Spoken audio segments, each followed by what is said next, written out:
is the choke point. Being till you break from the pressure, that's a no joint. Remain unsolved like a cold case. I'm cooking the aggression, that's the workplace.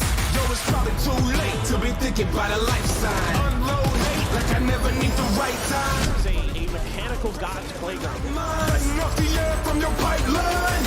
There's more. You think you're winning when I'm coming here to... Absolutely just has to be heartbreaking for the Sonic. Petrichor Road is just Landed, no remorse. It is just chaos everywhere. You're having to fight for every scrap of land.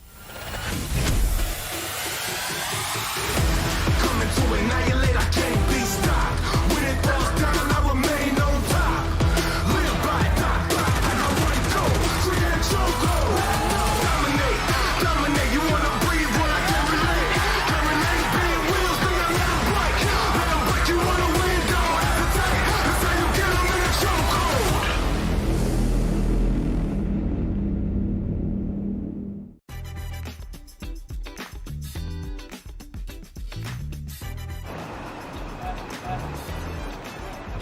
Hello。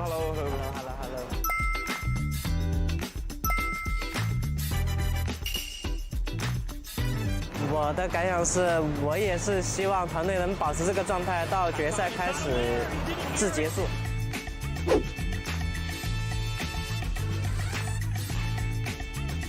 Let's go！ OK。今天我们坐这个巴士，你有什么想去的地方吗？没有对这里做什么功课，但是我觉得每一处的风景我都会记下来。你觉得外面的风景怎么样？我很喜欢这种感觉。如果让你选一个在这次 PGC 当中最有力的竞争对手，你会选谁？我觉得还是先研究达拉瓦，再研究 SQ， 再针对 Twisman。我觉得最大的竞争对手是我们自己。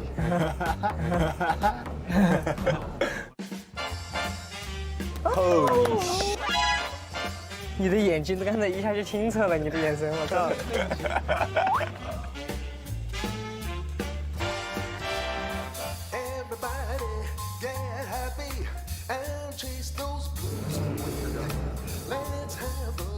还行，没吃过的味道。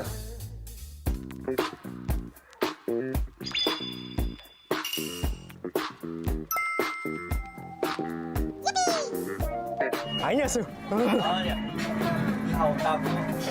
大哥在这，大哥。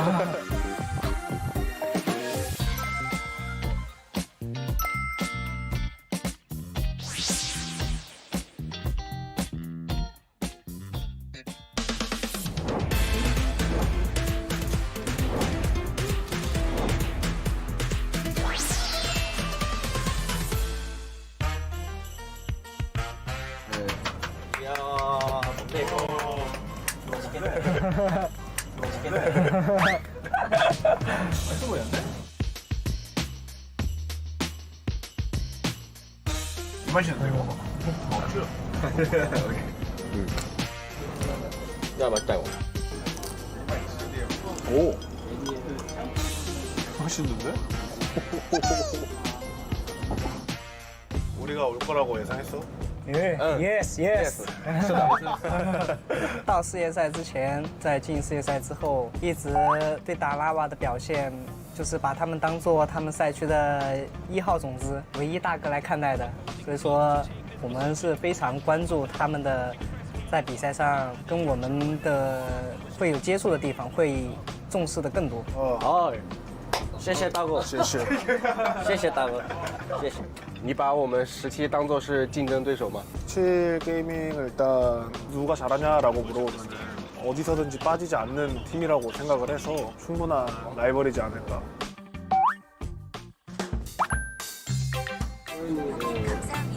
엄미 감사합니다. 엄미 감사합니다. 谢谢大哥. 엄미 감사합니다. 谢谢大哥。我说他们韩国的这个口音有点饶舌， 중국어 발음이 진짜 어려워. 我们都听不懂很多中国的语言。 중국 사람 아니야? You're Chinese. 이거 먹어도 되냐 물어봐주면 안 돼요? 可以。谢谢。 너무 맛있어. 되게 맛있다. 랜드마크야? 아 이런 거 막 중간에 내릴 수가 있어? 오케이.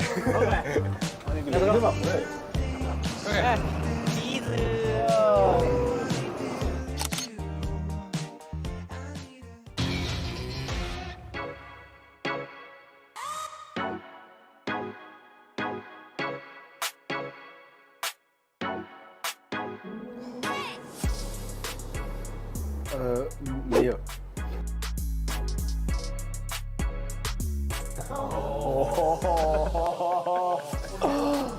저는 21년도 PGC 때 휘호 선수가 기절하면서 이런 손실이 나면 이제 지키는 확률이 적어드는데 왔어요. 돌았어요. 마이니 먼저. 한번 더. 마이누. 이로닉스.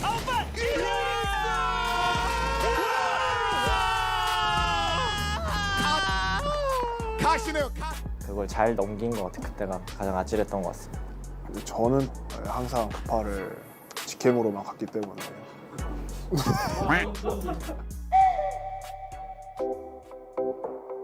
对我而言的话，就去年的 PGC 就最后一把那个什么蓝卫吃鸡了，然后我们没拿到冠军嘛，这是我觉得很可惜的事。 매번 우승하는 팀들 보면 조금 부럽다. 짜증도 조금 있고 완벽하게 내 플레이를 다 못할 때도 많으니까 지금의 내가 딱 그때로 돌아간다면 1등을 할 수 있지 않을까. 리스펙. 소닉스. 昨天第2把沙漠图追着干 SQ 很爽。 Trying to survive, but Anonix just needed to wait it out. 왜 그거 당황? 들렸을 때 게임하는데 아니 관중 소리가 아니고 릴고스 소리였구나.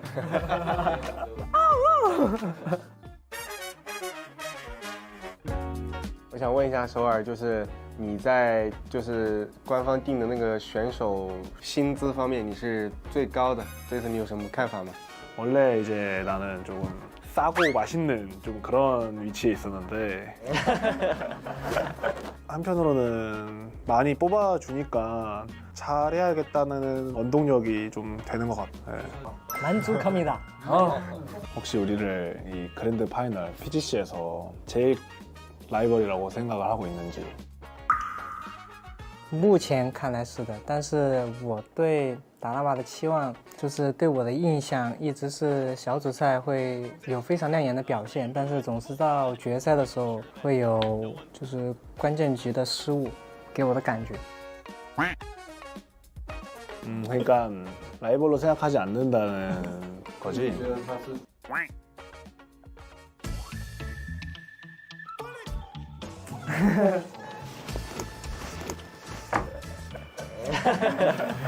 역시 17이죠. 역시 17이죠.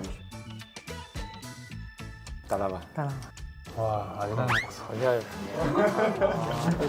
아니, 밀당을 너무 하는데 원투 때는 이제 내가 IGL이었고 PGC 때는 이제 이노닉스가 IGL인데 지금 PGC랑 PGS 원투를 비교해 본다면 뭔가 좀 차이점이 있는지.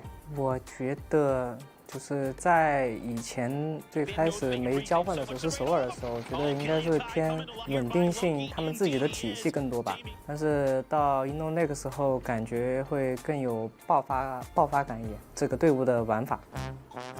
불안하다. 우리가 생각했던 거랑 정반대네. 정반대인데요?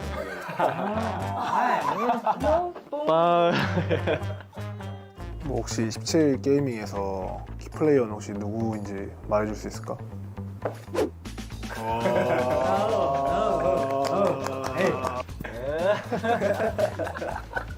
팀이 재밌네.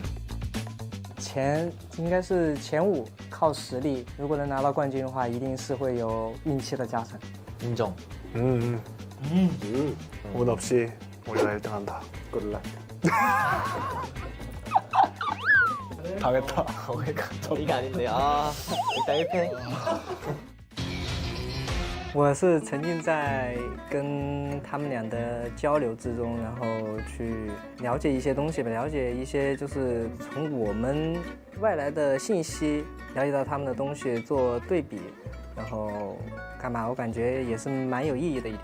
최고의 주가를 달리고 있는 17게이밍 선수들 두 분과 영광의 자리를 같이 할 수 있었다는 게 감사할 따름이지만 둘 다 좋은 성적 낼 수 있으면 좋을 것 같습니다. PGC 2023 파이팅!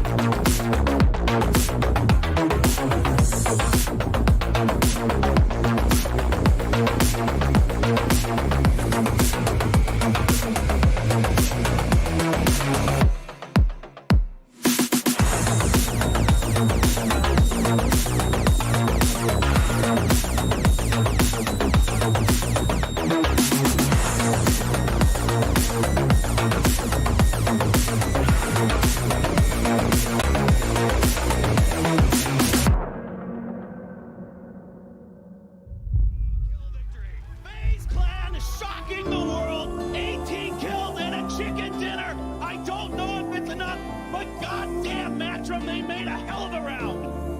Buzzface, 8 kills. Uba, 6 kills. AC. These guys stepped up and played winning. The voice in my head overturned, telling me to go closer to you now. Something's gotta change, you know it's right. Time to take it back, it's all in the high. But never step on me goes down and fall apart. But never move that you make, it's not enough. Turn around and trust in yourself at the end. You're the only one who survived to win. Don't let something to fire. If you want to go higher, shout it out loud. Say that you're divine. Go running through the fire and break all your desire. Shout it out loud. Say that you're divine.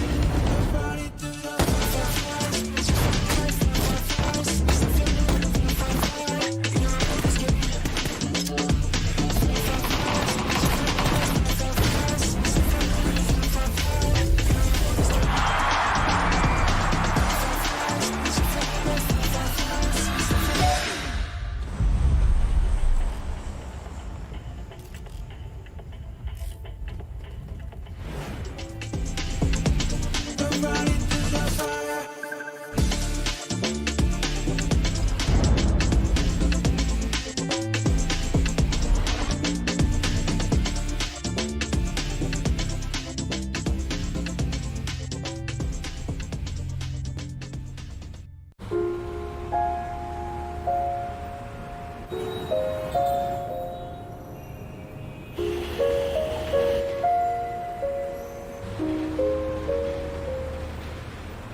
It is falling apart for 17. Ladies and gentlemen, we have a new champion. PGC 冠军一直是我们的梦想，这是我们的最后一步。如果可以的话，这次我会让梦想成真。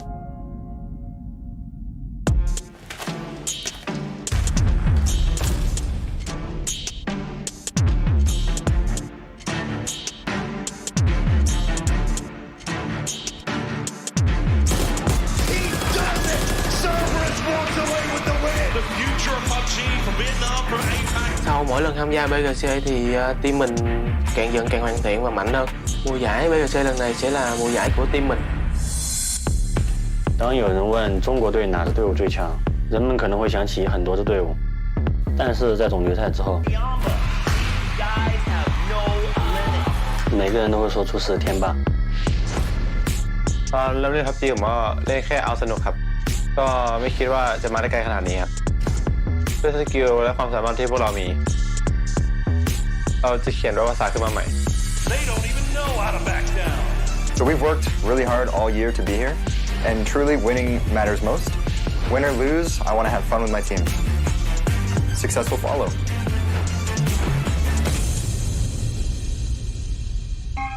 They are crushing the entire field. Danoa.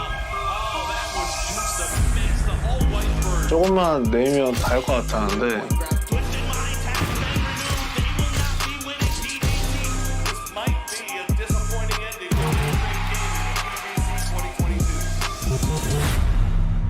ดีตที่ผ่านมาแล้วเราก็จะปล่อยมันไปครับ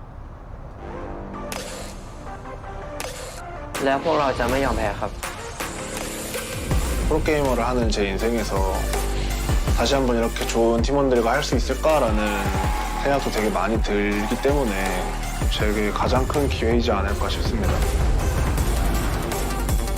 We have been consistently in the top of every PGC tournament. With my boys, we will finally become the best team of all time in PUBG.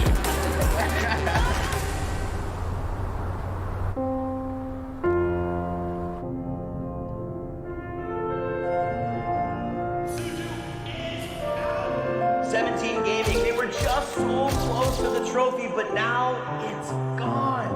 去年我们差一点就夺冠了，但是今年我们会有所不同。17 dominates the PCL summer just like they did in PGS1. 所有队伍在 PGC 这个舞台上同台竞技，但是只有一个队伍能享受这个舞台。我会在游戏中告诉你们为什么我们是强队。17 Gaming has won a lot this year, and we're going to do everything we can to make sure that they don't win PGC as well. 为了成为最强的选手，我想拿下第2个 PGC 的冠军。I want to play a fun game. Let's see who ends up on top. Good luck.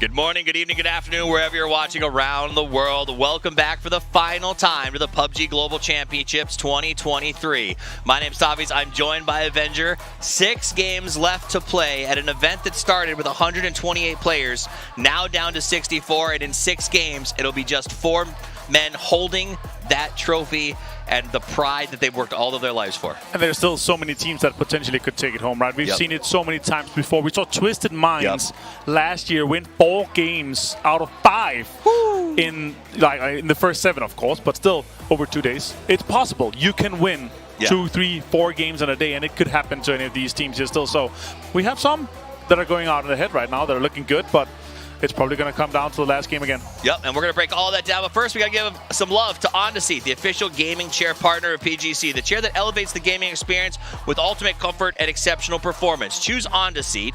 Choose the seat of victors. We're also sponsored by the King Power Group, leader in the travel retail industry. King Power, the power of possibilities. Loga Pro Esports grade gaming gear created with a unique design. As a world-leading gaming brand, MSI stands out as the most trusted brand in gaming and esports. MSI is the official gaming partner of PUBG Global Championship 2023, providing PC hardware, monitors, and laptops as a designated hardware provider for this event. Taukanoi, live deliciously. Number 1, fast and reliable fiber internet from True Online. Now, this is what is online. This is what matters the most. Twisted Minds, they've made the run, and I'm glad you mentioned them because they're sort of my story here that I kind of am looking at as we start this one. These guys have for so long been on the cusp, just barely there, and never been able to lift the trophy. I think it burned last year to watch Na'Vi raise it over them. This is their year, maybe. It could be. There's a high potential. Of course, Danava sitting 4 points ahead. True. And Twisted Minds, they are extremely consistent. And the question is Danava going to be able to pull off another insane day? We are in the last day here, December 3rd of the Grand Finals. We've been through a huge amount of games, brackets, group stages, of course. It's been crazy to see all these players perform, but one player has stood out to me immensely. It has been Soul.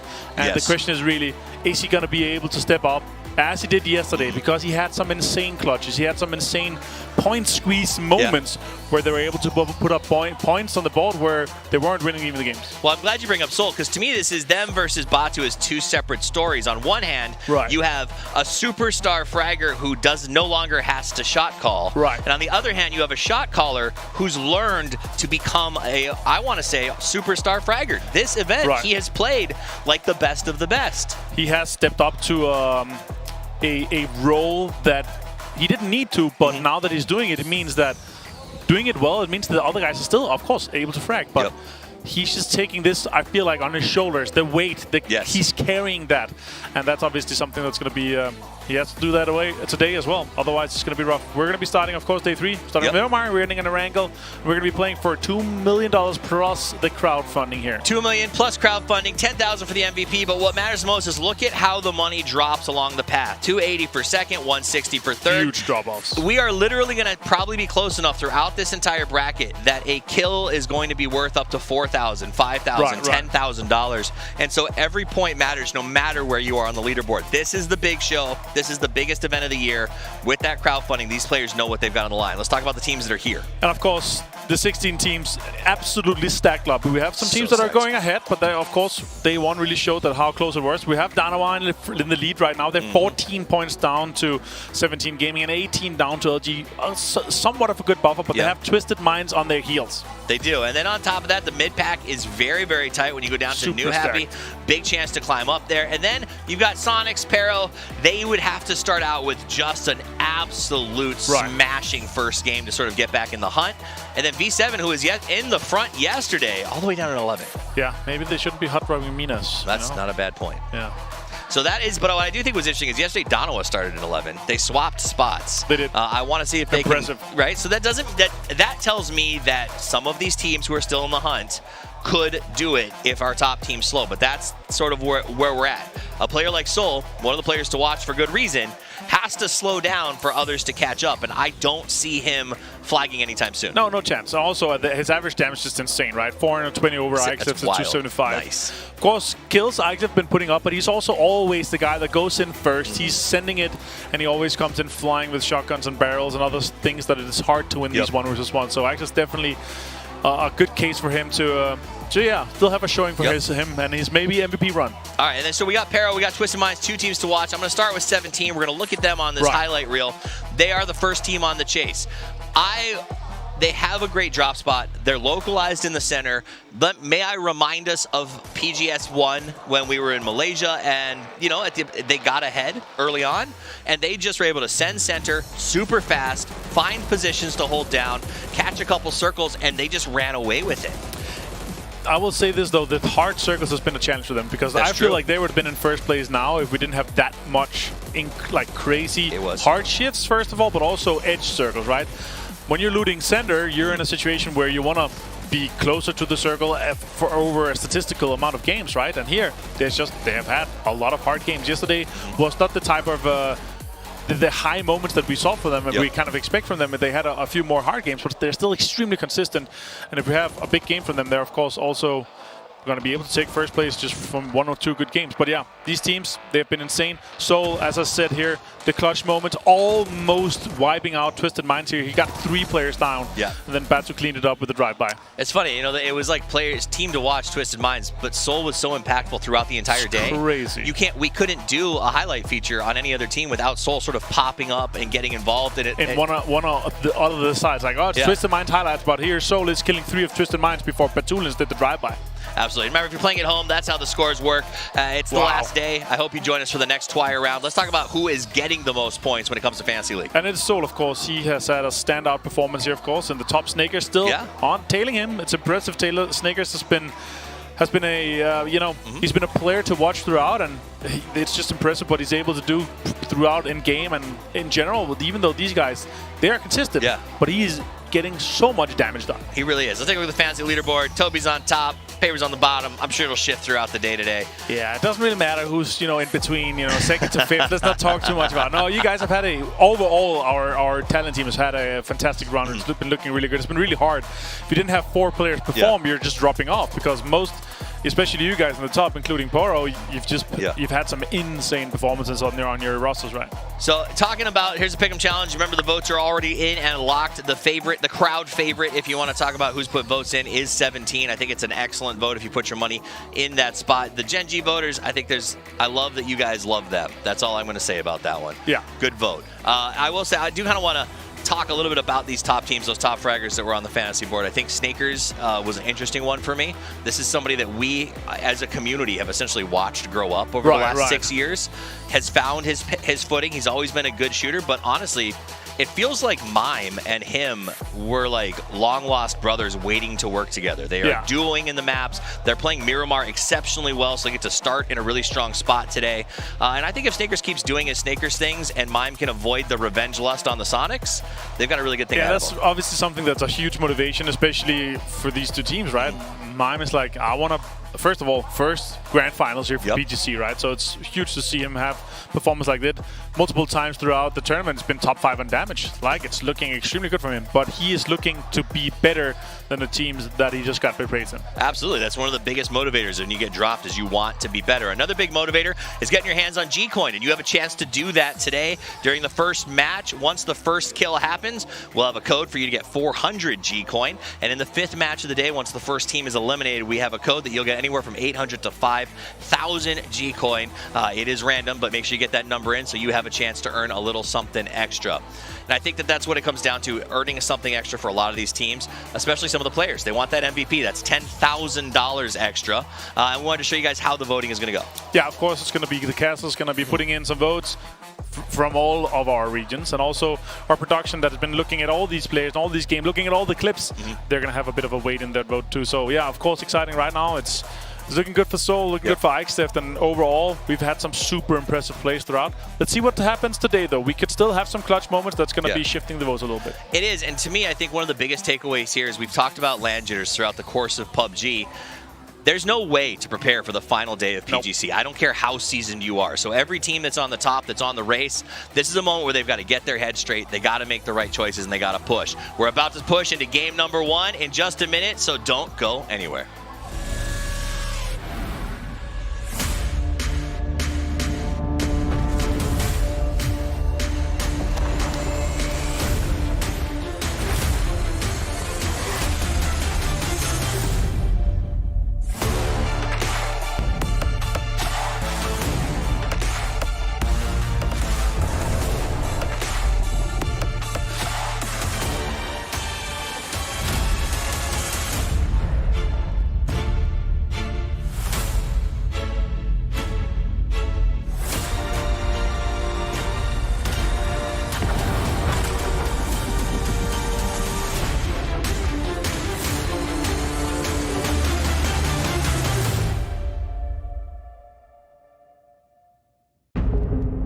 Who is it going to be this year? That is the question at everyone's minds. 이번 PGC를 하면서 우승 경쟁을 할 수 있는 기회가 왔는데 다시 찾아올 거라는 생각을 하지는 않거든요. 치열하게 경기에 임할 거고 제 자신한테 후회하지 않을 경기를 만들고 싶습니다. Since we're a very experienced team and we played very many grand finals before, we understand how to deal with pressure, not being stressful in very hard moments. What a game, what a finish, and what a win by Twisted Mind. We're confident. We like playing from behind, and all it takes is one game to start building the momentum and catch up. Sonics gets the final win of day number 2. PGC 2회 우승을 기록한 선수로 독보적인 존재가 되고 싶은 욕심도 있고요. We don't want to watch how other teams leave the trophy. On the final day, I want to hear our fans cheer for our team. We're gonna win it together. The tournament isn't over yet, and 6 games is all we need. The final day is Sonics for the taking. 이번 기회로 PGC 우승 트로피를 들면서 세계 최강을 증명해 보이겠습니다.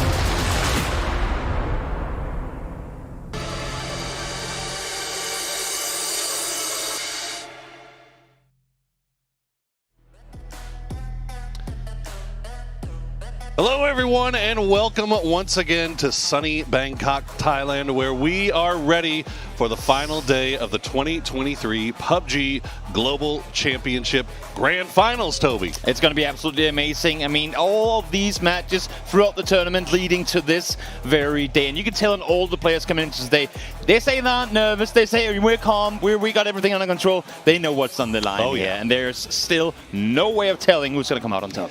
Now, I will say, after talking and running into several of the teams before the games today, everybody looks calm. But you can tell that there's a thin veneer of calmness, and underneath that thin veneer of calmness lies raging emotion and pressure and stress because there's so much money on the line, Toby. Yes, it really is. It really is. That's where the heartbeat sensors come in handy. These grand finals, I feel like the average has just been up by 10 to 15. It's been all over the place. And here we see the trophy, of course, what all of these teams are fighting for, alongside a humongous prize pool for these teams to play for. Yeah, and obviously I mentioned the prize pool, but you could see it in the videos and talking to these players that what's more important, especially for some of these guys like Loki, is legacy. Right? Yes. It's having. You saw him talk about wanting to be included in that conversation as one of the GOATs of PUBG, and I think he's absolutely right that if he does win this, you cannot exclude that man anymore. He is, if not like the best underdog performer. The thing is, he's always been on the team, but never the headliner. He's never been the PO or the soul this time around, but he's always been there. And of course, that is the thing that all those teams have in common. Loki, absolutely insane player. But it's not going to be easy. You have so many teams that still have a lot left in the tank. You saw Tanawat 5 right there. Space Station have shown themselves to be a veritable force here in these grand finals. We got to see some highlight reel plays from Roth. We got to see Twisted Minds finally start showing up here in the grand finals. I mean, it doesn't matter what the leaderboard says. There are so many teams that still have a shot at this. One of the many things here that all these teams have in common, we have so many regions still in the fight. For the top. The best globally reached FPS shooter out there, and we're about to bring you the first match of the final day of PGC 2023. Let's get it on Miramar. We have a plane going directly south to north as we're counting our way in here. I know, that's new. I wasn't expecting that one. I'll take it. But yeah, right off the bat, plane from south to north, right down the dead center of the map ish. So everybody should be happy with this one. You say that, but then again, I mean, we saw it yesterday, and we'll see it here again.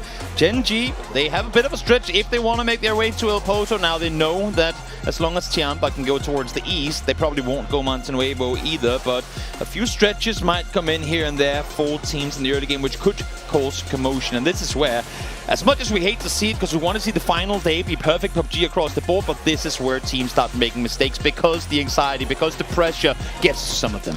And we will say, I mean, the last couple of days we've seen it where a very early game you'll see a team maybe be going for a vehicle or just looting up in a house and just lost track of what was around them, and they get taken by surprise, lose somebody early on. Veronica 7 looks like they're committing to this drop with LG right there on Dominis Generalis. Meanwhile, Aitong Mu a few shots in parting on the south coast there at Chewy. Oh, Mime, you were able to touch this one yesterday, but it's not going to happen today. We asked yesterday, how many times can they keep doing this without anyone falling? This time around, it wasn't to be, and we said it just before.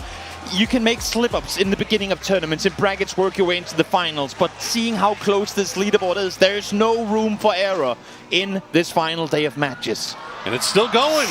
No salute. Oh! There's no way! Tiamba gets absolutely deleted by Salute on the motorbike. Pulls up, gets a gun, hunts them down, 3 kills. Tiamba torn to pieces right from the get-go. And that is what Danawa is bringing to this final day of games. They knew that they had to keep the train rolling, and they start off rolling right downhill. Lin Shu, the last player up now for Tiamba. What a start. Both ways around for Danawa to come off to such a strong beginning, get the momentum going right from the start. And on the flip side of that coin, Tiamba again in the hunt at 74 in 7th place. Just one good game would throw them into 1st place contesting. But I'm sorry to say it, Lin Shu, I know you're a great guy, but that game ain't going to be this one. The absolute audacity to chase down that vehicle in a motorbike, knowing that they had nothing. I mean, look, in all, if this was a pub game, Toby, that's something that you would see a streamer do. Yeah. This is PGC final day grand championship. Everything on the line, and he's going for that kind of play. That's insane. And what better time to go out and show the world who you are, to go out and cement your position in the top of the leaderboard, as we, for the first time in this grand finals, start the 3-minute in with just 60 alive. Well, we haven't even gotten a chance to talk about the circle. It goes all the way up to the northeast. FaZe pretty much have their pick of really anywhere they want to go. They've got James roughly towards the center. This might be one of those El Azahar games where the road, that valley, Toby, between El Azahar and Points West kind of plays as almost like a river where you got to put all your chips in one side or the other, like almost a 50-50 circle here. Yep, it's going to be difficult for FaZe in particular. You got to commit. You got to figure which side of this pond are we playing on. And right now, Corexi is sat alone on the southern side. I would highly expect them to group up on the northern side. Simply, Fex is up there, the other two are up there too, and we know, again, with so much being on the line here in the final day of competition, teams will go center more often than sit on the edge. There's simply too much risk involved in trying to play it out on the edge close in the game, so expect more teams to vie for early center positions, simply out of, I guess, fear of being shifted away from in circles to come, and there we see Mime. Not the start they wanted. Well, we thought that was going to be the worst thing that we saw in the early game. In Salute, 130 bullets, Toby. Spinning 30 bullets. He had one magazine. The bike spins out the Bronco, and he has the barrel in hand to follow up with. That is, I mean, again, dream start for Danawa, and it could not really be any worse for Tianba. Oh, boy. Well, Tianba, despite being down to one play, they still are in that top 7. They still have 74 points. They're still reasonably within range, obviously. And obviously the worst case scenario as far as the start goes. But still not out of it yet as we check in with servers coming in from that south side. Now, you mentioned FaZe. Kind of they've taken both sides, really, of this valley. And they should know. I mean, obviously, given how the plane worked out and everything, majority of the teams are going to be coming in from that south side. So the north side still relatively clear. In fact, the only team up there really is Theraton 5. Yep, plenty of space to maneuver. And of course, as you said, FaZe aware of this, but also well aware they have to group up sooner rather than later, because eventually just being able to get to one another will be practically impossible. In the meantime now, Twisted Minds still in the outskirts of San Martin, looking for teams to potentially take down on rotations again. Any early game point you can get without really risking a whole lot to claim it, a point you would gladly receive. And on the opposite side of things, Pixels scouting forward a bit, but potentially running into Veronica 7. Yeah, somebody, Glaz getting shot at from range, and I think that might be SSG. So they're Pixel right on the doorstep here of Glaz. But it looks like they'll pull away for now. Now, interesting point to note, Toby, that we've been talking so much about edge teams, right? And how clear the edge has been in this grand finals, as most of our really heavy edge team players went out earlier in the tournament. Right now, given how the plane went and given how this circle went, there's still so many teams kind of on the edge running into each other as they're making their rotations. Yep, there definitely are teams that are taking their time here. Danawa in this grand finals as a whole have been way slower at their first couple of rotations than what we've seen in the past. Shen, a little bit of target practice. Of course, these guys, they want to get warm. They want to get a feel of it. And they know. I mean, they know well enough that they have to hit every single shot in order to make sure they stay alive. Because these guys, if you don't, like, again, mistakes go punished every single game. And these guys are all on point today. This is going to be rough, as it's already been rough here for the two Tyloo players. They're trying to get... I imagine they're trying to get into a 2-2 split, but they've got two teammates already in the center of the circle, essentially, right on the southern side of that valley, that El Azahar Valley. And now Day Trade trying to make their way around just on the east side here. They're going to run into the tail end of Space Station, and they're actually going to get out of the vehicles, Toby. They want this fight. Opting to pull up on it. Flash is going to be the first responder to this engagement. Shoots over. Can't find Rock, but Norrens peeks the second time around, and he takes down Pixel Rock. Helps to get away from here, but Day Trade is playing it smart. They know they're catching them in a split. And this has been part and parcel for Space Station. They will retreat off a fight if they lose somebody early and they feel like they're about to get pressed. They would prefer to keep everybody in this thing as much as they can. Now Nuren's still not. The grenade from Belmont, though, the blind shot will find Roth, and now Sharp Shop and Page are playing the top of the ridge line here, but the smokes are coming down, and now this is getting third party. Belmont again with a great grenade is going to find Sharp Shot, and now it's just down to Page. Blind sends over the hill and just connects one after another. Will be able to get the clean up here, and Page, you have a very, very tough task ahead of you. Maybe this sandstorm is going to allow for you to get away. You can see already now Parachute deployed as it jumps on off, but was he seen? You're seeing Nurens look towards the north. I'm not sure if they caught him, but this is where things get dangerous. When you go for those shots early, you try to catch teams off. Everyone are desperate for points today, and if they see that you're split and it's just two guys shooting, teams like Day Trade will pull up on you. You don't even have to be split. They had no idea other than the fact that they were getting shot at by somebody, and you saw them immediately slam on the e-brake and get out of the car and take the fight right to the face of Space Station. Now Page will stay alive a little bit longer, but Day Trade comes out on top, and they get their revive as well, so back up to full strength. Meanwhile, Donawa sitting in first place. They're taking a long wrap around the north side, and again, still T5, the most far north team. They are just on the northern side of that El Azahar Valley. I mean, Danawa knew what we knew as well. A lot of these teams are going to be rotating in from the south. There's very few teams in this lobby that have like committed northern drop spots, and they're reading it perfectly, knowing exactly where to go. Here, Luminosity, of course, having rotated out of Minas, did lose Mime earlier, but now scouting forward, and they've caught some of Faces players, and I'm curious if they do read that this is a split, if they opt to pull up, or if they want to play this one slow. Great point you bring up about the long wraps from Donawa. That's been kind of a trademark for them during these grand finals, and it's been working out pretty great, especially on Miramar. As we see Petrichor Road just on the other side of the road from New Happy. Shots have been traded, but nothing more than that. You can see Summer, I think, maybe gotten knocked either revived or brought back to life here, or knocked very low, but either way, Petrichor back up to full strength. New Happy has a compound. And again, I mean, it's a small detail, but I love the fact that we get it on screen. Coming into this, whenever we had phase one, when teams weren't fighting, everyone chilling at 70 to 75 as this circle swings up towards the north. But now you're seeing every single player we get to see the heartbeat monitor on is like 115 and beyond. These guys, they know what's at stake. They know the pressure, and they're all starting to feel it now with this swing going up towards the north. That northern swing could be brutal as we see all of those vehicles, as you said, everybody hopping in. Linshu, the last player up for Tiamba, still going to find his way into the zone on the south side as Petrichor Road hop into the vehicles. New Happy taking some parting shots over there. Petrichor Road, they are very southeast right now. They've got a long way to go. You're going to imagine that they're going to have to stop down and do a little healing. Meanwhile, we're going to see a lot of this for the next couple of minutes, Toby. Cars getting very close to each other, just a little jousting back and forth. Let's see if anybody actually stops down and takes the full fight. I mean, that's the issue right now, right? Because El Azahar and with the road that leads west here, you just want to be north of it at this point. Even though there is a chance it bounces back, you do not want to be here on the southern side any longer. There's too many teams, there's no cover, and the teams on the northern side can shoot you. As we see here, NH not done trying to kind of cut off Petrichor just yet. Yeah, December 12th really wanting to take that fight over towards Petrichor as Summer has to stop down and heal up. And yeah, that bike may be a little bit too damaged. She'll just get in the ride with Chewy, and they'll make their way back as Ming already making his way up a little bit farther north. Now, you do mention most of our teams do want to make their way up to the north side of this valley.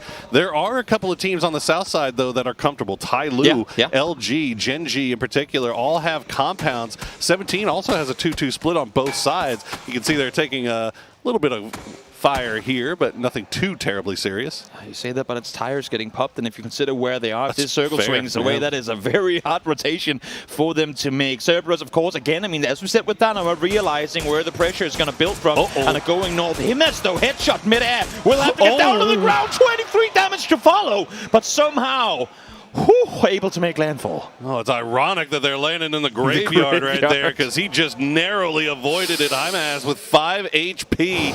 But Cerberus gets to the north with 4 up. We see where they decide to play from here. This is now our farthest north team. Donawa in a very, very wide 2-2 split just off to their south, and T5 taking up so much real estate as well. Day Trade now making their way up on that eastern side. Petrichor Road right behind them. But we'll see if how far they decide to commit. I would be surprised if Petrichor don't opt to swing as hard, like out and around. Like they'll probably even tank phase 2 damage as long as they hit the circle when phase 3 pops. They want to be on the go. They want to be ready to make a rotation, as we now see here. Space Station Gaming trying to get something going, but Patapong stops him. We'll remember, Day Trade eliminated most of Space Station. Page was the last remaining player, so he is going to go down, and that'll be our first team out here in game number 1, as we have 20-something seconds before the circle completes its close. Looks like our other solo player, Lin Shu from Tiamba, has finally made it out of the blue. He's coming in on the far west. Should be safe for now, as everybody just kind of feeling out, have their main position, but it seems like they're sending little feelers out. Like James is a little feeler right now to see where everybody else is. FaZe already in vehicles waiting for this one. And of course, Toby, it would cut back down south, and we are playing the full 50-50 circle with that valley in the middle. For those of you guys who don't know, this valley is effectively the Rostock River. This is a place you do not want to be anywhere in and around. As we see the replay here, but from a distance too, nice taking shot. out Page. Great shots connected, and again, just underlining these guys, man, they are warm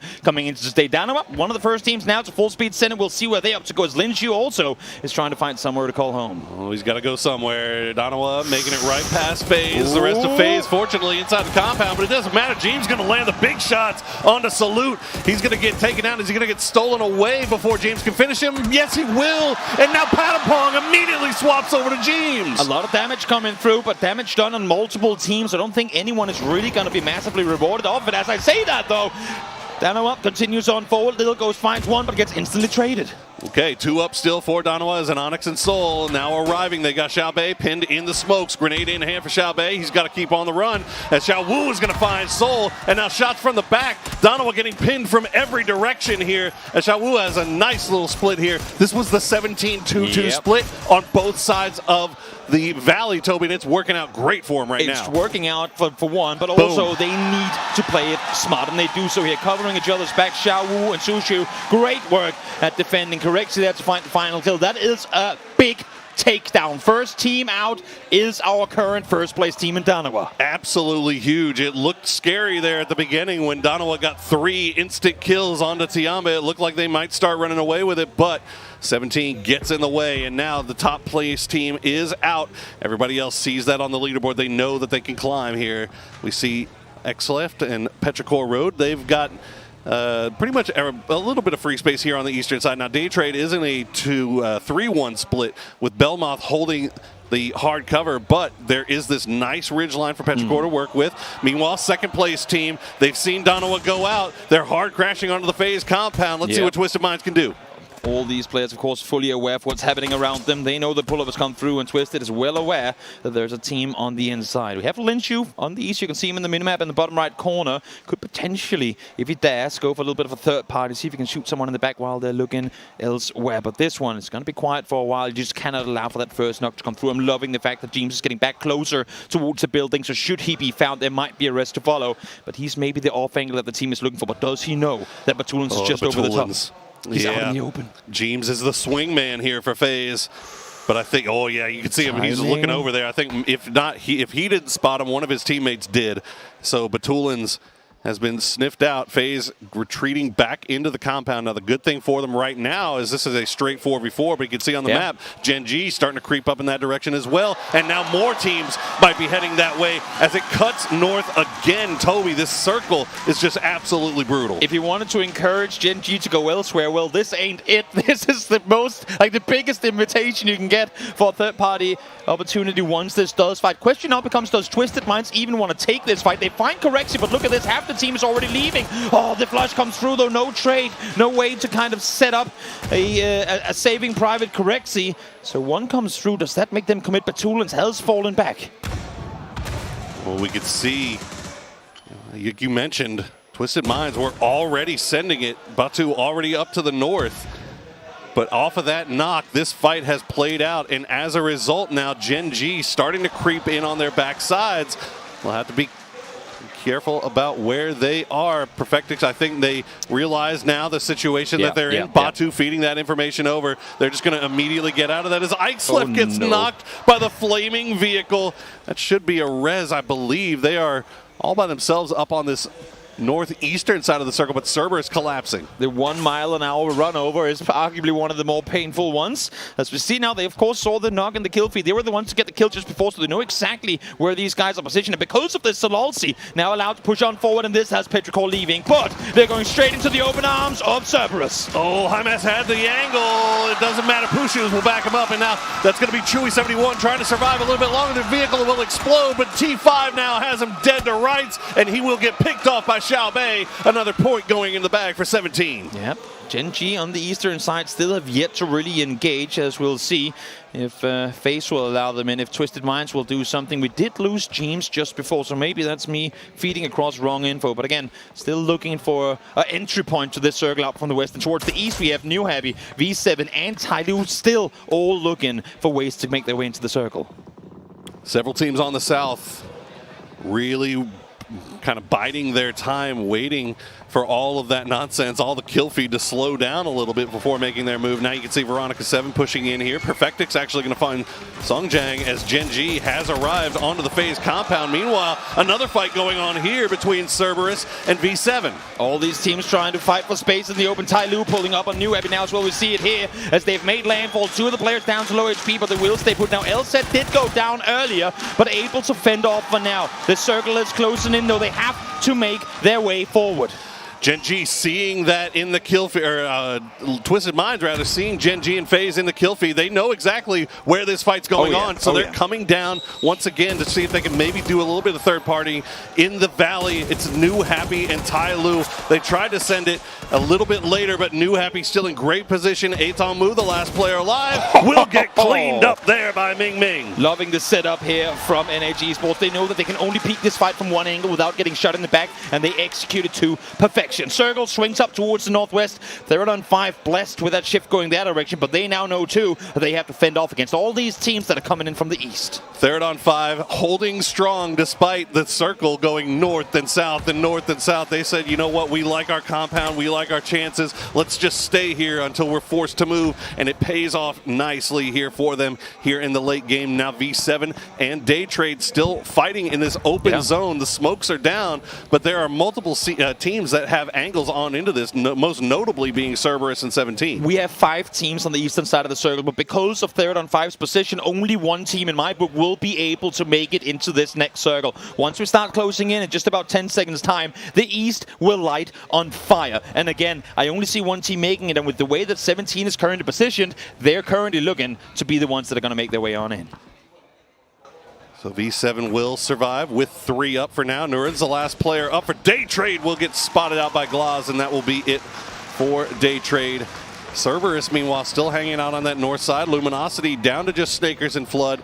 Flood left behind on the southern side of that shift. He's actually going to just eat blue damage right now. Snakers somehow, some way is able to get into the zone in this buggy, and I don't think anybody shot at him yet. You know what? Prone it out, lay low, hope that a couple of teams get eliminated before you, and that's placement points guaranteed. Again, as I said, even if you don't come out victorious in a game, salvage, salvage, salvage. A 0-point game here would be horrible, but if they can get 2, 3, maybe even 4 points, we know Snakers can pull off magic, and what a great time it would be here if that could be the case. Dead center for the Luminosity Fragger. Meanwhile, that Gen.G and FaZe fight still popping off. Sonics still have 4 up. They've been playing the Valley this entire time, and it's finally starting to pay off now as they can make their way up. They do see Flood off in the distance. Tiggleton, the shots aren't going to land. Somehow Flood's still alive. Ming Ming actually going to find the angle on H-Win.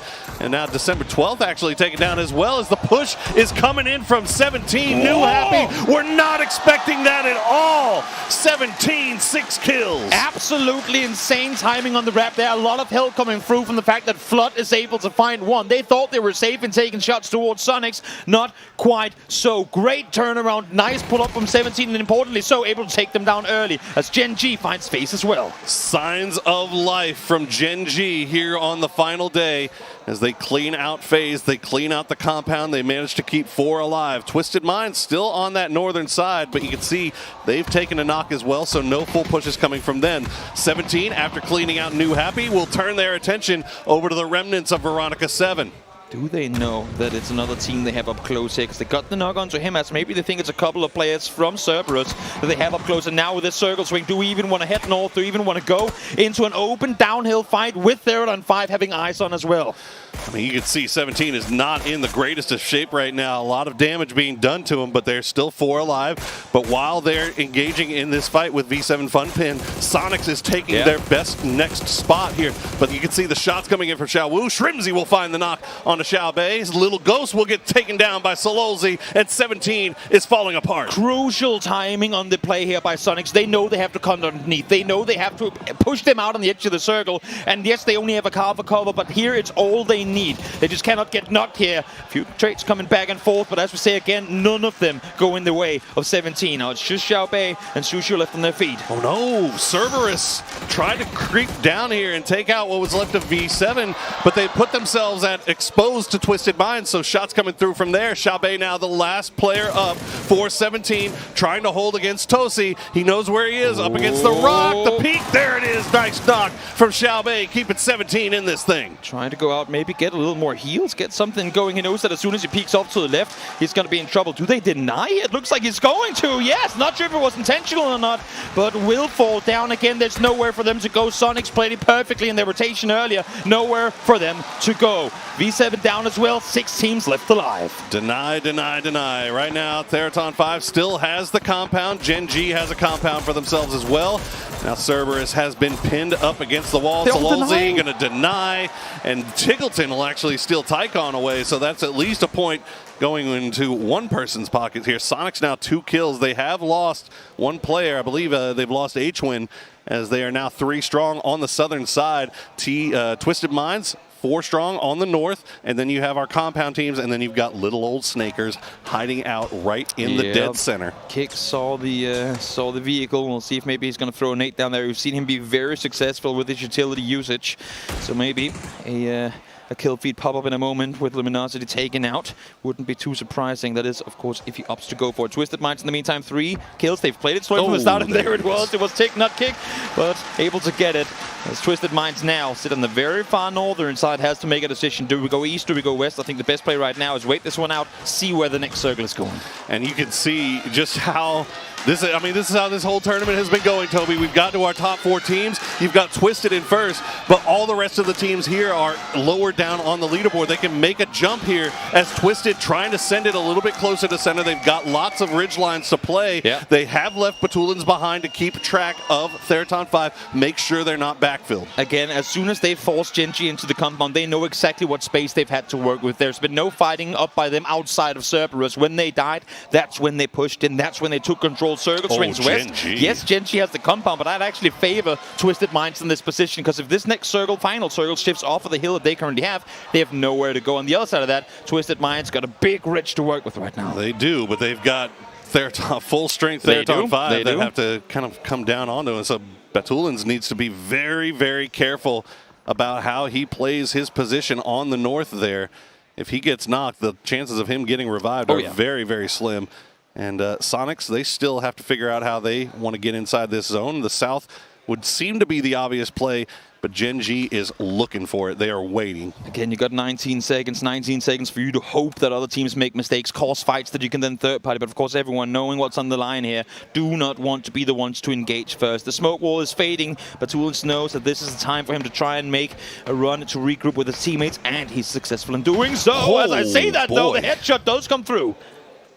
God, you give him just an inch, and anybody in this lobby can do some serious damage, as Batu's going to find out the hard way. Sonics now into their Bronco, heading back over towards the south. I think Gen G, they actually picked a pretty good time to do this, because Gen G was regrouping and gathering their vehicles. Now they're coming down on the south side too. So this might be a fight that pops off here soon if Sonics aren't careful. really on both sides, these two teams want to take a 1v1 undisturbed from the other team. I believe that once I would expect to see Twisted Minds and 3rd on 5 pop up first, and once that happens, expect to see Gen G and Sonics fight immediately after. This is essentially the semi-finals of who will fight for the chicken at the end of this game.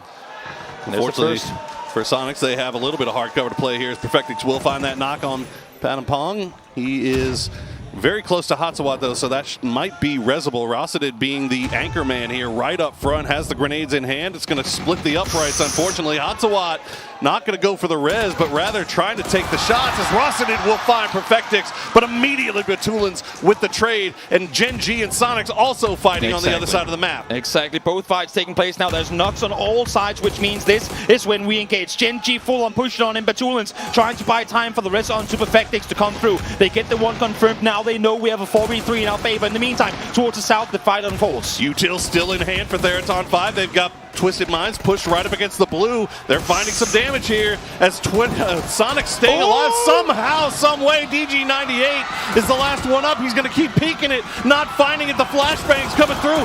Twisted Minds takes out Theraton 5. Gen G finishes off Sonics, and now it is a 2v1. They stop down. They revive Toby. They get back down to full strength, and now they will turn their attention towards each other. The clock has rung in the ring. Everyone back to your corners. Back to your corners. Reset. Take your pause. Reset. We're playing this one for win, and look at this. 16th place versus current 1st place in this grand finals lobby. You could argue that Gen G needs it more for Twisted Minds to separate from the pack. This would be an enormous start to this day. Remember, Twisted Minds came into game number 1 in 2nd place. They've passed by Donawa. They currently have a 6-point lead, 7 kills for them overall. If they win this game, that'll be 3 more kills and 4 more placement points. They would find themselves very alone in 1st place. But they've got to finish it off, Toby. They've got to close this thing out. They've left Perfectix off to the north, and they've sent Spiro and Lou towards the center. Meanwhile, Gen G fully back up to full strength. 3 strong. They have lost 1. But still backs up against the wall, essentially, here. They had to keep Perfectix back to secure that no one was peeking on over while they drove across. So they have made their rotation. They've gotten in. Now it's for Gen G to figure out, how do we play this? Do we wait for them to make a play, or do we, in the end, run on out? Because they know that the game is going to end up on that dirt road. They are the ones to have to peek over the ridge. They are the ones to have to go to Twisted Mind's side. But let's see the utility that they got to work with. Xiaoyang, 3 smokes and nothing lethal at all. DG98 trying to go a little bit farther on the north side. Very wrap around to see if he can find some kind of angle here. They did just hear the vehicle, so they should know that Twisted is all together, 3 strong. So Gen G a little bit more split here. Twisted Minds kind of opting for the death ball rather than that. As you can see, Perfectus just holding the side here. You're putting so much pressure on DG right here. If he goes down, if he falls, that is their anchor effectively pulled off the ground. Now, Xiaoyang, Esther want to run up again. They know that they have a player to help out, but they have to suppress it. It doesn't happen. DG jumps out of the car, gets hit in doing so, and falls down. Took the big headshot and hops out of the vehicle at the worst possible time as Lou will finish him off. And now it is a 3v2. Twisted Minds, they have their backs up against the blue. Songyang holding the middle of the circle while Esther wraps around on the south side. This could be an absolutely disgusting flank, but you can see the flashbangs being sent over. Twisted Minds expecting it. We're seeing the pre-flashes again, as you say. They know there are only so many places Gen G can be coming from. I like the idea of Mester. They know they're outnumbered. They have to do something, but Twisted now with Nate Skeletor ready for what's about to happen. But the timing is right for Esther. Might see something. Look at this. The barrage coming over, and they find one.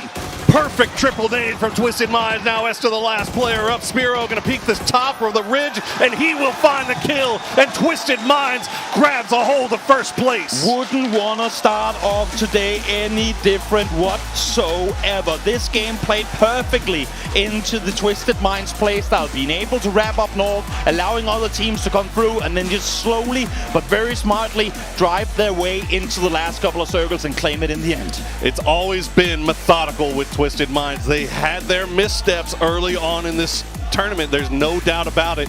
But once the grand finals clicked, it's like the flip switch, Toby. They got their act together, and they are looking like absolute dominant players as we throw it over to our analyst desk to break down game number 1.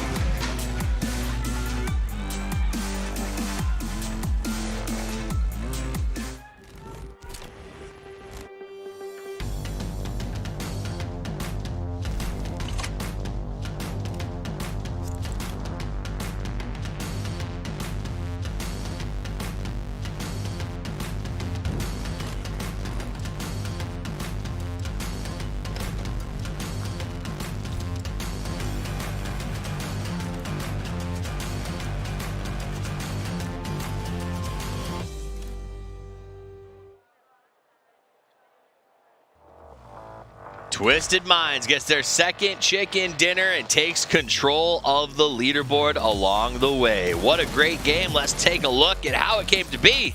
It's highlights time. And what an insane start, right? We have just Salute popping off oh my goodness. on Tianba, of course, taking the bike, making the car spin out, and then it's just closed out. Some insane nades from Day Trader. Oh, crazy circle again, right? We're having these extremely hard wild curveball circles. This is one more that's a little bit more common, but still, it is harder than what we've been kind of used to throughout the year. And yeah, Faceland, unfortunately, they lose the control on the western side warehouses that ended up being extremely close to where we were ending, right? So they're obviously biting their nails, and yeah, that's unfortunate. It absolutely is. I mean, the circle splitting over trench, never easy to deal with. Right. Teams on one side are always going to have the advantage when the shift comes out. You can see the fans getting hyped for 17 Gaming as they were able to sort of get a couple of points early on, but this was all about Twisted Minds and their continued run. Sonics, they tried to pull something out. They needed a big first game. This wasn't going to be it, though, and it came down to that last one. Gen.G last place versus Twisted Minds first place in a 3v3, and I guess there wasn't a lot. I wasn't surprised that Twisted Minds came out with the win there. No, they were in a strong position. They were disengaging the fights at the right time. They were taking control of the areas, and also they had full control at the kind of northwestern piece of the cheese, right? Yeah. Like those 25%, those were crucial for them because they had cover in all kind of stages of throughout the late game, right? Plus they could take on T5 that had to get out of the compound, and they already knew, all right, they're going to be in this kind of tightened spot, so we're going to be able to pin them quite easily. Also, Gen.G taking on Sonics like that, we were talking about it a little bit, right? And I said it, potentially Gen.G could have taken out to take more control. They're pinched into a little bit of a rough spot. But yeah, Gen.G 5 kills, T5 and Sonics 4. It's been low amount of kills for our top 4, but Twisted Minds, they come out on top, 10 kills and 10 for the win too. Overall, fantastic game. And yeah, happy to see these guys up here. To start things off like this, this is exactly how you vie for the championship throughout. Absolutely, and we've seen them do this before. This is my one worry, is they vie for the championship. They push hard. The final day starts great. Spyro, man of the match. He comes out. He starts fragging. Perfectix looks good. We get to game 3, game 4, and they haven't quite gassed it enough. And then you see the chase, right? We've seen Navi do in the past. We've seen other teams just sort of turn on and turn up in the last matches of the day. So I think if Twisted Minds wants to feel comfortable, they need to start stronger, because some of these teams, especially in the chase pack, need to continue it for sure. Yeah, they've got nitrous in their blood. Twisted Minds is strategic. They're effective. They like those smart rotations. But if they get some bad circles and a team like 17 decides to just gas up and push for kills, things could get bad. And the beautiful thing is that it's not just a 1 or 2, 3 horse race. Yep. We still have LG, we still have Cerberus, potentially FaZe with a big game. They're straight into the striking distance. And yeah, exciting, of course. And also the other teams, it is extremely tight from Faceland on 6th all the way down to Petrichor at E7. It's within 20 games. It's within, or 20 points in a game. And it's, 10 or tens of thousands of dollars difference just one good game can do you. So you're LG, you're in 4th place. Right. V7 Funpin has proven that they just don't care. They're going to keep landing at mines. They're going to steal the cars. Do you keep trying to get your hand on a vehicle, or do you go somewhere else? Do you just let them have the cars and jog? With one Miramar game to go, I was like, I don't want to change too much. They have it. It's a super center loot spot, right? Yeah. So, and V7, they have proven, we just want the right side. Honestly, I think, grab one of the more western compounds, maybe take some of the roads south of Hacienda, then it's done deal. I don't want to change up too much because I want my rotation paths to be kind of sticking to the same and also be somewhat centered to our... I just think Mime stopped going for the car. They want those spawns, and that seems to be where the trouble keeps coming in. Right, yeah. That obviously sucks. sucks, right? And then 1 out of 6 games, you're gonna lose a guy to a car or to get popped out of a like rotation if you're not car running. So yeah, it's unfortunate. It could have potentially gotten in more points, but I don't see 3 or 4 players getting into that dip that Snake has got into from a buggy, right? There was the timing that was perfectly right. But yeah, of course, if they had 3 or 4 players in that dip, that would have been a whole different game. They would have potentially taken on T5 or Sonics and could have gotten 5-10 more points from that. I'll tell you a team that would have loved to have 3 players in a dip. Tiamba. Instead, they had 3 players in a crypt because Soul somehow learned how to do a pit maneuver with a motorcycle, and then 30 rounds, he didn't even need them all. Yeah. Got 3 off the board. That was an insane start for them, and we talked about it in the beginning, right? That could be the 3 points that makes the difference, right? Can you imagine? That would be insane. We'll see. I feel that Danoa is not to be slept on. No. And also now Twisted Minds are in this lead here. You're going to have 15 other teams that are going to be like, we need to stop these guys, otherwise they're going to run away with it. So the target on the back is going to be real. And for me, I think when you talk about those top 3 teams right now, Danoa, Twisted Minds, 17, I can smell a little bit of defensiveness, protective on TM and 17. Danoa, with the way Soul's playing right now, they don't seem like they're coming into this saying, let's manage points. They're coming into this saying, you know what, let's make fireworks. Let's we're maximizing every single game, right? They're playing aggressive, and I think that's where I'd be worried for some of their teams, because Danoa, when Danoa's on fire, is just absolute gangbusters when it comes to putting points on the board. We saw that on Tego yesterday. It was insane to see some of the players that Soul were making, some of the nades we saw from the guys. Like, they were maximizing every single point that they could, and that's the kind of Danoa I want to see. That's what they want to see as well. That's what the fans want to see. That's what I want to see. Let's see if it happens as we go to game number 2. It's the Dusty Dunes of Miramar, baby.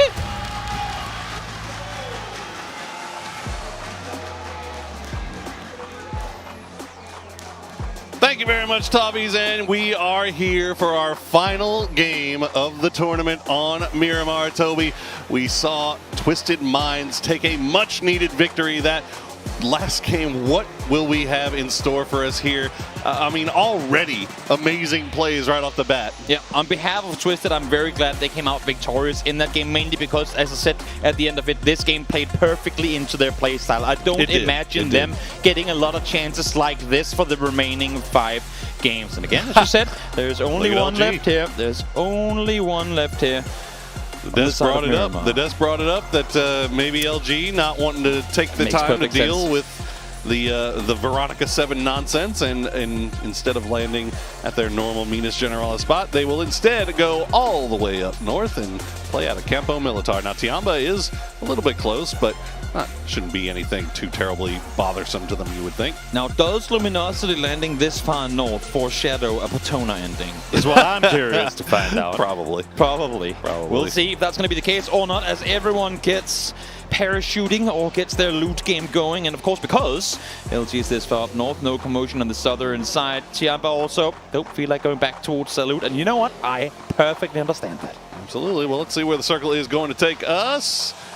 All right, up to the northeast once again. Let's get some more El Azhar. Now, this time it's going to cut a little bit farther south and a little bit farther east. So perhaps that Death Valley not in play, but we might get some truck stop. We are in an area of the map now where A, ton of water still in play. B, a lot of that unplayable mountain in play as DG98 tries to see if he can find 2 at a distance. It would be a remarkable shot to hit. It would be connecting 1, but not finding the second. I got to be honest, like, I would not be in the least surprised if he actually found it. No, these guys, they're dialed in today. Oh, it's my insane. gosh. The crazy shots that we've already seen, the shots that we've seen just throughout this tournament. I mean, if watching this doesn't make you want to go and boot up PUBG and then play one game and then get frustrated that you're not anywhere near as good as these guys, like, that's what usually happens to me, then nothing else will. I mean, it's they've been putting on an absolute show for us for these last 3 weeks, and the final day of Grand Finals, Toby, is no different. Oh,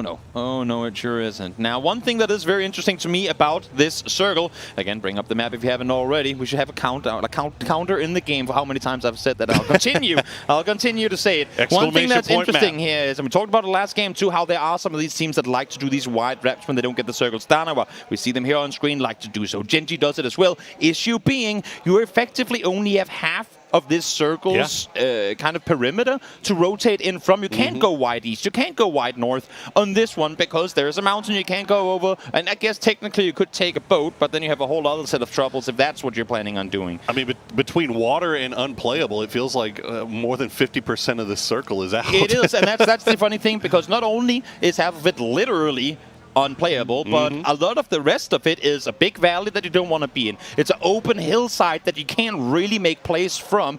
So we're really counting on kind of 1.5 hands in how much terrain is actively playable, and it makes it even less when you then have a team like Third on 5 who, smartly so, is spreading out this wide. They know we need to have a place to fall back to because we only have 3-4 spots in the entire center of this circle. If we claim all early and just keep falling back, we know exactly who's coming in from where. Yeah, a lot of dangerous moments here early game as we see New Happy leaving Los Leones, one of the many teams on the south side, Toby, that I imagine will be rotating in from that south side, from that Impala side. Yep. We'll have to see if they run into each other as we check in with Sonics. They coming in on the western side after looting up into Hacienda. They actually have pretty free and clear path to where they went in the last game, which was just right in that valley, that El Azahar Valley. And that's another prediction, foreshadowing, call it what you want. We can already now start to set up, because of the limited rotation opportunities, we're creating these bottlenecks. And I think the eastern shoreline is definitely going to be one of them, in and around Impala, just north thereof. And potentially what we're seeing here could be many more teams to follow us. Page creeps on forward, has eyes on Rossett already. Oh, Rossett had spotted out SSG from range and immediately into the Bronco. Page a little bit closer than the rest of the boys will take the shots, but Rossett immediately out of there. So, as you mentioned, T5 taking up a lot of real estate, but again, you can do that and you can get away with it, but you have to be ready to exfil as soon as you see trouble. Have that fire escape ready. Make sure that car is parked in the exact right spot for the exact right disengage. And luckily for Rossett, one wheel missing doesn't matter. He still gets away alive. Don't get greedy. Don't think that you can get that knock. Don't stick around any longer than you absolutely have to. As T5 finding out there, Tai Lu also in a little bit of a split. They're going to take a knock. I think they were taking shots over towards FaZe, maybe Sonics, and just a bunch of teams just south of El Azahar. You can see FaZe making their way up. Etong Mu bleeding out in the distance. I think he's got a teammate on their way, or he might actually just be dead. Yeah. Is LZ turning around? Indeed, he is. They're hitting the vehicles from FaZe. Tongmo is hearing and choosing, guys, I tried. It didn't work out. Shot. I was in the open. And yeah, indeed. I mean, it obviously must have been FaZe who found it, because they're driving straight to this position. So that is a guaranteed FaZe knock that is now getting confirmed by Correx as well. Look at the amount of info they get off of this position. Yes, Third on 5 is shooting towards him, but with this position they're now in, they have all the info on where to go next. So Fex is the one that doinked him. I wanna see that replay, because I'm pretty sure when that knock came through, FaZe was still rotating in from the high side. Yep, there it is. Double tap. Oh, from all the way downtown. Hit. Dirty stuff from Fex, and now FaZe, they have a nice little spot.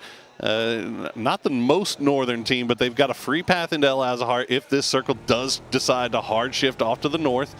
Check in with Petrichor Road on the very southern road. They've got Gen G just off to their north. But look at what they're potentially going to backfill into a minute from now.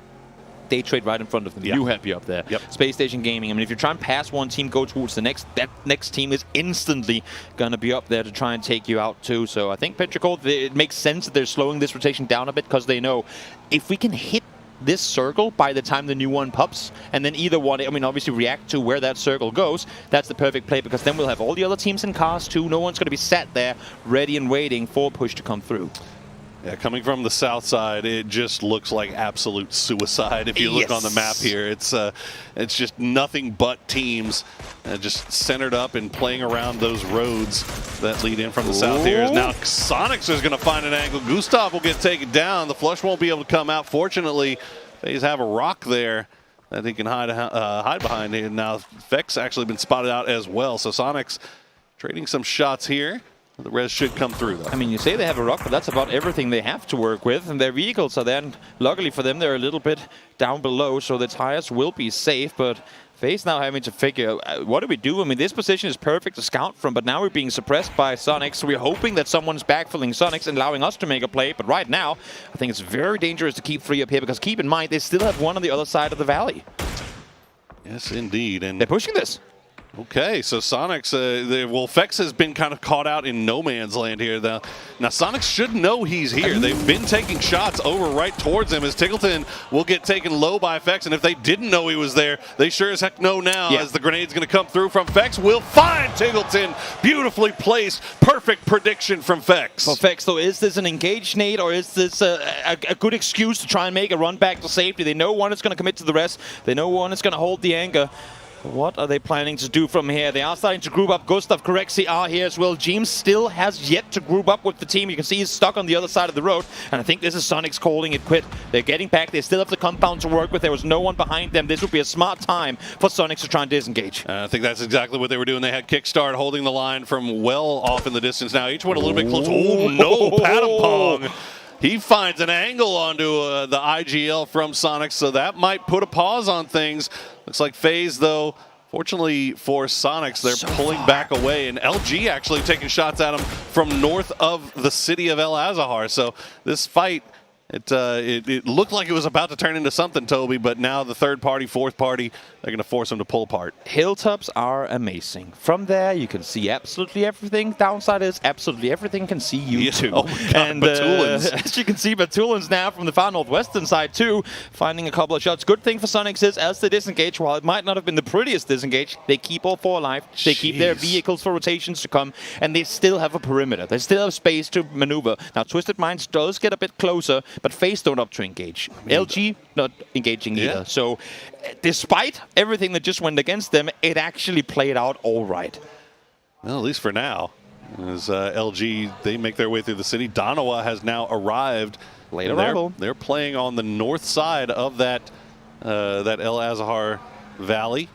And Petrichor Road, they finally enter in the south side of the circle. Now Daytrade in a big wide split just to the east of Impala. We'll have to keep an eye on that. Danawa, nobody really near them except for LG.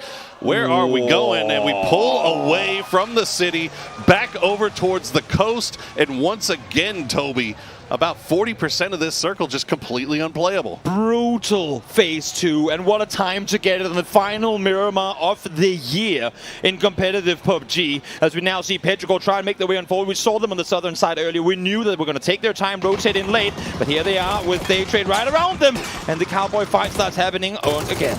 Play it from the beach, I guess, is the play here as Belmoth does manage to split the uprights, gets back to the boys, and stays alive as Petrichor Road continue their wrap up to the north. They've got December 12th and the rest of New Happy in the compound on the side of the road. This is slow sledding here for Petrichor Road. This is rough terrain to be having to drive these Morados over. I'm seeing Roth just in front of them starting to creep down this ridge line towards the water as well, maybe trying to set up for an ambush. The issue is they tried to do this exact same thing last game against Daytrade and got punished. Now it's just him against what will be the entirety of Petrichor. Roth, do not get out of that car and do not start shooting, because Petrichor will pull up if you give them a reason to believe you're just one guy there. And you can see he's already turning around, going away. Thank you, Roth. Go back to that compound. You have circle center. Don't risk it. And it looks like they're going to pull Pixel as well, and they're just going to play as 4 from a compound in dead center. This is beautiful stuff from SSG. Oh, yeah. Don't get too greedy. There's no reason to. There's still 63 players alive here, and there is not a lot of real estate to be had. Sonics, meanwhile, after their fight with FaZe, starting to make their way down. Twisted Minds just ahead of them, and you can see them scouting it out, looking to see where they want to go next.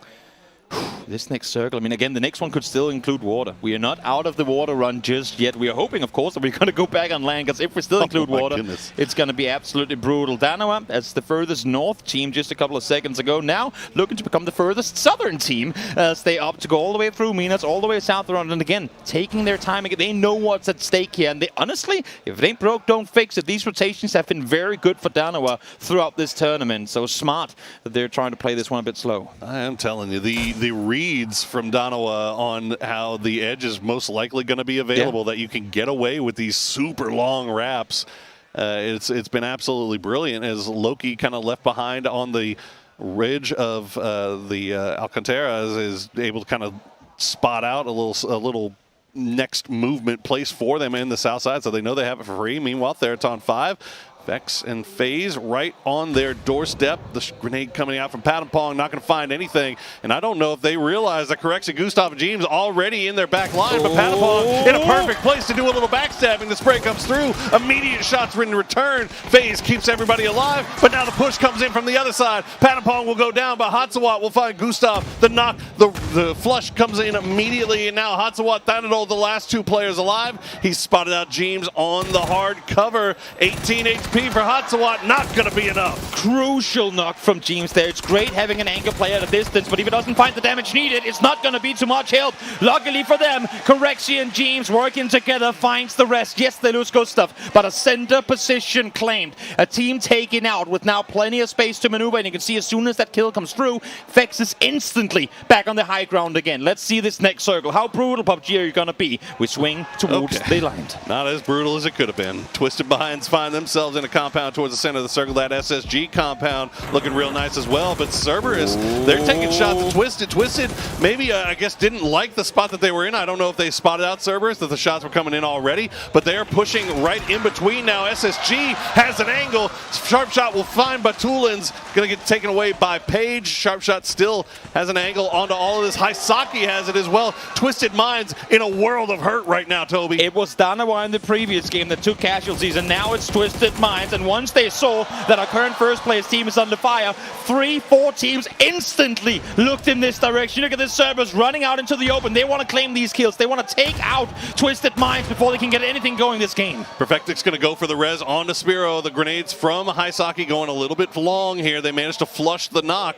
But now Space Station involved as well, but neither Cerberus nor Space Station wants to fully commit into pushing into that smoke cloud just yet. They still got 4 alive. They still got great positions to play inside this circle. That might be the thing that saves Twisted Minds. And for Space Station gaming there as well, you see Sharpshot back off a bit, look towards the north up the hill. He saw how exposed he was. Thank you, Space Station, for once again opting to go for the defensive play. Yes, those kills would be great, but for now, let Cerberus dare. Let Cerberus get greedy for those kills. You have a compound, you're in the center, you're looking very, very good. So great understanding of the situation from them to stay alive. And greedy they are. Cerberus still with Hymas and Haisaki out here.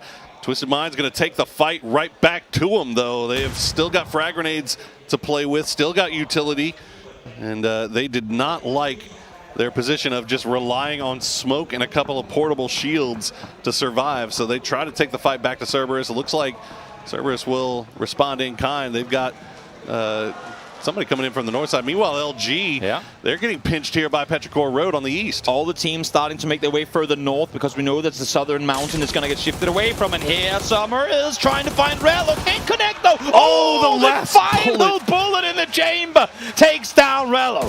Rello was swapping seats like a madman during that whole spray, and it almost got away with it. Summer immediately following with the grenade.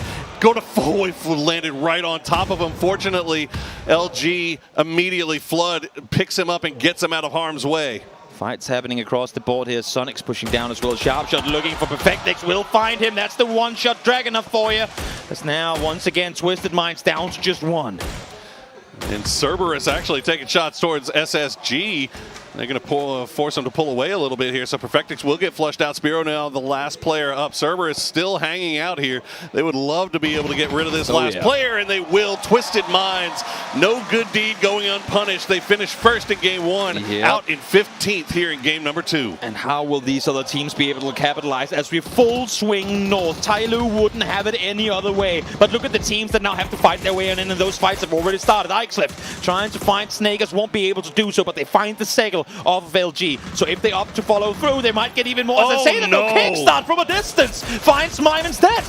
LG thought they were away from the trouble as they managed to avoid Petrichor Road, but they run right into Sonics, and they end up getting taken down. Meanwhile, Sonics and Tiamba on this north side. Tiamba just snuck in behind Sonics. I mean, you saw them taking shots at LG, and now all of a sudden, just like that, it's down to Kickstart. 77 trying to go for the res in the middle of the smoke. Kickstart still has frag grenades in hand, and I think they may know that somebody's behind him. ZYY just hiding out. And this all comes down to Petrichor perfectly forcing teams to run into each other. Once they got control of that ridge line, they say, guys, you're doing what we want you you to do. Kickstart. Oh, can't quite find Sai, but it should fall to blue unless if he gets a heal off right here, right now. Nope, goes to blue. Kick will say thank you very much and try and regroup. Get the point.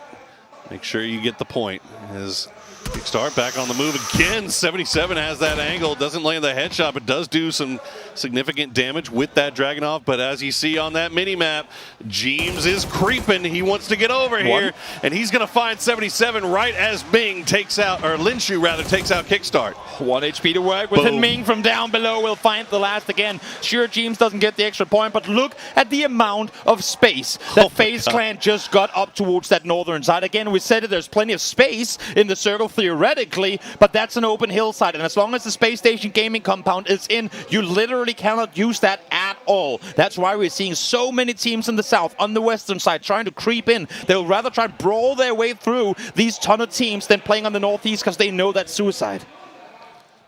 One of the most veteran players in the lobby, Jeems, he realizes what it takes to win a PGC. You need to go out, you need to risk it to get every single point you can find.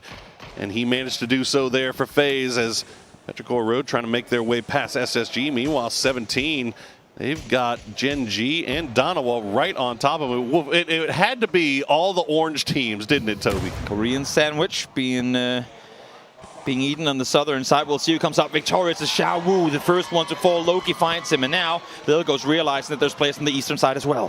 There's a little bit of a door here to open up to for 17 to collect some points, but Gen G, they're showing up in a big way here in the final day of play as they finished in second place last game, and now they are 4 alive, and they are putting a spanner in the works here for 17. Xiaobei, Suju, the last 2 up for that squad. Donawa, meanwhile, coming in from the northwest. They have to be worried about that. Salute is going to find Suju, and now it's down to just Xiaobei. The circle will shift north, and all of this will have to come to a head. And yet again, a brutal shift with limited to nothing you can work with. All these teams on the southern side will have to fight for what they probably all know is a sub-5 placement point game. As we now see Donawa trying to make the rep again. You have to make a play, and this play starts with Soul finding Esther. Donawa need to light things up here if they want to catch up to Twisted Minds. As he spotted out Xiaobei, won't be able to take the shot before Xiaobei peeks down, but he is going to feed that information over to Salute and Loki. The flashbang, the grenade falls just short, and Nonix will finish out Xiaobei, and now 17 out early once again. Huge sweep from Donawa started here, and crucial that Soul peeks on over and spots Xiaobei. He was stood there with Panzerfaust in hand. If they're not ready, they are just seconds away from dying there, but great call from the experienced player of Seoul to get the one confirmed. Still a long road into this next zone for both squads here, Donawa and Gen G, as they have New Happy and Day Trade both staring down at him. Pio is going to get spotted out by Anonix. And it's still more fights even on the northwestern side. As Tai Lu and Veronica 7 are squaring off. Yeah, few mistakes being made there from Gen G. Pio is isolated on that island. They cannot allow for this to happen. And now both Chon Yang and Esther falls as well. Gen G had an angle to play, but with Pio falling down, they completely fall apart. And they've got one player left, DG98 hiding out in the blue. Donawa trying to open up a little bit of a door here, but they've got to take attention towards Day Trade and New Happy. No knocks coming through just yet onto Donawa. They've managed to play the terrain about as well as you can. They've got smokes laid down, but Day Trade, look at how much room they have to work with. Now, fortunately, New Happy finally finds an angle onto them, so that might force Day Trade to just pull off of this, and that might open a door here for Donawa to make their way in. Reposition, play the long game here. You know that every time you peek towards Donawa, shots are going to be coming in from the other side, so let these two teams fight on the southern side, which is exactly what we're going to see now. Loki, headshot, body shot connected. That's CC down. You want to be the GOAT, you've got to earn it, and Loki doing the most right now for Donawa as they find that knock. They try to open up some room for themselves here to make their way into the zone. New Happy, December 12th, going to try to go for the res onto the rock. Loki continues to spray it down, still looking off into the distance. Now they see DG98 has gone. They know they don't have to worry about a snake biting them from the blue. But look at this now, Toby. SSG now starting to creep down as well. And they have to make this play. I love the aggression coming out from SSG now. Go down, force this fight between New Happy and Donawa. Do not allow them to reset as they come on through. Ming Ming is going to peek on over, but he's going to soon find a lot of opponents on the other side. Finds one with an 8 though. Immediate 2 knocks on the Loki, and Onyx is going to go down as well. New Happy turning up in a big way. The smoke keeping Salute alive. Can he find any more success as he plays around the edge? Ming Ming creeping, looking for for any shadow will finish off Inonix. Salute managing to get the heal off, gets the flashbang down, creeps around the edge, works the edge of the smoke beautifully, finds Ming Ming. As Salute somehow, some way, still alive for Donawa, but he will get spotted in the end. Nan able to make a hero play, will be able to get his teammate and Ming Ming back on his feet as well. Absolutely clutch, but what a valiant effort from Salute to try and make something happen there. Got the knock, slowed them down, but in the end, Nan with just 5 HP, able to stay alive. And fortunately for them, they were pushing over those ridge lines to get right into the face of Donawa, and it actually took them out of the line of sight of SSG. So SSG now pushing their way forward. You see them get the knock on the flash. Meanwhile, Veronica 7, they cleaned up that fight on the northwest. They're down to just Guman and Tosi. They've got to make moves in. But here you go, Space Station and Day Trade once again squaring off. Yep, again, Space Station. I mean, they've been playing this game incredibly well. They have 5 kills already. Now Sharp does fall down. The rest might be possible, though. Trying to smoke him off. He is the front man. Nate's coming in to follow. They need help on the front. You can see Pixel wants to go up, wants to get him back on his feet, but it's a hard committing rest to go for, especially with him, I believe, being second or third knock already. They got to keep these smokes cycling because there is more grenades. There you go. Belmont will flush out Sharp Shot, and that makes it a moot point here for SSG as they just retreat back to their compound. Maybe look towards making their way over to the north side of the road. Now is the perfect time to do it. But Page already over there does spot out Corexi. He's got Jeems right on his doorstep. New Happy still trying to find their way in from the south side. They spot out Cerberus, and they'll take down High Mass. This is an absolutely huge play happening towards the east side here with Page finding Corexi on the back. That is Jeems losing all kind of info. Now he peeks on over, finds the first. Jeems can do these moments, but it's not going to happen here. And it all builds off of Page's knock onto Corexi. That is you now playing blind in the trenches up front. Nice effort by Jeems, but in the end, SSG just running him over. Beautiful work there from SSG as they now have 7 kills to their name. They'll keep 3 alive, and they've got a lot of circle on that north side to deal with. Right now, they're positioning themselves to do a little gatekeeping. New Happy with the blue at their backs, trying to find a route in here that doesn't put them right under the view of Day Trade or Cerberus. And this only happens because SSG makes the right plays at the right time. We were crucial, we were critical when we said they had their windows to make plays and couldn't execute them in prior games. Here, they have done it so well so far. Would love to see them be able to bring it home. Veronica 7, meanwhile, still have 2 alive. They are far, far north of this, though. As you can see, Day Trade just waiting to hear the footsteps. The smokes getting laid down, getting cycled beautifully by New Happy. No gaps to be found just yet, although it looked like Belmoth may have spotted out Ming Ming just on the edge. And now he's going to spot out Nan, takes the shot, doesn't get the knock though. CC108 shoots the molly right out of his hand as Belmoth goes down, but Roth will trade it down onto CC108. Pixel will finish it off, and now Flash going down as well. Ming Ming down to about 5 HP. Nan has some hard cover to work with here. Day Trade, the last players alive, will turn their attention over to Cerberus as they make their way in from the west. They need to suppress, they need to hold them off, and right now they're doing a great job at just that Haisagi Sololsi. The last 2 players alive for Cerberus, trying to make their way in. The 4 out of the top 5 are out. Cerberus know this is their chance to climb, but Day Trade, it's not giving them any ground to claim.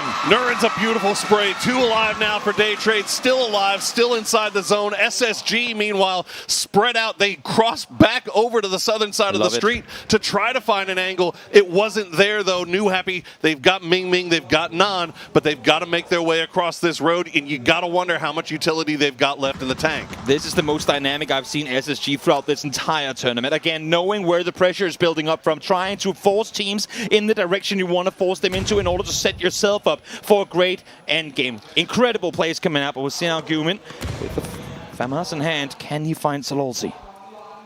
Fishing with dynamite right now as Guman will find some damage onto Sololsi, but won't get the knock. Guman, the last player up for Veronica 7 Fun Pin, has some hard cover to work with, but he does know that he's got company right behind him. Meanwhile, Nurin's Pushil's still on the south side, or the north side of the road, rather, south side of the zone. They know they've got New Happy behind them, and they've got SSG wide split. As you said, SSG actual hunters right now. 8 kills so far. Roth with 4 of them. as they try to turn their attention back over towards New Happy. 4x spray from Roth almost takes down Ming Ming. Ming going to be reconsidering that peak as Roth said sit back down and continuing to try and do damage from a distance. A little bit of damage comes in return though. And again, New Happy, they have to make something happen. They need more damage to make a run on forward, but Pixel is instantly there as they continue the whack-a-mole play style against New Happy. They keep their heads on a swivel, but having said that, Nan has made it over. New Happy just finding all types of utility where there would seem to be none. Still have a few smokes left that they can use, but you gotta wonder how much longer those smokes will keep them alive. Ming Ming still hasn't crossed the road just yet. Daytrade looking over in that direction, but they haven't found an angle just yet. Meanwhile, every other angle in this lobby, in this circle, seems to be covered by SSG. They just got to be careful. You don't want to take a knock here. There's one more circle left to pop, and it's going to happen in just 4 seconds. Ming Ming is hoping for the Southern Arch. If he knows he's going to have to cross the road eventually, but doesn't want to go until he absolutely has. So this one is a donut, though, right down the middle. We are ending in the middle of this crossroads. Solos to the northwest. The team ups on the southeast. This one is practically impossible to call at this moment. Not much utility left for Daytrade as now Page will spot out Norns with that Dragon off. Won't be able to get the flush just yet, though, as you can see the terrain just so rocky and so many valleys and dips and divots here that people can hide behind. It's the only reason that we've made it to 28 minutes with 9 still alive. Nan right on the doorstep of SSG. You got to hope that SSG did not forget about that solo player from New Happy that managed to make it across the road. Right now, Nan is proning, waiting, hoping that Ming Ming somehow manages to cross on over. He needs the help from the team, but the thing is, if Ming Ming finds a knock onto a Space Station Gaming, they know that it's going to be a 1v2, but Nan has to try and make a play off of it. Issue on the other side is that Daytrade is still looming on their southern side, and Ming Ming is well aware of it. Norns not res just yet. There you go. Page will spot him out as Pixel riding the BMX, baby. You don't get to see it very often, but this is a pretty good time to use it if there ever was one. Nan will finally peek up, try to get involved now that Ming Ming has joined him, has managed to make his way across the road. Pushus couldn't hold him at bay. And now SSG just using whatever utility they have left. Pushil's backfilling New Happy, not taking shots just yet. But I mean, this is tough here for Space Station. You can see just no more utility offensive in the bag. Sololzi, though, will find Nan, and Page will get the flush. And now Ming Ming will get tracked down by Roth as SSG clears up their biggest rival, you would think, in this final zone. They knew that if we just keep them down there for long enough, eventually a team will peek over. Eventually a team will shoot them in the back. They needed just one bullet fired to get control. Sololzi taken down now, as well as 2 solos. Try and see if they can bring it home against Space Station Gaming. The Sololzi donated his point over to the blue. You got to imagine Pushil's probably thinking the same thing. Space Station wrapping around here, trying to spot out Guman. 11 kills now for SSG. This could be the start of something great here, as there's still 4 more games remaining. Guman, he's not going down without a fight.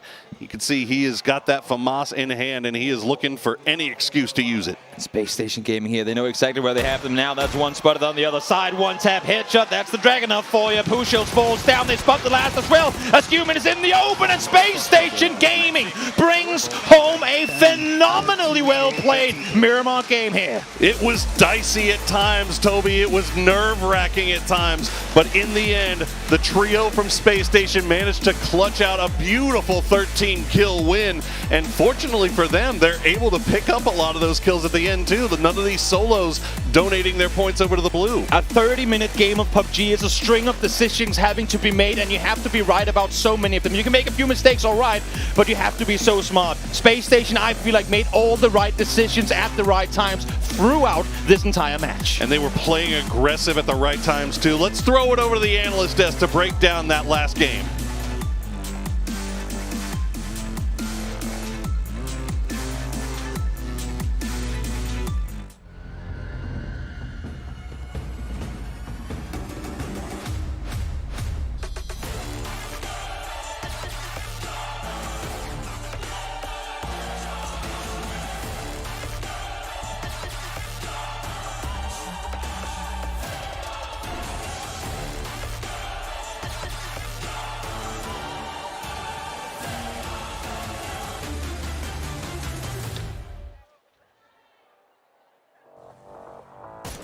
Game 2 is done. Match 14 of the overall grand final, and the chicken dinner goes to Space Station Gaming.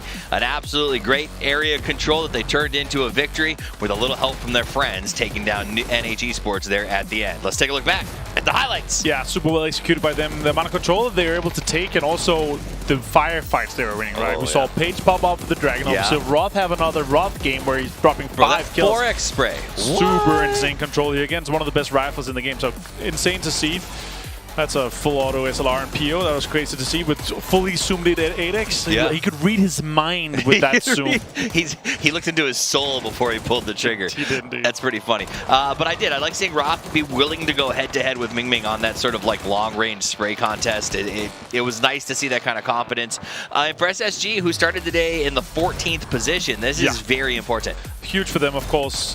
Unfortunate for Faceland, though. They this was their area. If they were 4 guys alive, Correction, Jeems on the northern side, they're like, this would have been a free game for them. But of course, could get taken down by Space in the Gaming. Good shots coming in. Page being as finished as he can here. He's like the most excited I've seen him in a long time, but his face doesn't say so. Does not betray his emotions. Well, welcome back to the desk. My name is Toffees. I'm joined by Avenger as we break down the action.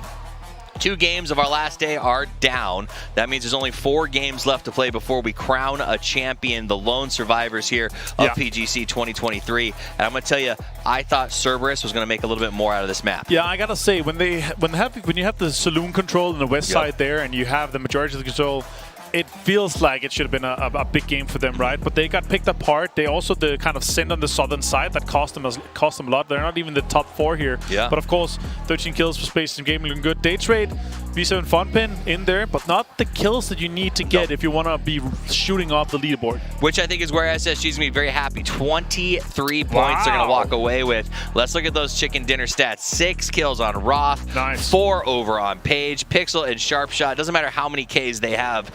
They're both putting in a ton of work, whether it's 4 it is 1, a Pixel 2 1K 1, here. Right? Yesterday it was pretty funny when he came up here. He's like, I was only Pixel 1K. I was like, hey, you win this, maybe add a couple extra Ks to that name if you'd like to. Wipe the winning team in one game, then you're going to be Pixel 4K. I want to make sure that we say man of the match goes to Roth. 6 kills, 600 damage. If you know this guy, you know he is relentlessly positive. It's one of his biggest strengths as a leader is that he's always looking for the bright side. You saw the interviews before the things. He said, my wife has supported me for a long time. I told her I'd bring home a championship. I think it may not be the full trophy. It would be quite a day for them to do that, but I know for a fact he's bringing home something amazing, and she's going to be super proud of him. Imagine, though, the back-to-back-to-back. Oh, a back-to-back-to-back-to-back would be phenomenal. Let's look at the overall leaderboard, though. Twisted Minds still in first place, 116 points. Feeling good. Donawa closing the gap, 109-17. And now Cerberus in the chase up there at 94 and 91. FaZe could have made a little more, but they did an 89 and 88 for New Happy. That means they are still 1 game away from being back in that chase. LG and Sonics, 2 teams that we could say have a bone to pick with each other, are now battling neck and neck, adding a little bit of extra juice to the mid-pack. The Space Station game, of course, ending up on 69 points here, making it, only 10 points from Sonics, only, it's 17 points from LG. That would be also something that would be huge for them if they're able to put in more points, if they're able to beat the 2 other teams that they're huge rivals from, right? So good to see them come in. First of all, let's see them in the top 10. Let's see how much further they're able to fare. And also the prize pool starts really jumping, right? Once we get into the top 10. They moved up about $6,000 off the back of that game, but now they are in a position where a couple of good placement points starts jumping them $10,000, $20,000, $30,000, and that's pretty exciting. So I'm excited to see if they can do the back-to-back-to-back-to-back, as you say. Imagine. That'd be crazy. It would be crazy. I would love to see that. We're going to find out. We're back in just a few minutes with the 3rd match. Don't go anywhere.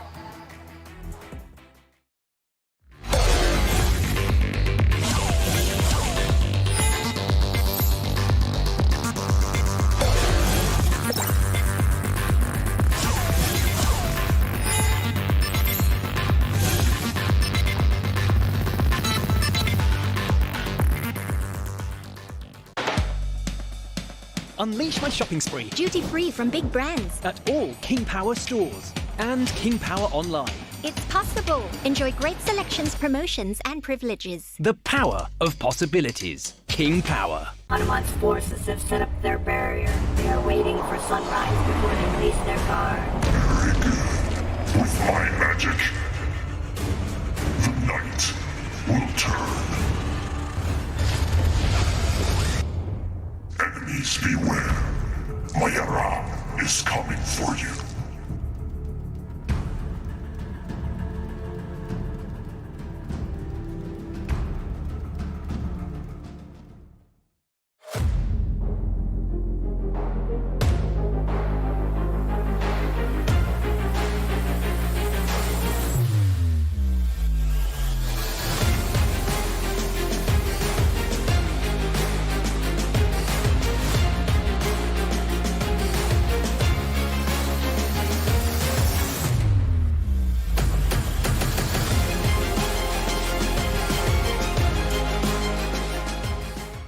ยืนหนึ่งมันไม่ง่ายแต่ไม่ยากที่จะทำแค่ตั้งใจและสนุกกับมัน เท่าแก่น้อยตอบโจทย์ทุกไลฟ์สไตล์แบรนด์สาหร่ายยอดขายอันดับหนึ่ง ถ้าสาหร่ายต้องเท่าแก่น้อย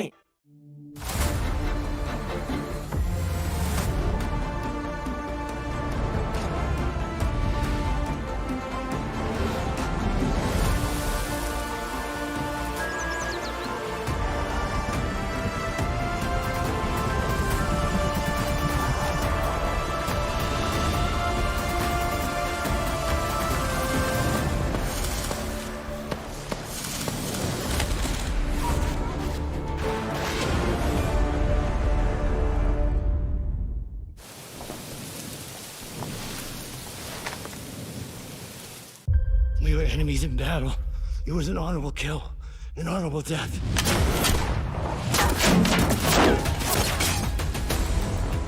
Why didn't you take him out? I will kill him when the time is right.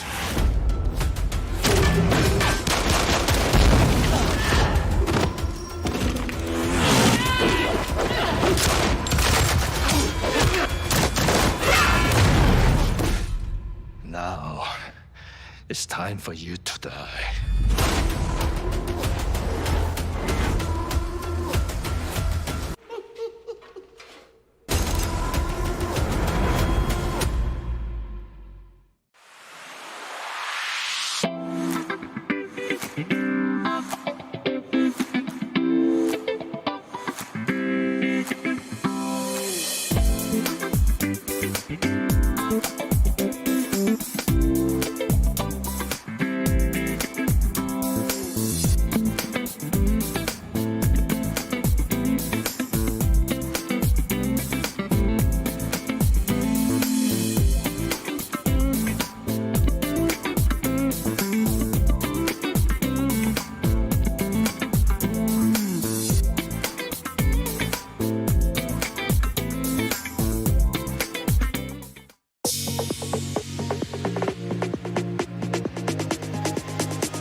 Hello, everybody, and welcome back to the PGC 2023 Grand Finals final day, Toby. We've got two matches in the bag. That time, it was a big big win for Space Station Gaming. Pushed them up a leaderboard a little bit, but on the top side, it didn't really make too much of a difference. A huge game for SSG, but I feel like an equally huge game for Twisted Minds in the fact that they fall 15th, 0 kills. Everyone sees this happening, yet no one is able to capitalize. They remain ahead. Yes, we see 7 and 8 points come through, but not the big wins that you had hoped for some of these other top 5 teams to claim. 17 Gaming not been getting any luck whatsoever with the circles. Danawa, their wide rotations, long rotations have not helped them out as much as maybe they were planning for them to, at least through 2 games on Miramar. But now, Toby, we are headed over to Taego, where all bets are off. Literally anything can happen. We haven't seen repeat success, I feel like, on this map yet. The circles have been diverse. It's been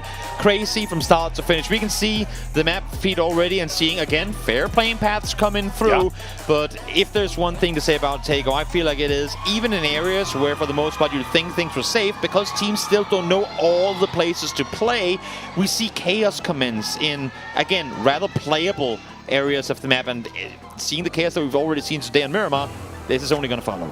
Absolutely. We saw during the break, just right beside our casting booth, Danawa, the coaches still hyping the players up. Everybody's still in good spirits as we head over to Taego. 4 games remaining on this final day of the grand finals. Who will make a move, Toby? Who is it going to be on Taego? Now is the time. Now is the time to catch up to Twisted Minds. We've seen it in EMEA. We've seen it at global tournaments before. Once they get ahead, they really separate themselves. Now, in the past, especially at PGC events, they've fallen short at the very last step of the tournament. But if you're any one team to catch them, now would be the time, because with the way that we're seeing Twisted play right now, they're leaving nothing up to chance. They're playing extremely good. I will tell you one thing, throughout the years of casting PUBG, talking to so many players with so much experience, one thing remains certain all the way through. Everybody you ask, it's always easier to be chasing that top spot than to be the one trying to hold on to that top spot. So that might be something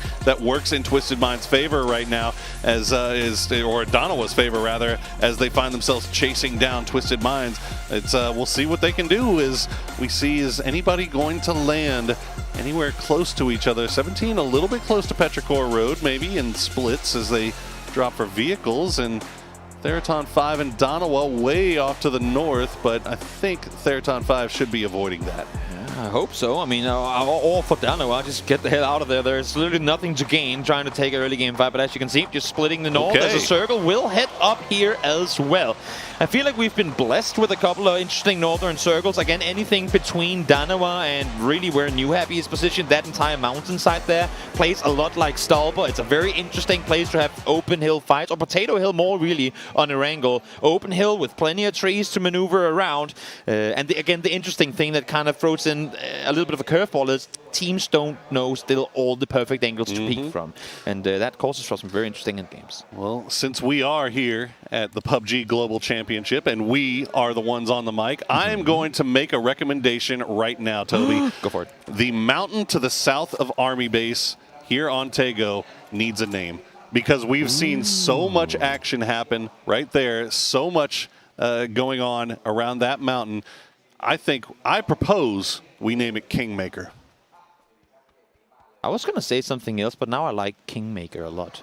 Because I think that mountain, whoever comes out on top and wins that mountain, is going to be made king here at 2023. Maybe. We'll see. Maybe. We'll see. Maybe. It remains to be seen, but I am going to use my position for once to benefit myself, and I'm going to try to make that name I feel like stick. Now you threw in a name that was too good, so now this is going to hard shift into Palace. That's just how this game is going to end now. Like, we can't have that name. It's too good. It's too good. We're going to save that for next year. But yeah, we'll see. The one positive thing now, I will say, that this circle is pretty much, I mean, there's no second guessing it. It is going north. Most right? definitely. So everybody is going to be trying to make their way across that bridge. Now there is that little, I see you pointing it out, that little area around Terminal. I don't think we'll see it go down there. Now, although that is obviously a possibility. Now, I'm interested to see all these teams that we have down south, and there are many teams down south. How many are going to opt for the E pickup? It seems to be a extremely double-edged sword throughout this entire tournament, where sometimes it works great, but it feels like more often than not, you end up losing somebody pretty early, possibly the whole team. I mean, Sonics did it playing into the northern side of this pretty much exact same circle. Got up to the army base when no one was there and claimed a win off of being in a very good position early on. So we'll see. We'll see if anyone, as you say, up to go that route as many teams start sending up in the middle. And now we start seeing some of this open hill terrain being used. Third on 5 has claimed one of the center compounds, and Tosi's creeping on forward. I know he has an ace, has a bazooka as well. Not sure if this is the solo play you want to go for, and I think we can see here that both Tosi and Human are starting to wrap back as they see more players group up in this position. Well, this is a 2-2 split from Therton 5. So if the entirety of Veronica 7 were there, then maybe it might be a good idea. But it does look like V7 is going to push down now. It is worth noting Veronica 7. Before we do that, there have been 2 burning planes on Tego this PGC, with Luminosity and Genius being the ones to win the chicken dinners off of those. But worth noting that Veronica 7, despite starting off a beautiful day one, fantastic stuff, they have just dropped like a rock since then. But this might be something beneficial as Pow Pow. Oh no, and a million fantasy squads cried out at once, Pow Pow, please, not again. Maybe. Yeah, it's of course the previous one they had was unlucky with Salute wrapping around on the bike and taking out 3. This time around the warning shots do come through, and for now Pow Pow lives, but no! Talk too soon, Heaven finds him and Pow Pow falls. And Veronica 7 picks up a well-earned and well-needed kill. As we see 7-7 just on the southern side of the road. The rest of the boys from Tiamba starting to arrive, but that isn't going to help them out too much as their teammate is well and truly dead. And that's another -3 for Pow Pow here today. Tiamba had a win from this exact area of the map. Makes perfect sense that they try and go back here again. When you're playing comfortable out of a position, might as well head back into that exact same area up towards Godok. Now, though, having to play it as 3 as we see FaZe starting their rotation still. Not over on the western side yet. Going past Terminal as we speak, but they are getting backfilled by both Day Trade and Twisted Minds. Curious to see if FaZe opts to set up shop. We've seen them try and execute kind of ambush plays before, or maybe now they're going, you know what, priority A, get across, get to the other island, then we can see what happens from there. Exactly, and it's worth noting maybe the Day Trade heading a little bit farther east while Twisted is heading a little bit farther west, so none of them really following that same rotation line that FaZe is, so their backs should be fairly clear. Now, the other bridge off to the west, LG and Cerberus were kind of crossing it at the exact same time. No shots coming through, but they were right on top of each other, Toby. Sure were. Patrick Cordano up here on the mountaintop. Kingmaker. The mountaintop of Kingmaker, if that's how we're going to go about it now. Trying to scout on forward. Right now, very good in sharing this hilltop as we're seeing, I believe. Wait. No, who is flying in? Somebody's doing an E-pick up here now. I'm not even sure who it is. I'm not either. It's not V7 or Third on 5, and they're like, well, then who else can it be? Those will be the 2 easy takeaways, but we'll see once they make it in who it's going to be. In the meantime, 7-7 knocked at a distance, and of course, V7 well aware that they have Tiamba nearby, and this is just from one troublesome game into another. Tiamba continuing to struggle here. Unfortunately for Tosi, looks like he may have misplaced his knock there. 7-7 giving him the jukes as Tiamba, ZYY, and Linshu just holding down inside the compound, inside Godok. And we do now find out that it is Tai Lu that was making the long emergency pickup, and they're going to find themselves a very clear army base. Although, there you go, Esther going to steal away 7-7, so... unfortunate there for Veronica 7 that they are not able to flush their kill. Oh, nice trade there. Yeah, solid hit shots coming through on both sides. No one able to find the knock, though. And to go back to your Tai Lu drop towards army base makes perfect sense, because even when Sonics were up there in the game they won from that position, Tai Lu actually flew in, stuck around for a moment in this exact same position, then realized, wait, there's another team here. Let's just E-pick up straight back to the south again. But this time around, they will have army base to themselves, so we'll see if Tai Lu, who currently sat in 15th, could come up victorious here. Would be huge to start their climb up the leaderboard. The ultimate bait of the back-to-back E-pickup. Yep. As we'll see. It looks like Tai Lu not actually hanging out in Army Base. Instead, they're going to keep ascending up that mountain, Kingmaker, to the south of Army Base. And Sonic's starting to wrap around that direction as well on the east side, although they have stopped down. Day Trade getting a little bit close. Twisted Minds trying to make their way over to this bridge. They were going more to the west, but they ended up cutting back to the east, where FaZe, as you mentioned, there was the possibility of a bridge camp here. They've sent Fex on the northern side of the river, but the rest of the 3 remaining members of the team still on this south side, hugging the bridge. Oh, Gustav gets in a car, hearing more than one vehicle. Again, we know that teams tend to pull up in these positions, so it makes perfect sense. And he opts to disengage, doesn't even peek over, just trying to scan it. He hears the cars, instantly falls back. He knows Fex is on the other side. Go down, follow him through. That's going to allow for Twisted Minds to now stop and scout forward, but it's also going to force FaZe into a split where I'm worried that if Twisted Minds catches them, that might be EMEA fighting one another on that southeast side. Everybody centering up a big time on this northern island circle, and nobody really playing around the edges. I guess the closest you could really say would be Sonics, and then Twisted on the south side. LG, meanwhile, they've made their way in on the west. They're getting kind of close to the western branch of the T5 split, but just kind of peeking over here. No shots being sent just yet. Yep, Snagus wanting to get up on the rock, wanting to get a little extra vision, but of course well aware that it is dangerous to play those exposed high ground positions. So probably only staying there for a little while, as now 3rd and 5 does start shooting in that direction. And Petrichor, again, everyone just settling in. There's plenty of space in this northern island for everyone to be there, especially when you have 2 teams not even there yet. So let's wait another 7 seconds to see who gets the blessing of the second circle shift. Worth noting that Sonics continuing their wrap there on the eastern side. They did have success playing from Army Base, and now we will see the new zone.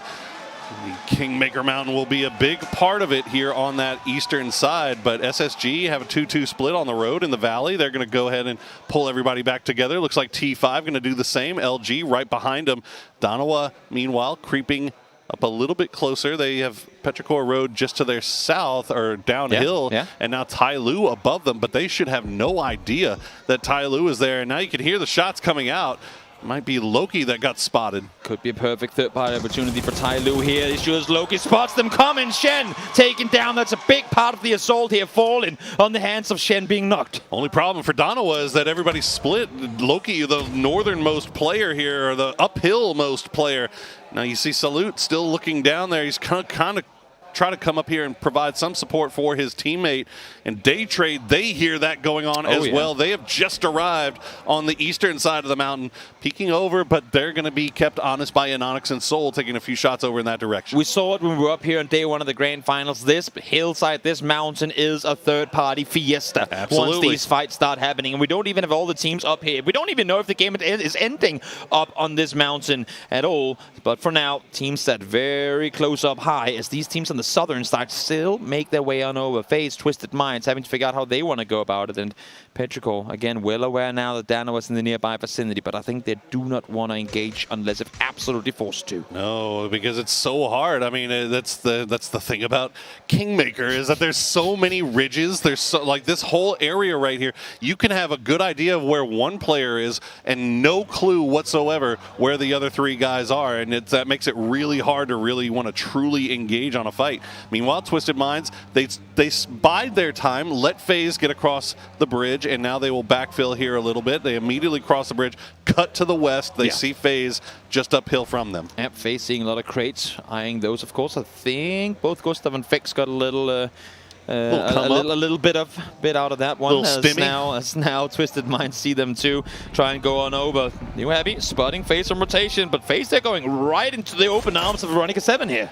Yeah, Veronica 7, they've got 3 up here. They've got Glaz back in the compound, but the rest of the boys playing inside the hills. FaZe maybe pushing into something that they have no idea where it is. James has that high ground. He's already out on foot. He's going to take a shot. Tosi going to find Gustav as he makes his way through. Tosi immediately finds James as well. The trade coming through as James will take him down, but immediately goes down to Guman. Heaven going to get spotted by Fex, and now it's 2 up for both squads. Make it 1 on the side of FaZe, and this is a third-party haven. The doors are open. The Piranhas are in the sea. 17 from one side, 3rd and 5 from the other. Coming in to say hello is Corexi. Tries to make magic happen. Solo player left alive now on the side of FaZe Clan. What can he do? Can he stay alive? Can he get another player back on their feet? It looks practically impossible at this point. And it's not even a third party. It's a fourth party coming through as well, as 17 coming from the south, T5 from the north. FaZe Clan is eliminated in 16th place as T5 has arrived 4 strong. Now V7 still have 1 up. 17 pulling away as Twisted Minds wrapping through as well. Just absolute madness here on the south side of the circle. Chaos unfolding on the southern side of the mountain as all these teams try and make landfall. Circle swings up towards the mountain once more. As Twisted Minds have gotten through, they lose one. But if that's the play you pick compared to the loss of an entire team in face, you'll take the loss of Lou. It's not over yet. They're still on the move. Petrichor Road have angles onto this. Gen G as well. Long range shots coming through from Ike's left. Damage coming through onto Batu. Perfectix will survive. Spiro down to about half HP. A few more shots here from the reload. Ming gonna find Spiro as Kickstart also getting taken down. So multiple fights going on all across the map. Twisted Minds once again in trouble here very early on in the game. As you say, many teams taking casualties, but I think where most people's eyes on the kill feed are is that Twisted Minds is losing players. It's what everyone want to happen. As now Ty Lu peeks on over, finds Tiggleton. 2 down, 3 down for Sonics. It's all down to H-Win as they try to make their way in from the north. H-Win the only one alive. He'll find a knock on Aetong Mu. He's by himself, but he's not by far not dangerous. Here's Zhao Yang.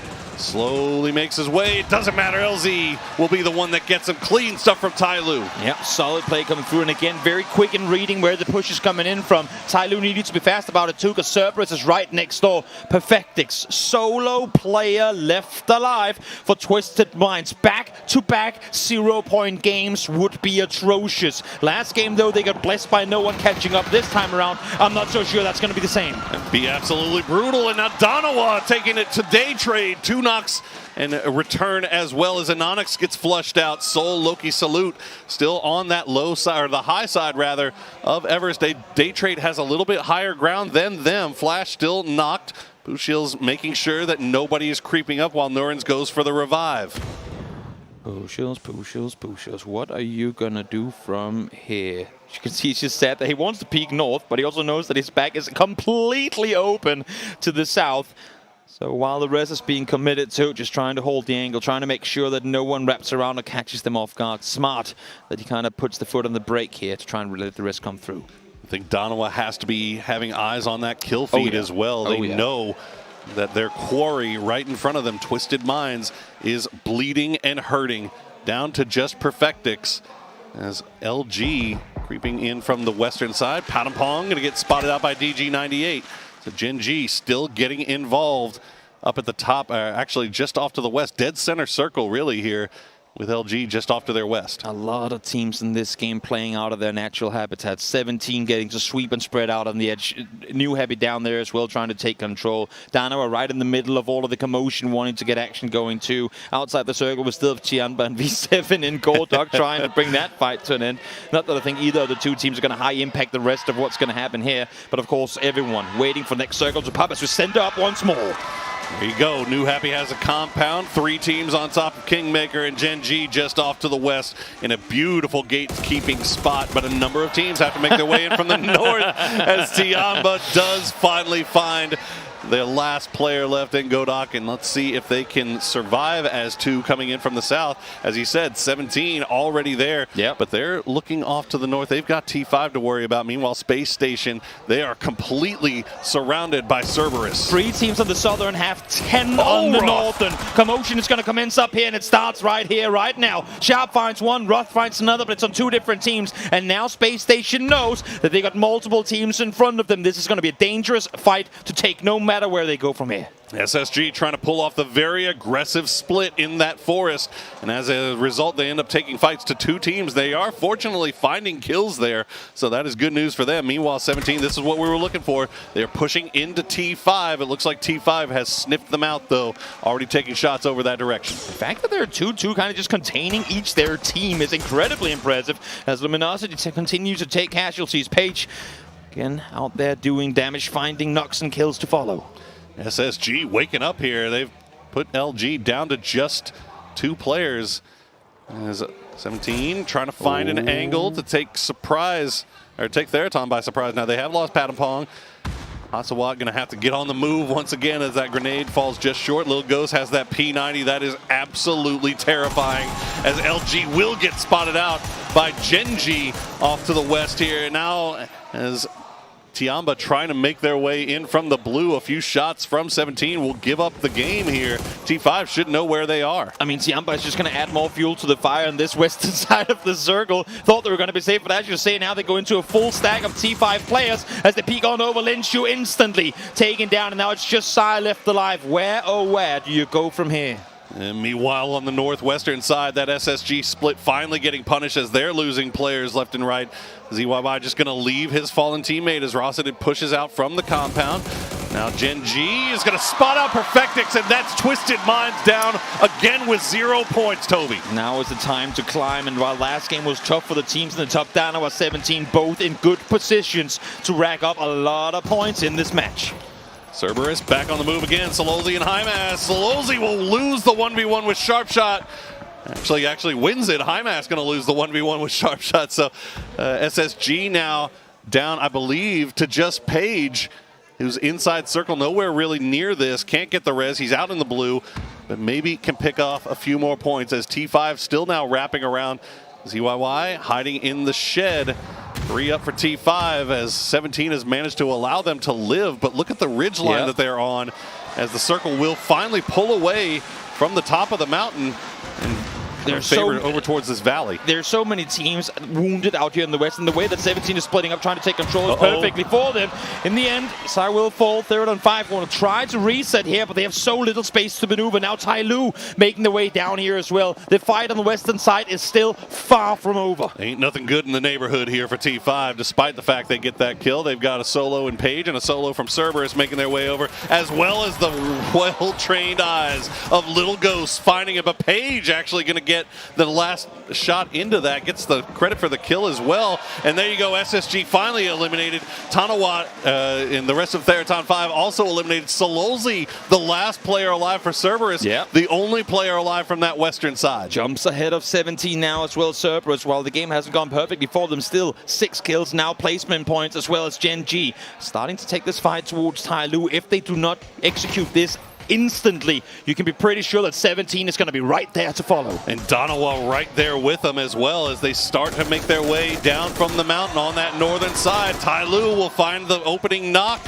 immediately gets traded back. Xiao Yang down, LZ down. Shen will trade it back onto DG98. Pio working from inside the smoke. Doesn't matter. Tai Lu cleans it out, but now is Donawa in a position to take advantage of these 2 knocks. Yep, Cerberus down, Gen G down, Tai Lu wounded, and Danawa on the hunt, trying to make their way forward from one side, and now 17 in from the other. Tai Lu in arguably the worst position you could possibly find yourself in, with our current 2nd and 3rd place teams right around them. They leave Xiao Yang behind and instead just send it into the zone. It's just Aitong Mu and Shen as they make their way in. Can Danawa even spot out Xiao Yang and get credit for this kill? No, actually, okay, Sol was the one that got the knock originally. So that's 3 points now for Danawa as they play their way in from the north. Now Day Trade still making their way down. Petrichor Road still 4 strong from a compound high, and also New Happy, the south side, 4 strong. Nothing but high ground all surrounding a bowl in the dead center, Toby, where nobody wants to go. We literally have 2 ridge lines just going straight north to south and a highway of no man's land running down the middle. Brutal this is going to be edge fighting on east and the western side into what could potentially be a center fight that's just going to be done in an instant, as everyone's going to be running around in the open. That's the other thing about this too, is this ain't Miramar. You can't just get vision on what's across the circle from you. True. There's trees, there's terrain, there's everything. So it's going to be very, very difficult for any of these teams to really third-party any fights that happen unless they happen to be right on top of them. We'll have to see. It's phase 5, and we are down to just 20 alive, and our top team is out of the picture right now. Danawa, 17, both stand to gain here if they can pull it off. 4 players inside this next circle, 3 of whom are on the side of Petrichor. This is going to be a bloodbath and could very well be a game over by phase 7 if these teams fight the way that we expect them to. Petrichor first want to take casualties. That's Chewy. That's the anchor player from up high. They could not afford to lose him, and I think they will try and see if they can get him back on their feet. Issue is, does Day Trade now try and make a play off of it? Does New Happy from the southern side start pushing further north? New Happy, let's not forget about them. Obviously, all eyes on Danawa and 17, but New Happy could stand to gain a lot from a win here. If they can pull it off, they've not even really been in the conversation. But they've managed to collect points at a consistent pace. They've managed to keep themselves right in striking distance, waiting for an opportunity just like this. Let's see if they can capitalize on it. Everything's slowed down for the time being. Chewy looks like he might be able to get rezzed here. Petrichor Road just waiting to be sure. This is what happens when you eliminate half the game, half the lobby in 2 circles. That creates a bit more space, but as you can see here still, while there is space to take, no one's willing to try and claim it. As Salute makes the run on forward, as Hongmu peeks him, spots him, gets him down to low HP. This nade might just be able to seal the deal. Salute hiding behind the tree. Hongmu putting it right onto Salute. As now Danawa is going to have to play this one out with 2. Meanwhile, Day Trade is wrapping around from the north side, Toby. Loki and Soul in a terrible position here. He's going to try to make the spray. Won't get the knock. And just like that, Danawa is taken out by Day Trade. A breath of relief for Twisted Minds. Sat and watching this unfold. There's now 17. Our eyes go to you. Can you make the climb now that Danawa fell short? 17 breaks that 100-point barrier as now they turn their full attention back over towards Tai Lu. They've gotten one. Hongmu doing the most right now against Little Ghost. But there you go. Nurens will do it for him as Day Trade picks up another point. Day Trade throwing a spanner in the works of this entire lobby right now. If there's a time to climb, now is that time with just 4 games left to play. We made that 3 1/4 as Day Trade in 14th try and make their way back up this leaderboard. But now, with a full force of 17 running up, they have a tall task at hand. 17. Big grenade from Suju, and that puts them right on the doorstep of Danawa. They've still got 4 alive, 6 kills in the bag, but New Happy 4 strong, Petrichor Road 4 strong, and so much space in this zone, Toby. Twisted Minds sat alone, then Danawa got close, and now 17 might rejoin that race in the top of the leaderboard. But this next circle could very much decide whether that's going to happen or not. They have the rich, they have an area to play, but if this swings anywhere east, the run on down from 17 here is going to be practically impossible. Okay, let's slow down for a second. All right, there it is, right in the valley. Petrichor Road gets to hold on to their spot, but Lil Ghost finds an angle. We'll get the knock onto Ming. And New Happy, I think as soon as they see that in the kill feed, they start thinking about making their way, their wrap up to the north on that eastern side, but now have pulled back through the smoke. Chewy will try to go for the res on a Ming, and it looks like he should be able to get it. It's a Chinese standoff here, again, for 3 powerhouse teams that all of their respective years of PUBG esports has been the team out of the Chinese region. Now, all trying to claim it once more. Again, I mean, while the talk has been 17, Danawa and Twisted all day long, and the last couple of days too, New Happy with a win here, with a couple more kills to boot, could be right in joining that conversation. You want a top 3 with some star power. This is where you're going to find it. Ming, Ike's left, Suju, Xiao Bei, Xiao Wu, Lil Ghost. So many players in this lot, in this final 12, that at one point or another have been considered among the best in the world. And now they have to take on each other for this final Taego win, this match 15 in the grand finals on the final day. We can put it this way, for those of you guys who don't watch Chinese PUBG on the regular, this is a perfect showcase of just how insane PCL in the Chinese region can be in PUBG. Petrichor Road still have the high ground, still have a lot of cover that they can work around. New Happy trying to send it down a little bit south here, but Petrichor Road finds a little bit of an angle, so New Happy slowing down just a little bit. 17 opting for the 2-2 split, but you can see the smoke walls laid down. So New Happy finding an angle onto that as well. And again, Toby, this is Taego. This is a map that these guys, while familiar with, are not that familiar with, where they feel great about it. Is Chewy's going to find the knock on a Little Ghost. And it's these small angles. It's these small, narrow angles that teams just do not anticipate. To go back to what you're saying, like there's so many weird off angles that still have yet to be found, that are only found when showcased in tournaments like these. The thing is now, everyone is in. While some teams only have literally an inch to work with, they are inside the circle, so they're waiting for that final pop. Phase 8 is going to show itself in 10 seconds, and everyone praying that their edge of the circle is where it's going to go. Where, oh where will this RNG take us? This is as equal as can be. Look at the percentages right too. in the middle. 32, 32, 34. This could not be more even. Well, the Petrichor compound is out. The high ground, some high ground cliffs still in, but you can see that Ikesleft has already taken a spot on that low side. Unfortunately for him, 17 still have shots there. Chewy going to find Lil Ghost again. The re-knock coming through.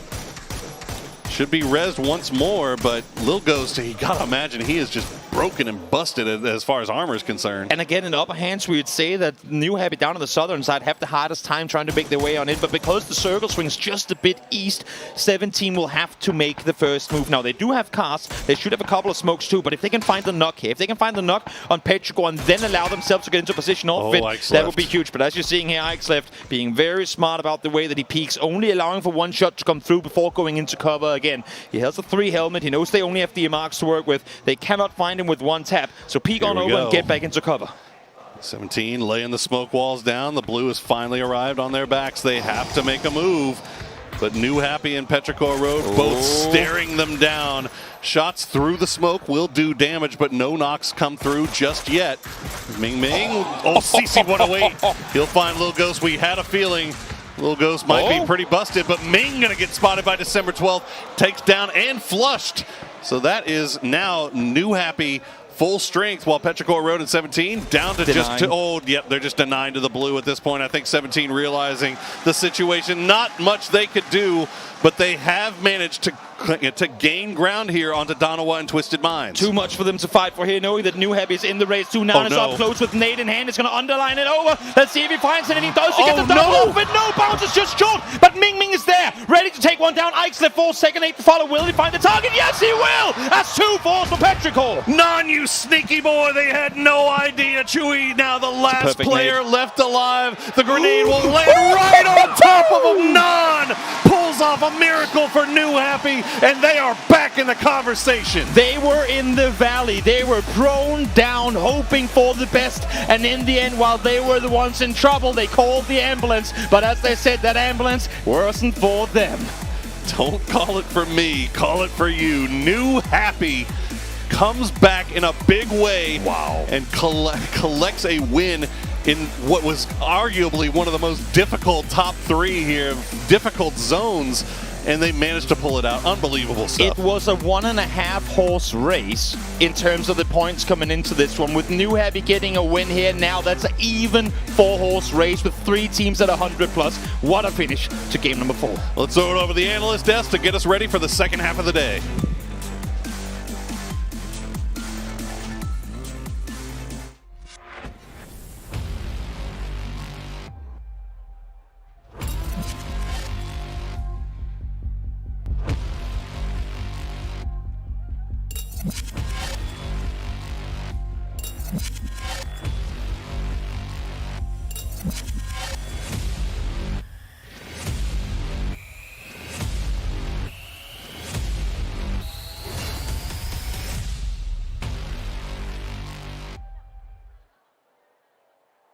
Welcome back. Game 3 is done, and New Happy gets their 3rd chicken dinner of the grand finals. If there was ever a time to turn on, this is it, and these lads are back in the hunt for the championship. Let's look back at their journey. It's highlights. It is the highlights, and what a fantastic game on Taker here. The last one of PGC 2023, and it's been interesting. It's been entertaining. It's been entertaining. I gotta say, that was for me the perfect circle to end things off with. That northern, like the area is just perfect for just entertainment and also accommodation of most teams possible, right? You have to fight in all these ridges and divots, and it's just super hard to do. As Poro puts it, there's lots of trees and terrain that you have to navigate around here in this area. It's tough to get vision. That is most analytical we've heard. But it is. It sounds funny, but it's actually very true. Like, it's just the way that these hills roll up here at the top. My favorite part of this part of Tago's design is if you hold the high ground, you're not always an advantage because the tree cover is so high, you don't have the chance to look downhill and get those clean shots. We saw teams working here on the outside trying to find.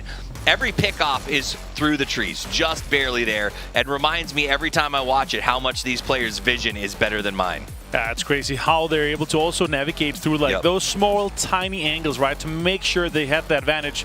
And of course, utility usage on Take has been absolutely on point. NH Esports able to close this one out and put themselves in the race with 3 games to go here. That is just amazing. Good to see. Almost 2021 form. Almost 2021 form. We'll see if it continues because they are going to be closing that gap. Welcome back to the desk. My name's Toffees. I'm joined by Avenger. We're here to break down the action, and it's let me break it down for you right now. It is close. It is at least a 5-team race right now to get the championship with only 3 matches left to play. But let's take a look at the top 4 teams from that game.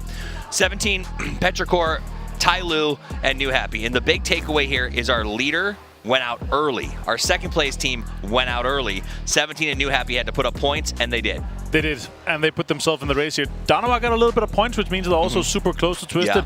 With the NH Esports, they're going to be super tight. But of course, it is the Tego winners, and it's NH Esports. They were able to clutch this one out. They held that southern side, and they shifted in towards that area where they're like, okay, we're not going to force a fight between Petrichor Road and ourselves. And this means that CC108, he's going to get the MVP for that one, or the man of the match at least, with 300 damage and 3 kills. And the way that they're controlling it, the way they're making sure that they have the angles, of course, making it extremely difficult for 17. They didn't have much more cover to work with. They didn't have much utility to work with, which means it's going to be like a fight with them with Petrichor in the end. So also the multiple knocks on it. And now it's going to be 17 points. Tyloo up with 14. That means that they're going to be rising up a little bit off the bottom of the leaderboard. But 17 getting 11-2 is huge. And NH Esports being able to also jump into that is huge. Cerberus 7 is massive. That's huge for them. Donowa picks up 5, but Cerberus still is able to chase that hunt. Let's look at the top pack. Twisted Minds holds the lead. 116, not too shabby. Donowa 114, looking good. 17, New Happy tied at 105 with 3 games left. And then Cerberus, FaZe, honestly, LG, Tiamba, any of those teams all the way down to what? Maybe that's too far. SSG's too far. Maybe Sonics. One big game, and all of these teams are able to jump back into the hunt. The big one for me, though, is we say that's if the top teams let off the gas. In the last game, they showed that they have weaknesses. Okay, and on top of that, Luminosity Gaming, they felt today. They have got 4 points today in 3 games. Ouch. That means they're almost out of the race right now. And it's like 30 points behind. That's going to be rough. The race is heating up. It's time for us to get ready to head into our 4th match, the snowy slopes of Vikendi, with your casters, Paperthin and Matchroom. Thank you, Toffees, as we're going to be coming in a bit cold, but that's oddly fitting, given that we're making our way over to Vikendi to start off everything, and then to Erangel. We're going to be closing out Matchroom, Paperthin. You guys know us by now, but man, it is a race for first. Absolutely. It is the closest finish, at least it seems to be shaping up to be that way, Matchroom, that we have ever had in PGC history. Things are neck and neck. New Happy is shooting up the leaderboards right now, absolutely looking to be the first team to win 2 PGCs. Everybody else at the top of this doing okay, but nobody's running away with it. Oh, it looked like it might go that way with Twisted Minds, the way they kicked everything off, but it has just been a couple of hurdles for them to try and navigate moving in, as now Vikendi, lions and tigers and bears, oh my galore, are going to be coming after everybody.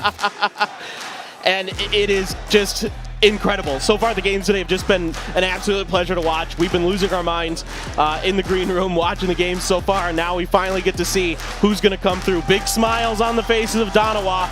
They're doing a good job keeping themselves confident, keeping themselves in it. All right, well, enough of the talk. It is time to get ourselves situated. It's time to make our way to Vikendi. Plane path is crazy north. It's going to be going over Dino Land, ending just south of Cosmodrome. Oh my God, Paper, do we finally get it? Does it happen? Is it? We have a potential for Cosmodrome, please. Oh, I know, even Dino. Dino Land's also acceptable. Either of those is totally fine, but I mean, this is unbelievable what we've been seeing here today. New Happy has to go pretty far to get to Deca Mesto, so off of this plane path could be potentially a little bit challenging for them.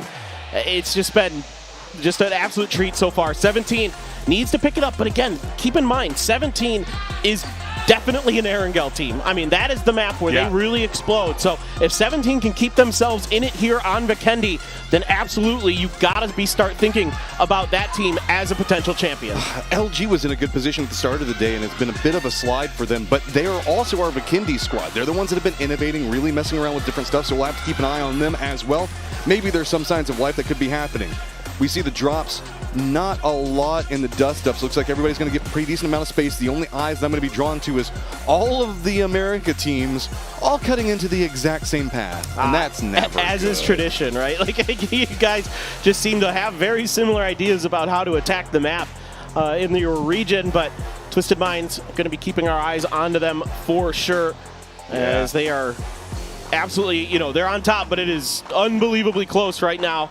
New Happy is going to get just to the outer edges of Petrichor Road, and the circle is going to center right towards where Pero drops. Rip the Cosmodrome dream, but I still have my eyes on Dino Land. There's also a lot of verticality that we could be looking in. Let's not forget, whenever we look over into the green areas on the map, it's going to be mostly low ground positions. That's one of the good things about whenever you're looking at the topographical section of this map. Doesn't mean the fact that where we see Twisted Minds pretty much do center in their loot drop inside of this circle, they're going to be in a good position to make some very smart choices off the start with this. No doubt about it. No doubt about it. The last couple circles, maybe not so kind to them, but they're generally a team that plays really well on the edge. I thought they made some uncharacteristic dashes for central circle positions that didn't quite work out. I like to see them backfill, but in this case, they don't really need to do that. This should be an opportunity for them to rake in some points. A lot of times I get really mad at teams whenever they start to have that lead and then they start playing passive and then they start playing not to lose instead of to win. That hasn't been the case with Twisted Minds. It's just been some hellacious circles that they're trying to navigate, so they could have an opportunity here to really get themselves into a good point going forward. But I mean, 17 Gaming nipping right at their heels. New Happy as well tied up with them. Cerberus has been a come up of their own today that I am really looking forward to see what they can do on these last 3 maps. No doubt about it. There's still a world where Cerberus gets through here. They are playing fairly well so far today, and it seems like it's a team that just needs that one big game and they start exploding. And normally they're a team that's kind of down coming into the last days and they explode. At least that was the case at PGS1. So if they can find that energy now when things are a little bit closer, when they're really within spitting distance of that first place spot, of getting that trophy, of getting the first international win for an APAC team, that would be huge for them, for their region. These guys have been together for a little while now, and they are just getting better and better every tournament, it feels like. Could this be the culmination of all of that? Can they finally break through and find a trophy? And I guarantee you there will be a lot of fans here. We've got fans from all over the world, but there will be a lot of fans here who are very happy for Cerberus in the studio and out. Cerberus and Twisted Minds feel like they have a whole bunch of those thunder sticks going in their favor right now. If you keep hearing that loud clapping sound, that's what's going on with those. So we'll have to see, as this has been a very quiet Vikendi so far. Very quiet, yeah. It's nobody's really kind of messing with each other. Everybody's tightening up. There's still a ton to play for, regardless of whether you're in the hunt for first. Obviously, that's the most important. Obviously, that's the thing that everyone wants. Mime, that vehicle should be okay, right? Yep, no problems. But every place matters. So you want to get as many points as you can, regardless of where you are in the leaderboard currently, regardless of whether or not you really have a chance to potentially win this thing. We got 3 games left. Look, you can put up 40 points in 3 games and completely change your destiny. It happens. You can win back-to-back games. It happens.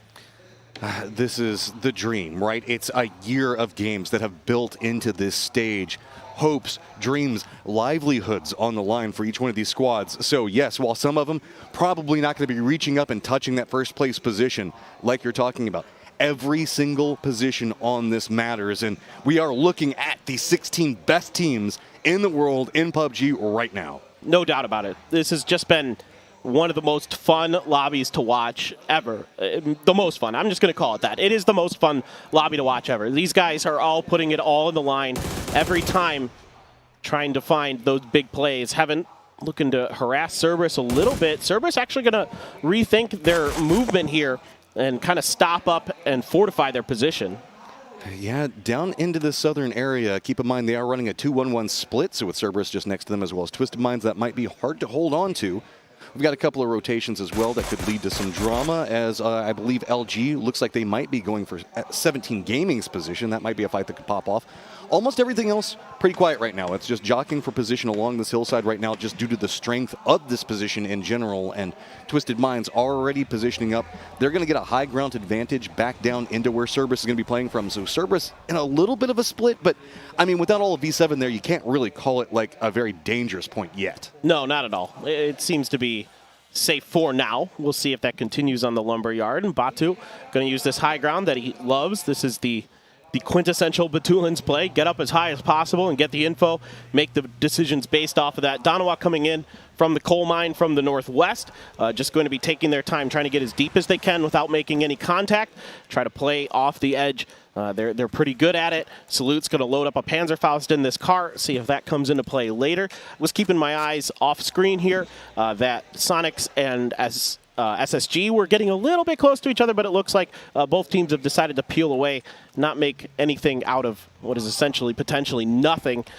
So that fight should be calm for now. I've turned back and just kind of looking at the players right now. You can see the tension mounting. Nobody yelling, nobody doing anything else like that. It's just, okay, guys, we've got to do this. This is what's going on. Everybody wants to make sure that these last 3 games, they're coming in with that right momentum, specifically onto Erangel, which everybody knows oh so well.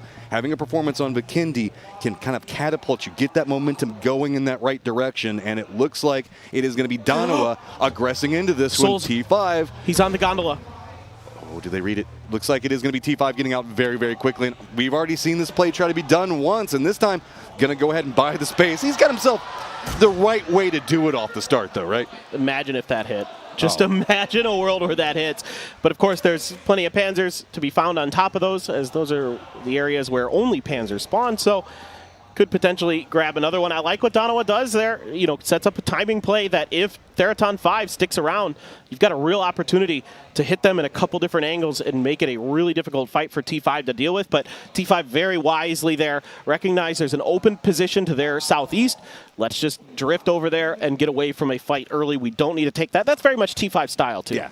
I mean, they can be aggressive. We know that about them, but you don't need to be unnecessarily aggressive. And I think that that's what they were just vibing on right there, realizing, hey, not right now. Circle hasn't revealed exactly where we're going to be going. If it goes up to the northwest, we might see some type of fight for that position. But right now, we've been seeing a very southern lean in our circles. So specifically, a lot of our teams are kind of playing for that factor right now. I think that Day Trade and Sonic's going to be our last teams in on opposing sides of Deca.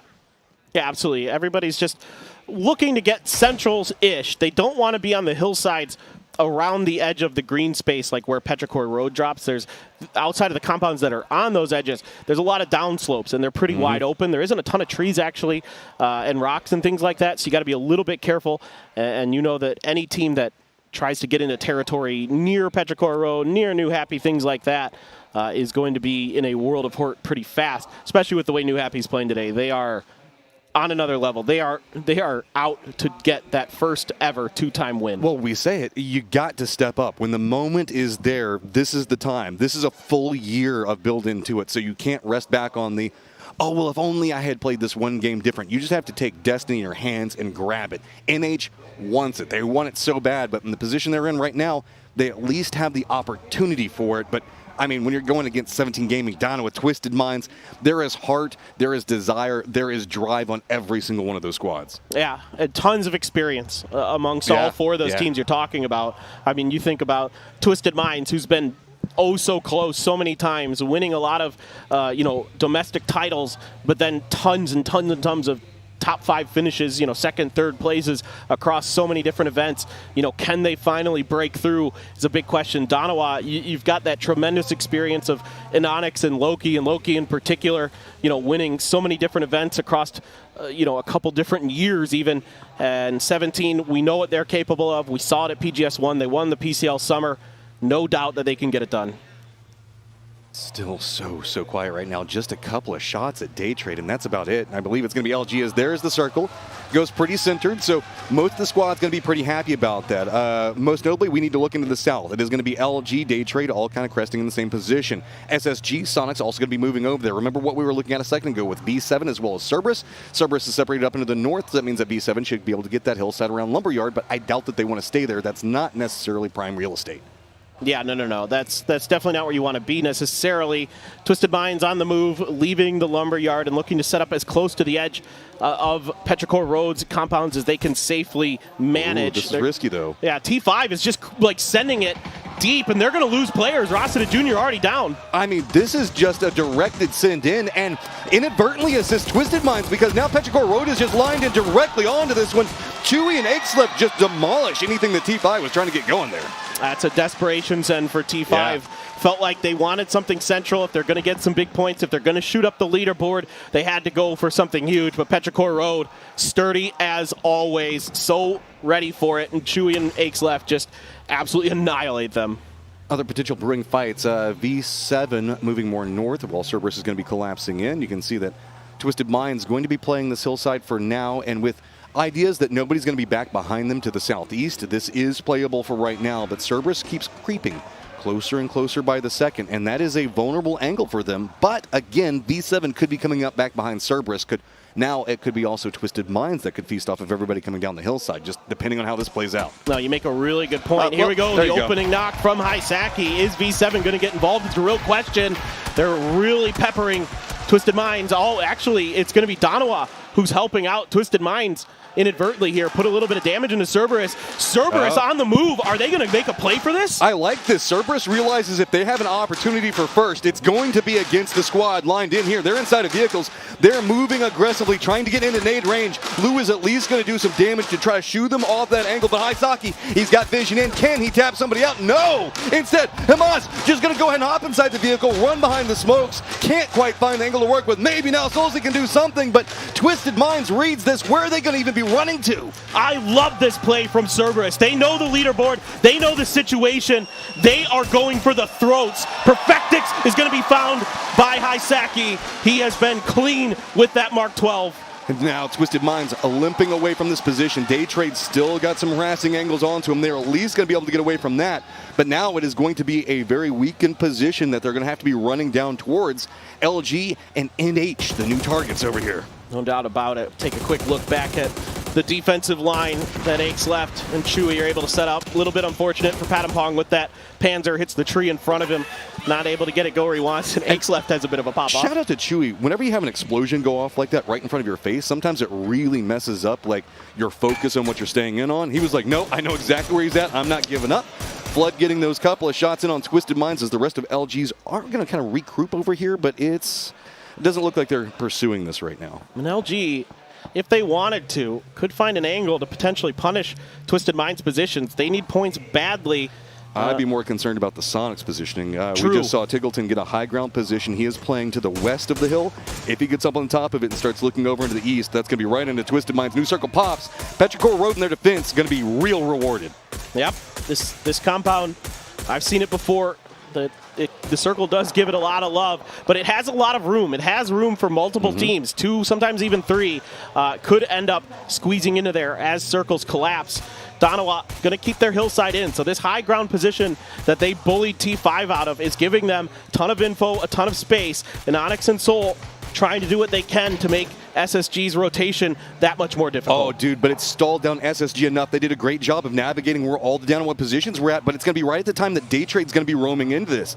It's going to cut off the path that they were really wanting to take, and guess who they're near? That's going to be Cerberus. Remember those guys that are on the hunt? They want as many points as possible. They essentially sense the fact that they have an opportunity here. V7 going to go ahead and use that opportunity to also try to creep by them, but can't really, as every single angle is kind of closed off. Yeah, V7 now driving to the south of Cerberus, trying for a different angle to approach this circle. The problem for them is, Sonic's already in there, Twisted on the move.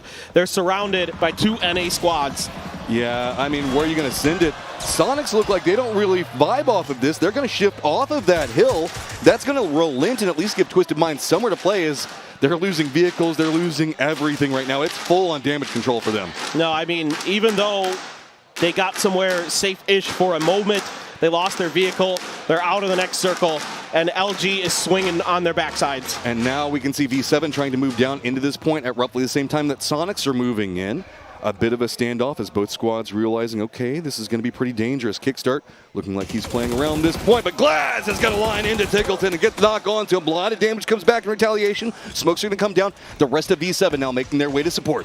Kick going to line up a grenade here, try to return the favor to Glaz. Wasn't cooked quite enough, or either Glaz wasn't close enough to find the knock. Human with an AK, not his desired gun, an AK SKS. Definitely V7 had to cut loot a little bit to try to get into this circle a little bit sooner.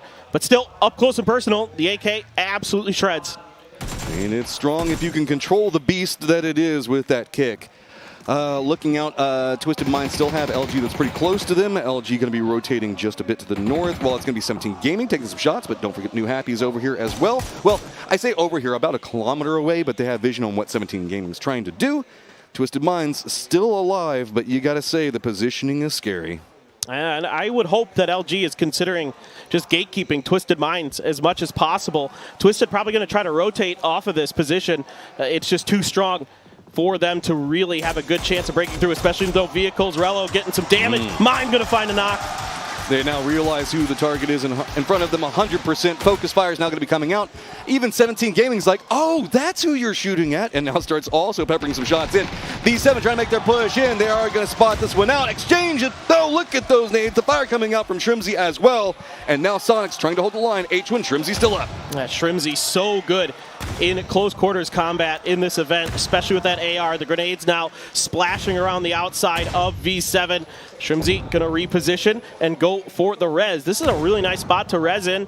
Gumin being attempted to be picked up by Heaven as well. Should be good to go, at least momentarily. New circle has popped. It's nowhere near here. That means the pressure is going to be mounting. Twisted Minds has also shifted in this position. They hear the firefight. They might look to just third-party this one as much as they can. Cerberus also came down from the hillside. They want to pick up whatever they can on the outskirts. Little Ghost is going to go down. Flood's going to go ahead and spot him out. This is right on the edge of the new zone, and Cerberus is going to be taking some pot shots in back behind them.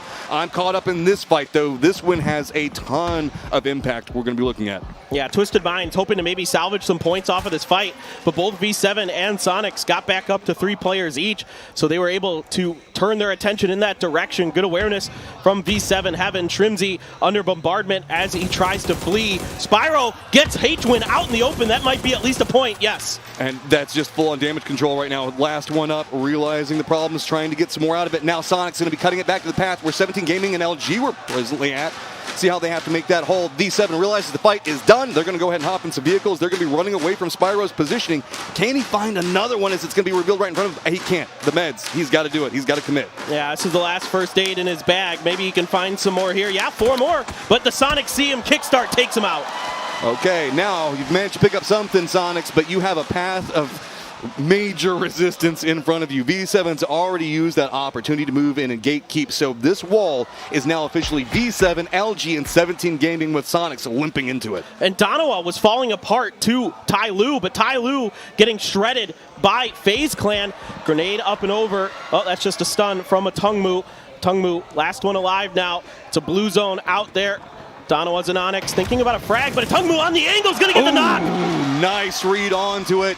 Can we find anything else? I think it's Salute, the last one up. He's coming in to try to provide something, but he was at range. He should at least have an idea on where everybody's going to be lined in at. You know that he's going to drop down the smokes. Is he going to commit into the res, or is he going to go for the play? Looks like he just wants to get his teammate back up, but Atongmu had that earlier read into it. As now, even we have mortars trying to land over here. I think that's FaZe Clan shooting those mortars, if I'm not mistaken. They've got a good read onto this fight, so Soul able to be rezzed, but you've got 2 for Tai Lu in front of you. Looking to maybe get 3 here, but Atongmu again on this flank. Those shields could be big. Stepping around, Salute manages to get the knock on a 1. Quickly exchange. Tai Lu is eliminated. Danoa clings to life. Yep, Soul here going to have to throw down some smokes and get these reses. The problem for them is going to be rotating further forward, especially with those mortars raining in. Let's not forget about LG just quite yet. You can see that going to go ahead and get a knock off the start of this hillside fight. Shrimzy is still alive. He's going to be collapsing in back behind the side of V7. So maybe some more could be had. Luminosity continuing to innovate and find success on this one. They're going to spot out right walking in front of him. And now I don't even know what V7 can do here. Yeah, they're just going to go ahead, get taken down. LG going to continue their rampage as it is going to be, I was going to say Sonics, but they're now gone, and it's going to be Cerberus and Day Trade in front of them. Yeah, I just love what LG brings to the table on this map. They have such good awareness of the terrain and of the positioning. The way they leapfrog, put other teams in bad spots, capitalize on teams that are in bad spots. Extremely impressive throughout this event. Okay, something scary for everybody on the leaderboard. We presently have 17 Gaming that's managed to pick up a couple of crates, but they're really far out there to the southeast. They've got Genji as well as Petrichor Road on a gatekeep. If they go into the west, it's going to be LG as well.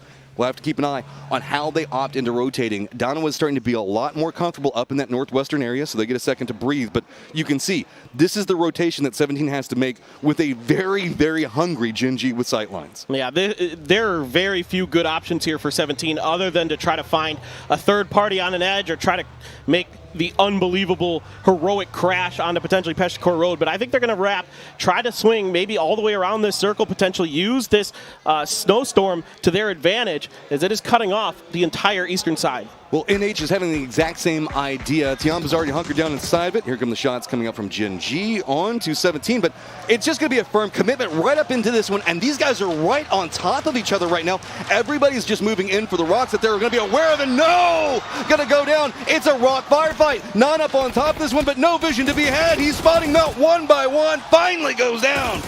Xiaobei able to claim a point at the very least. He's the last one alive. Suju trying to scooch over and get rezzed by Xiaobei. Grenades start to rain in. It's EYY from Tianba that actually scoops up that point. 1 HP for Xiaobei. Is he going to get the off in time? No! The snowstorm claims a victim. Just continuing to drop it all up on top of him. LG is trying to find something going on in southwest. It's going to be on top of Daytrade as well as Cerberus. Big fight for them, trying to find some points to get back up on this leaderboard. Oh, they'd love to be able to save Flood. Cerberus duking it out with Danawa. Haisaki, 4 kills, but he has been knocked. Flash going to finish off Flood as Anonix and the squad looking to barricade and bulldoze. Let's see if they can get it done. LG up to 9 kills, going to shift up into 6th place, but let's not forget there has been a terror going on in Cerberus in front of them. Problem for Cerberus, though, is they've got Danawa on one side, LG on the other, and very minimal cover to work around. Now it's just going to be high mass. Never mind, make that Tycon, but you know, never count out Tycon. Oh, I know, but he gets caught on the off angle by Mime. So another point over to LG, who've already got 10 kills in this game. The climb is real right now. Danawa looking back into this one. New circle going to pop. It is going to be Gen G, Pechkor Road down into the south. It's going to be near on open. Nothing to be had at the center of this one. And you can see Tiampa realizing, boy, we're about to get sandwiched. We need to move. No, I love this from Danawa. They know that they really can't take a favorable fight against LG. So let's try to wrap around. Pio there with a nice little shot onto Linshu. And with those kills, Danawa presently in first place, finally usurping that Twisted Minds lead that they were having to deal with. It is still neck and neck, and do not count out New Happy. There is still a world where they can make a massive climb here. No doubt about it. New Happy's in a decent spot to rake in a lot of points, especially with Tiamba crumbling on their rotation. And here come the grenades now. FaZe wants to get involved. Going to have to wait for the train momentarily. You need a ticket for that train, James. Just going to go ahead. It's just mobile cover right now, right? It's the best way. You can just run up there, throw something, now reposition off of it. And hey, look, see, more cover yet again. Train doing everybody good. Everybody loves a train. I love trains, absolutely. Who doesn't? Pechkor Road sharing that compound with Gen G right now, but they found Anaka to Sungjong. He's actually outside the fence line. So going to have to prone it out as LG tries to do as much damage as they can. They have a difficult situation in front of them. LG, it's a lot of downhill sloping. There might be some gradual hills and dips that they can find. And if any team in this lobby knows where they are, it's LG. Yeah, this is going to get more and more difficult by the second. You can see New Happy coming alive over here into the east, but it's going to be a crossfire of problems for them. Tiamba is trying to defend up at roughly the same time. FaZe finding a couple of those little poking and prodding shots over into their northwest. So have got to be careful with this one as they're going to stall it out. A lot of smokes being used just to survive here, and that makes me real worried for the late game. No doubt. FaZe 4 up, though, with a P90 floating around in the mix. I saw a player had one, so FaZe full control over this northern side. They've got a pretty good angle here, potentially, on top of Danawa. Not much any other team can do about it. They're pretty cut off from the rest of this lobby. This is a pretty straight-on fight. And you know this is a squad that's been paying attention to the kill feed. They know that LG is making a climb, probably neck and neck up with him right now, so they want to pick up some kills.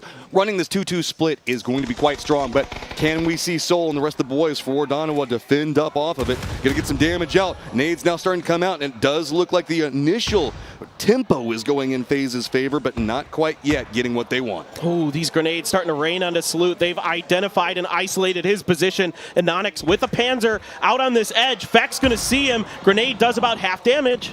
just slow and steady, and it's going to be actually Gustav getting the knock on a Linshu at range, finding some vision. Jeem's going to go down. Vex, he's had a star performance so far in this one, but can he find the angle on what they so desperately want? Tiamba really trying to get some outside angles on this, trying to get a flank, trying to get something, but cannot quite get it. I didn't think there'd be any way Tiamba would find an angle to get involved in this fight, but they are. They're making life miserable for FaZe, who thought they could take a straight-up fight against Danawa. In the middle of the circle, LG made their move, dashed into the center. There's a bunch of crates dropping down there as well. So somehow, some way, LG finds safe space. And they're trying to hold back Petrichor Road, which is its own independent stall. We also want to point out that PO is still alive doing PO things and does manage to take out New Happy. So sometimes it works for the boy. Every once in a while, we know that PO's mechanics are still good. I've seen plenty of it in the PWS, but in this event, he's been relatively quiet as Gen G's meta style hasn't really suited them here. But Danawa able to use these folding shields to keep FaZe a little more at bay, but Mime gets caught by the molly from Aches left. Snakers just to his right, PO right next to him. I don't know how much longer this is going to go. Snaker's going to be running out right next to PO. Going to hop inside the vehicle, and I think that they're both aware, so going to be throwing out some utility. Snaker's going for some blind sprays into it, not going to find anything just yet. Tiamba finally goes down and buys more space for FaZe to work with. This northern part of the circle going to be contested between them, and it is going to be Snakers that finds out PO and takes him down. Yeah, beautiful stuff here. It has been an absolutely tremendous event for Snakers. He has been a shining star for his team, but Aches left is going to claim him, send them out, but a fourth place multi-kill game, huge for LG. Okay, Petrichor Road now getting more aggressive into the north means the fact that we might have a problem for FaZe Clan. They've got Dunno on one side and they've got Petrichor Road on the other. We are still only in phase number 7 yet, so we have to wait and see how these circles are going to pop. Everybody kind of popping the brakes for a second, but all those crates we were talking about a second ago that LG was trying to claim, guess what? Petrichor Road got them all. FaZe trying to keep this hill under their control. Don't let Danawa get too close. Don't let them get underneath your noses. If you can prevent that, Gustav with that off angle potentially could play spoiler as well. But Soul's right up here. Corexy, is he going to read it? Soul's going to wait for the explosion to pop, and he's got the knock. Good read on that one. Now going to start dancing around. New angles, and Nonix wanting to make sure to flush that one out. Deny any information. Salute's going to go and spot out Vex. That's all coming up real fast. FaZe going to get eliminated. Petrichor Road to the southeast. Danawa up onto the north. There's a couple of hills in between them, and it's going to be difficult to navigate. It's beautiful teamwork from Danawa that gets the job done, and Soul uses the grenade to obscure his movement sounds to get that first knock. They are in a position to potentially put themselves well ahead of the rest of this lobby. Twisted Minds, they got that opening game but couldn't quite get it. Now 10 points ahead for Danawa. Can they navigate this last bit, though? 7 kills on both of these squads, 3 members up on both sides. Danawa has been more compressed, but the circle is going to favor both squads and kind of lead into a no man's land, a little bitty valley in between them, maybe a recess of about, what, 5 meters or so? It's not far. You're absolutely right. I do see that AWM for Aches left. Could have a big role to play, plus that level 3 gear. That makes things so much more difficult for Danawa. And you just have to imagine, Danawa's been fighting tooth and nail for the last couple of circles. What's the utility look like? How much are they able to scrape off of FaZe, who invested quite a bit to try to knock Danawa out of this lobby unsuccessfully? Aches left's feeling it. 5 kills right now on him by himself. Just a stellar performance. He's going to be playing very, very far back, trying to exploit the tools that he has available to him. Ming going to be the point man, getting very, very close to the center of the circle, as center control does favor Petrichor Road, but the Wolfpack mindset of Danawa with the 3, they have the lineup, they're looking for a pick, they just can't find it though. And look at this, Aches left opting to drop the AWM for a Panzer. Thinks that that's going to be a little more useful. Soul usually clean with it, but can't find any damage on the Ming. Dude, superstars on both sides. Soul sitting at 5 kills in and of himself. This is a battle for overall supremacy. These two been back and forth so many times this event and really can put a nail in the coffin of this performance. Petrichor Road needing climb in just a couple of points back behind LG. This could get them in touching range if they can manage to secure it, but this very wide flank coming up from Aches left could be a problem. And Aches left with 5 kills of his own to match the superstar for Danawa. Both of these players absolute monsters in their own rights. Aches left coming into today was the kill leader, might still be, I think absolutely after this game for sure is still the kill leader in this lobby. Just tremendous the way he's able to just annihilate people quick and efficiently. Some are getting the information here. Going to be watching Danawa to try to set up this play around this northern flank. the other 14 teams right now all rooting for Petrichor Road, hoping the fact that they can find some vulnerability in what Dana was trying to do with this defensive line for now, because that could provide something. Twisted Minds maybe to catch up. New Happy to maybe find something of themselves to do. 17 Gaming moving into their map. They don't want to be this far behind, but can we see Seoul get the knock? And look at this. They set a smoke up onto the western angle to try to fool Danawa, to try to bait them into not thinking that there's going to be players rotating from the other way, but some shots are starting to ring out from Aches Left and Ming. Salute quick to it, and Onyx going to hop in a vehicle, and he's just moving it for a little bit of protection. I thought he might make a move. Salute has all the pressure on his side. It's going to be Ming, Aches Left, keep prodding over there, keep trying to find something, and Onyx going to be the center point for Danawa right now. Salute getting an idea on how hefty it's going to be, creeping in. This is such a close range fight. Aches Left has man spot out Soul, but that means that Salute's going to have that information. Creeping over, does spot it, does get the knock, runs immediately back to the opposing side of the smokes. Aches Left going to go after him, instantly finds one. He's going to be very, very close, but no! He goes down, now just one up. Summer, Petrichor Road lining up against the other members for Danawa. And Onyx on a sliver of health, just barely able to best Aches Left.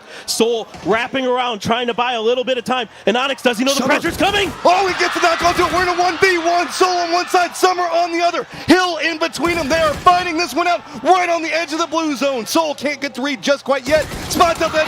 Does manage to hit. Danawa picks it up.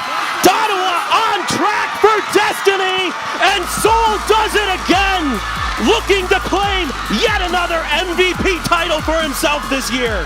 That was a crazy in-game. But Kendi just keeps on giving, man. Unbelievable fight. What an awesome setup both of these teams had. Both playing brilliantly, but just barely. Danawa able to come through with it, and Danawa able to capitalize onto Fades, getting third-partied by Tiamba so well. Look at the relief, just the, okay, we're back in a good position as now we have to make our way over to Erangel. This is going to be so good in these last two games. Tommy's Avenger, take it away.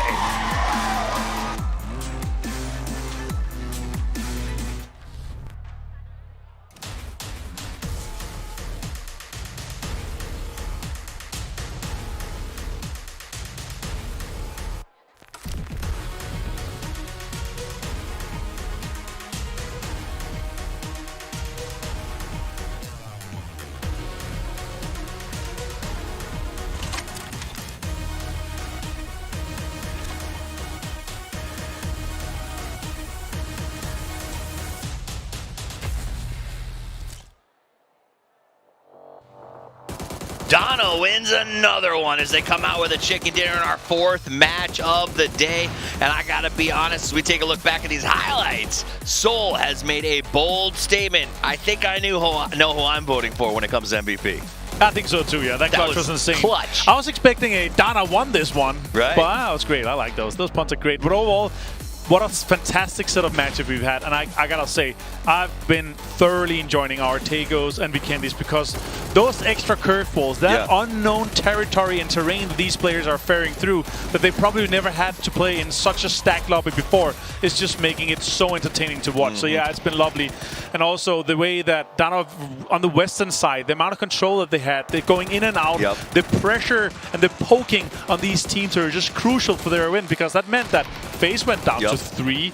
They were also getting pulled out, and like it's just, yeah, the chess matches, the small pawn moves throughout a game like this is just so impressive to watch. When you get to PUBG at this level, it is a game of inches, not miles, and that's what we're seeing here. You know, to be honest, as a broadcaster, I want to see it super close going into the final. Right. And I kept thinking, oh, maybe this is where Donowa gets caught out. Maybe this is where Donowa gets dropped. But they played so well.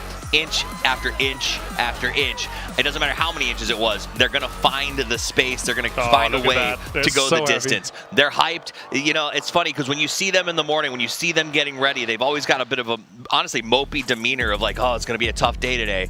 They come in with that mentality, but every single time they show up and they know how to win. They were favorites for a lot of people coming to this tournament. They're proving why they deserved that. Welcome back to the desk. My name's Toffee. This is Avenger, and that was a hell of a match. It was, and of course, Danawa here looking for their first international win. Of course, three of the members did fantastic at Nations Cup, and they were able to take it home for Korea. But this is what all the players in PUBG are looking for, to take a PGC championship. And put your name in the game. Put your name in the game. Keep yourself on. Wow. I mean, there's not many teams that are immortalized in the Hall of Champions. Donawa rapidly pushing down that road. Let's take a look at the top 4. FaZe, this was another game where I thought maybe this is the one. Maybe this is where you get back into it. Luminosity, same thing. They had to dig deep to get some points, but ultimately the points fall the way of Donawa yet again. Yeah, and of course he is 6 kills, wow. 800 damage. Loki, of course, going out early is unfortunate, but he's able to contribute in many ways also. So of course, not too matters there. Salute though, he has had a fantastic showing throughout. So once again, though, man of the match. Yeah. Again, on the Tego game, we saw him clutch, that send it through smokes, take down multiple players. They didn't win that one, but still, here, hugely deserved for him to get the man of the match. Hugely deserved, and for a guy, as far as players go too, I love this for him. Like, he is always positive, willing to talk, supportive of his teammates, and seems to really just love the idea of playing PUBG and being able to have fun. Like, this is his game. And so seeing him do well is always encouraging. Let's take a look at the match leaderboard. Donawa at 20 points coming off of that one is going to make this race difficult for everyone behind it. Donawa climbs all the way to 134. It is a massive jump. It's not over. There's 2 games left, but that's going to be tough. But also, from 2nd to 7th, 16 points difference, Toffees. And we're talking not tens, but hundreds of thousands of dollars in difference from 2nd to 7th. So that is obviously huge. Kind of hope that we're going to see them slow down a little bit, but if Donawa goes home and wins everything after our 2 Erangel games, that is so well deserved. I also kind of wonder, the problem with the 2nd through 7th being 17 points from hundreds of thousands of dollars means that those teams may not go all out, right? Like right now is the time, if you're in 7th, to just take the caps off, go for broke, look for kills in this game, but maybe $100,000 makes you feel a little less aggressive. And on top of that, like, we've seen what just happened to Twisted Minds after they're in the lead, right? There is 15 teams knowing that it's going to be, if we don't stop these guys, they're going to be running away with it. I guarantee you, in our last 2 matches, it's going to be the same with Donawa. They're going to feel the pressure. If we see a knock, they're going to get hunted. They're going to get hunted, and when we come back after this break, it's the last 2 matches of the grand final. You need to be here. Don't go anywhere. PGC 2023.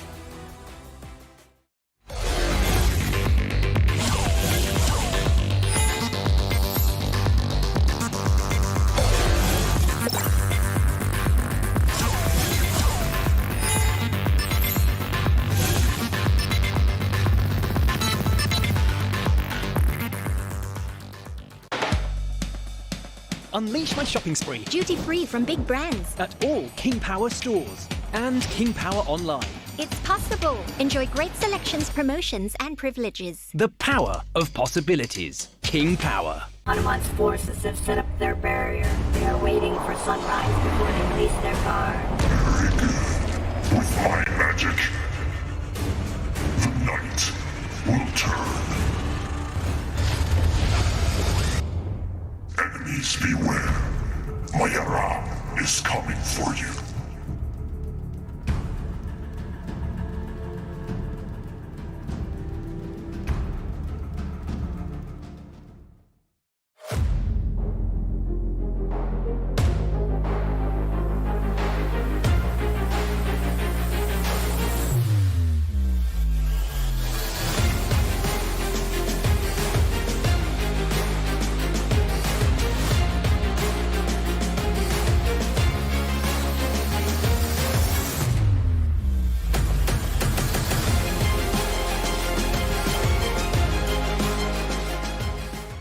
ยืนหนึ่งมันไม่ง่าย แต่ไม่ยากที่จะทำแค่ตั้งใจและสนุกกับมัน เท่าแก่น้อยตอบโจทย์ทุกไลฟ์สไตล์แบรนด์สาหร่ายยอดขายอันดับ 1 ถ้าสาหร่ายต้องเท่าแก่น้อย Here's the weather update for the Rondo area. And from the Rondo region, if you've been yearning for the sun after yesterday, please check your flight schedules to ensure your travel plans.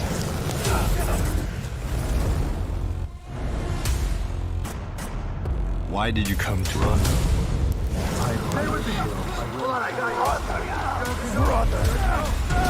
Stand your ground.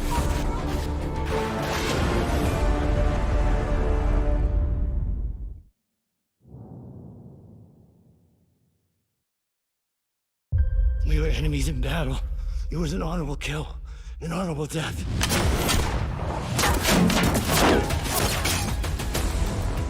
Why didn't you take him out? I will kill him when the time is right.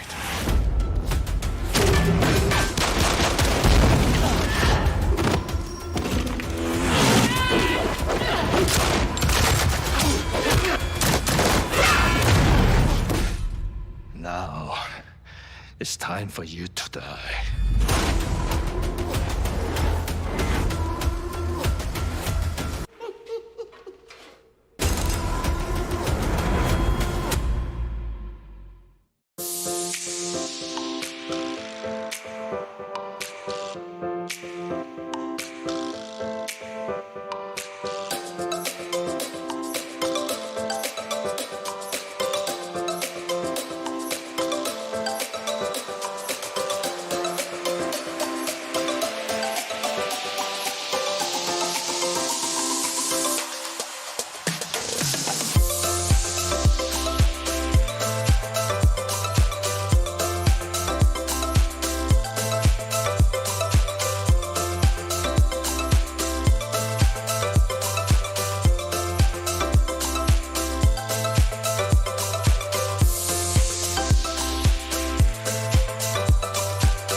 A year of action leads into this moment as we now go back to the home of PUBG.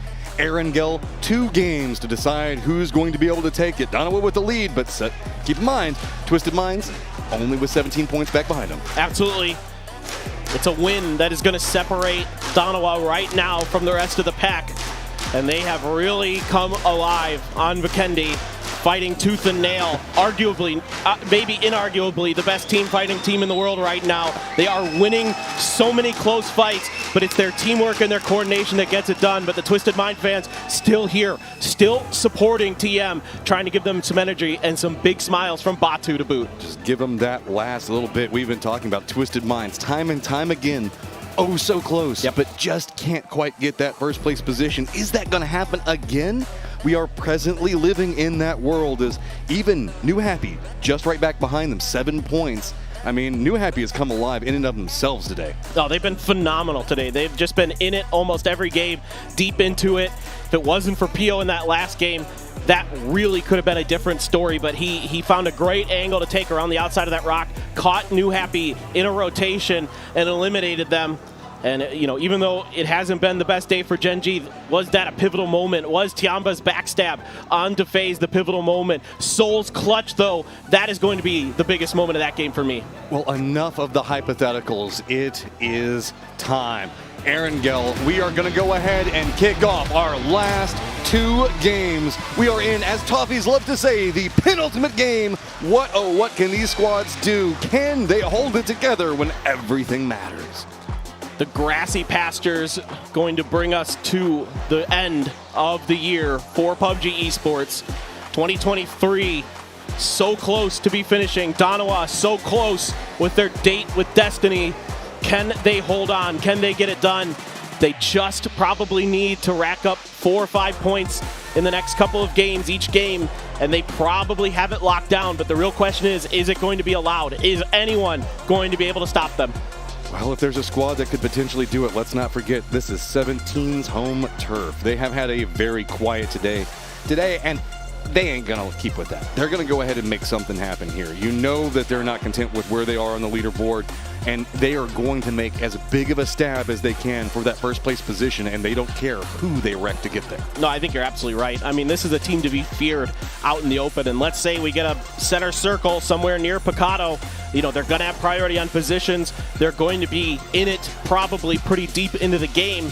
Just all depends on where exactly this first circle wants to go. Even if, you know what, even if it's not near Picado, 17 is good anywhere on this map. They are so smart, so well coordinated, and they control space better than maybe anybody in the world. What in the world is that? Okay.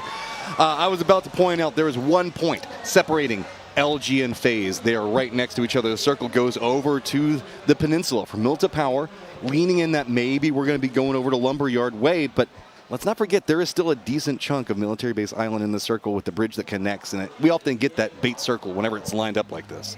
Just wouldn't be a cast with us, Matt, if we didn't have an absolutely bananas circle. And this one's shaping up to be that way. Now, my eyes are on Donawa here. I would expect them to go to the edge of Milta Power. They like to go, I saw them do this previously in the event, where they went up to the high ground that the coast of Milta Power offers and use that to kind of make their way into this circle. The only thing is SSG is angling up in their direction, so they're going to have to be careful with this driving. Well, I really like the area just north of Milta Power because so many of our teams wrap that direction to try to get away from just the craziness that goes on the recess down that eastern side of Lumberyard Hills. You can really pick up some good points over there, but it also means that everybody up on Lumberyard can take those pot shots at you, those people inside the buildings. There's the Wizard Tower that's over there that gets some vision into it as well, so it's going to be very, very... This is going to be one of those decisions in this game that you could potentially regret for a whole year if you don't play it right. No doubt about it. And for teams that are looking up towards Donawa, like LG, like FaZe, these are great circles for them. They're right in their home territory. LG immediately taking control of the Milta Mini facility and the compounds to the southwest of it. So they've got really good, powerful positions. Circles like this generally end kind of in that Milta mini facility area, somewhere maybe southwest of that, in that kind of open, slightly hilly terrain. So that's going to be the priority positions for LG and FaZe early, I suspect. Love that stat that popped up at the bottom, as you can see that, yes, Donawa is in first now, but we had some big point grabs in those last couple of games whenever we look at how we close this one out, especially coming back over to Aaron Gill. Everybody knows how to play this so clean.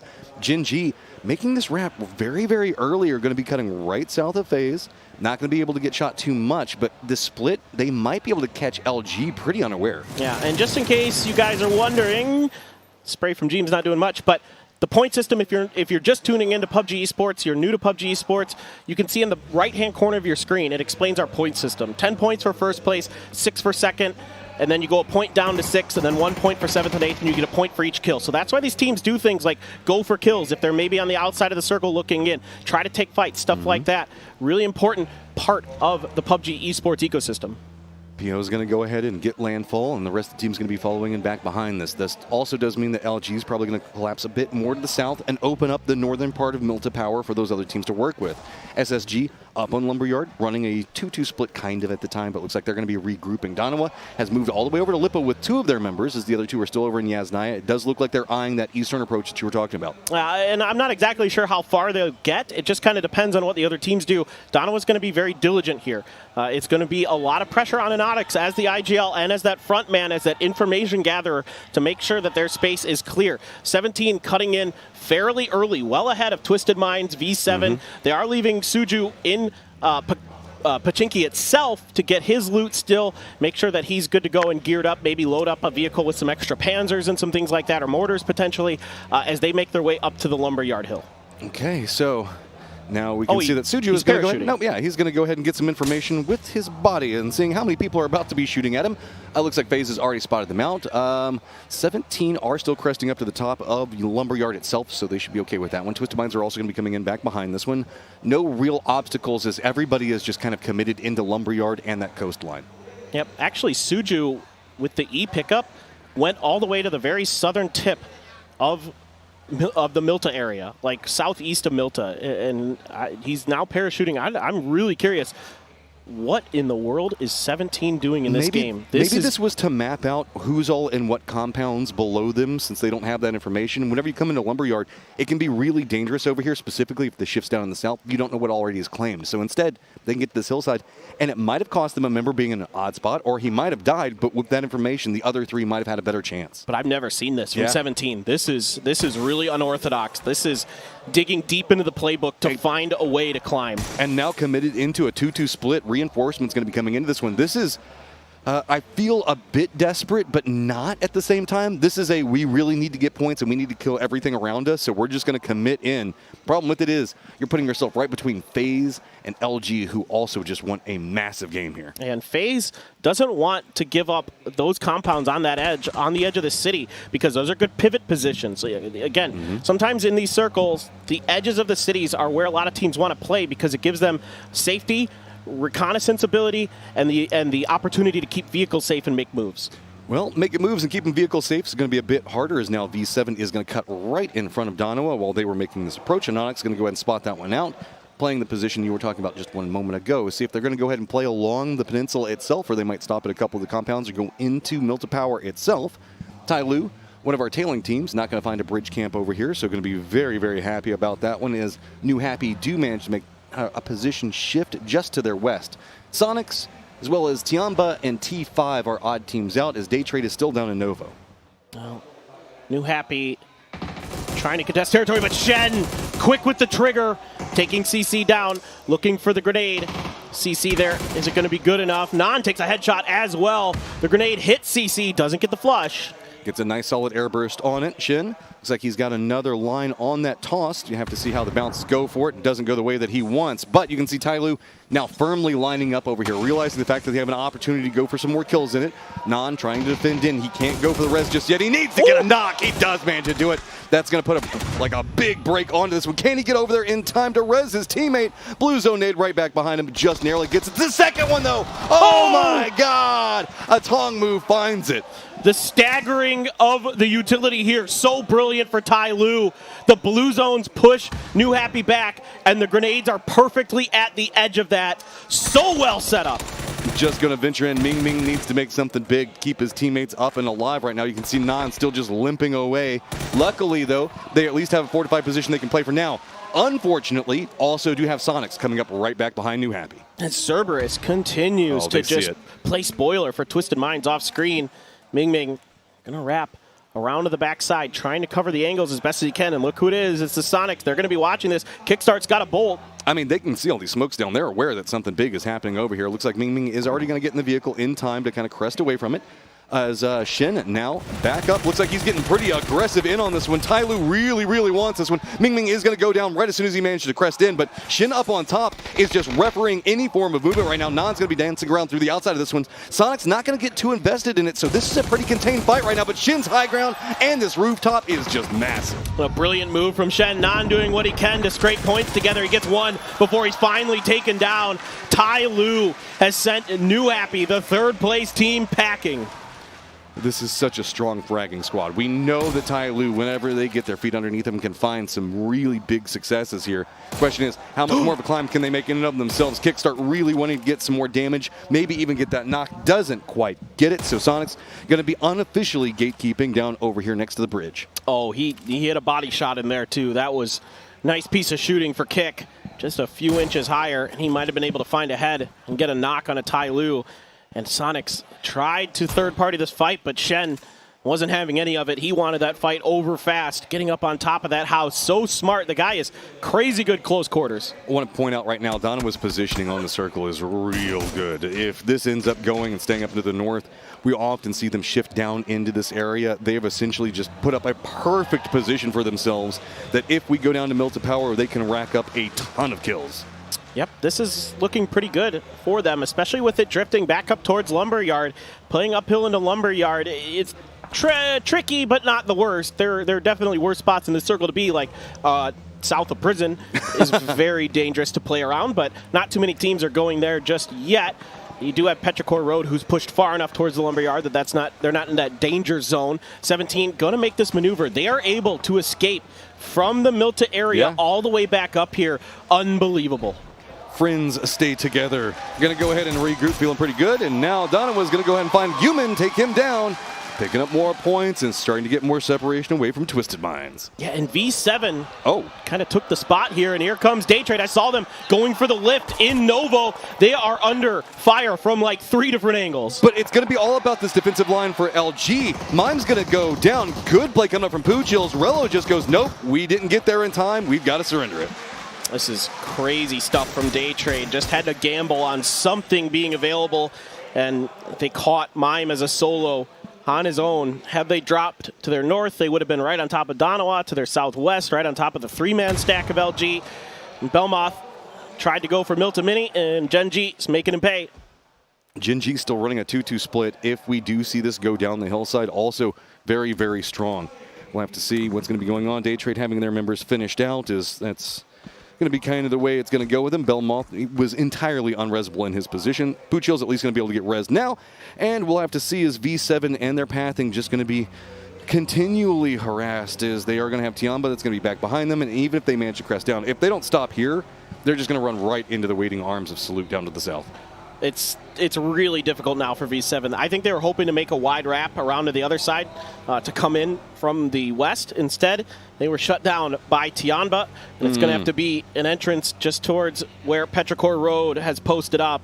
There's a little bit of space here for Glaz. Glaz often going to be a point man or reconnaissance man for V7, and oh no. Just picks him off of get-go. Eggslep going to go ahead and get the opening knock in this one, and going to be cresting into the absolute worst section of this one. You can see Petrichor Road already where just going to go ahead and surrender that little bit of an area for right now. Instead, repositioning around. It's going to be having on one side of it. Glaz needs to get something here. He's already up there, but Molotov's going to go ahead and block him out entirely. Low ground. Heaven has got to defend him right now, but Chewy is going to be dancing around, knows exactly where he is. V7 needs to get a knock in the worst way right now and just not going to be able to find it. He's going to go down. Now Glaz just holding down the top of this. Yeah, Chewy found the perfect timing there right as Heaven was getting up. They know he's in that back room.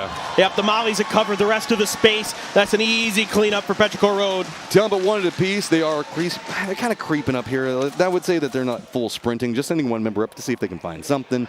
Not going to find it just quite yet. Blue zone is coming in, so about another 20 seconds, and we'll see where the next set of chaos is going to take us. Most of these teams are really hoping it's going to stay Lumberyard.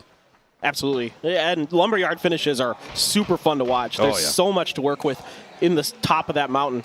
Twisted Minds, there was a knock they suffered earlier, but for now, they're okay. Cerberus still controlling the northwest corner of Milta, keeping them in check. Where are we going?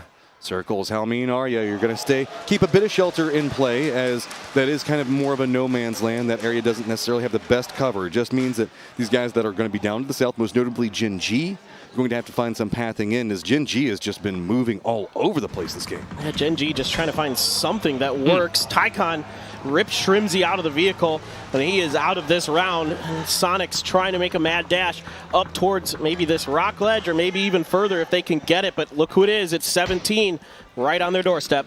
Ooh, Sonics, you might have gone a bit further than you wanted to. Suju's going to go ahead and find H-Win. It gets knocked into him. Nade's going to be able to go right down in that cubby, and you can see Sonics are like, nope, we can't stay here for too much longer.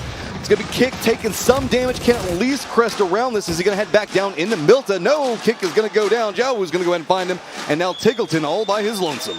The kill was stolen, though, from 17. They're at least able to get that one at 2 points there, actually, for Xiao Wu. Thought the other one might have been taken by somebody else, but actually it is going to be 2 points going over to 17. 2 desperately needed points. Again, this team on Erangel, an absolute force to be reckoned with, and holding this 2-2 split even this deep into phase 3. Very, very impressive. 17 needs to have the 2 best Erangels of their life to be in this one, and this is a squad that can do it. LG realizing the fact that they're the odd squad out, they're just going to be sending it in. They're going to stop a bit earlier. Keep in mind, this is their backyard. They're pretty used to playing around over here. Problem is, not a lot of cover, as it is going to be Cerberus that is just going to be raining down bullets on top of them. And I mean, not too much more they can really do, as it is going to be Cerberus off of one angle. I think FaZe also was taking some shots. SSG as well. Yeah, this is just, what do you do, man? Yeah, no, there's about 3 different teams crisscrossing bullets right on top of LG, and it's going to be Roth who finds another 2 kills in the bag for Space Station Gaming, and they are going to end Luminosity's game. Potentially good circle for them, but Western shifted away from their positions. They tried to rotate into danger. Speaking of rotating into danger. Yeah, Gen.G wants to go to the north of this one and now has already had one of their members knocked down. Continuing the rampage, though, is it is going to be Pio that gets a knock on to 7-7. He's got the rock clef that he can play for right now, but the rest of Tiamba cresting in off this. Looks like they're trying to contain. Problem is, Danawa and Petrichor Road both hear this. Yeah, Pio never heard Pow Pow coming. DG not able to spot him in time to relay the information over. Pow Pow cooking a grenade. That's going to back DG off. Sungjong responding with some grenades of his own.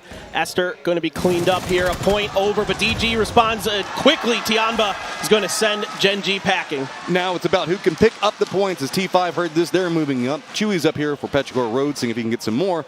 Danawa looks like they might be playing this a bit more aggressively. 3 members moving into this line, realizing, hey, these guys are weakened. If we can get a lucky nade in this, it's just going to cement our future that much more. And Onyx going to be getting very close, potentially within grenade range. The res did just come through. Circle's going to go close to Lumberyard. In the northeast corner, the Lumberyard remains, but more towards the Milta direction. So Cerberus, firm control over a really powerful spot on the northern side of the city proper.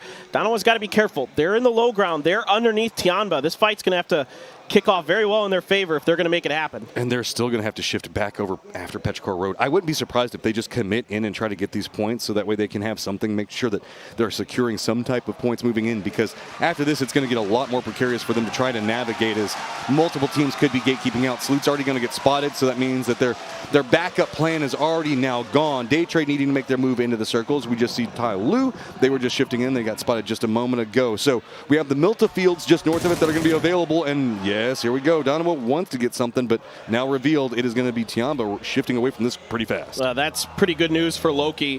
He threw a grenade expecting them to try to re-peek that angle, but instead Tiamba opting to grab their vehicles and try to make a dash for the circle itself, because I think they know that Danawa is pretty well gate-kept by Petrichor Road. Seeing that knock on a Salute in the kill feed earlier means that things much more challenging for Danawa. They're going to have to find a way to either swing around Petrichor Road or fight right through them, and now Tiamba finds a good angle to harass their exit.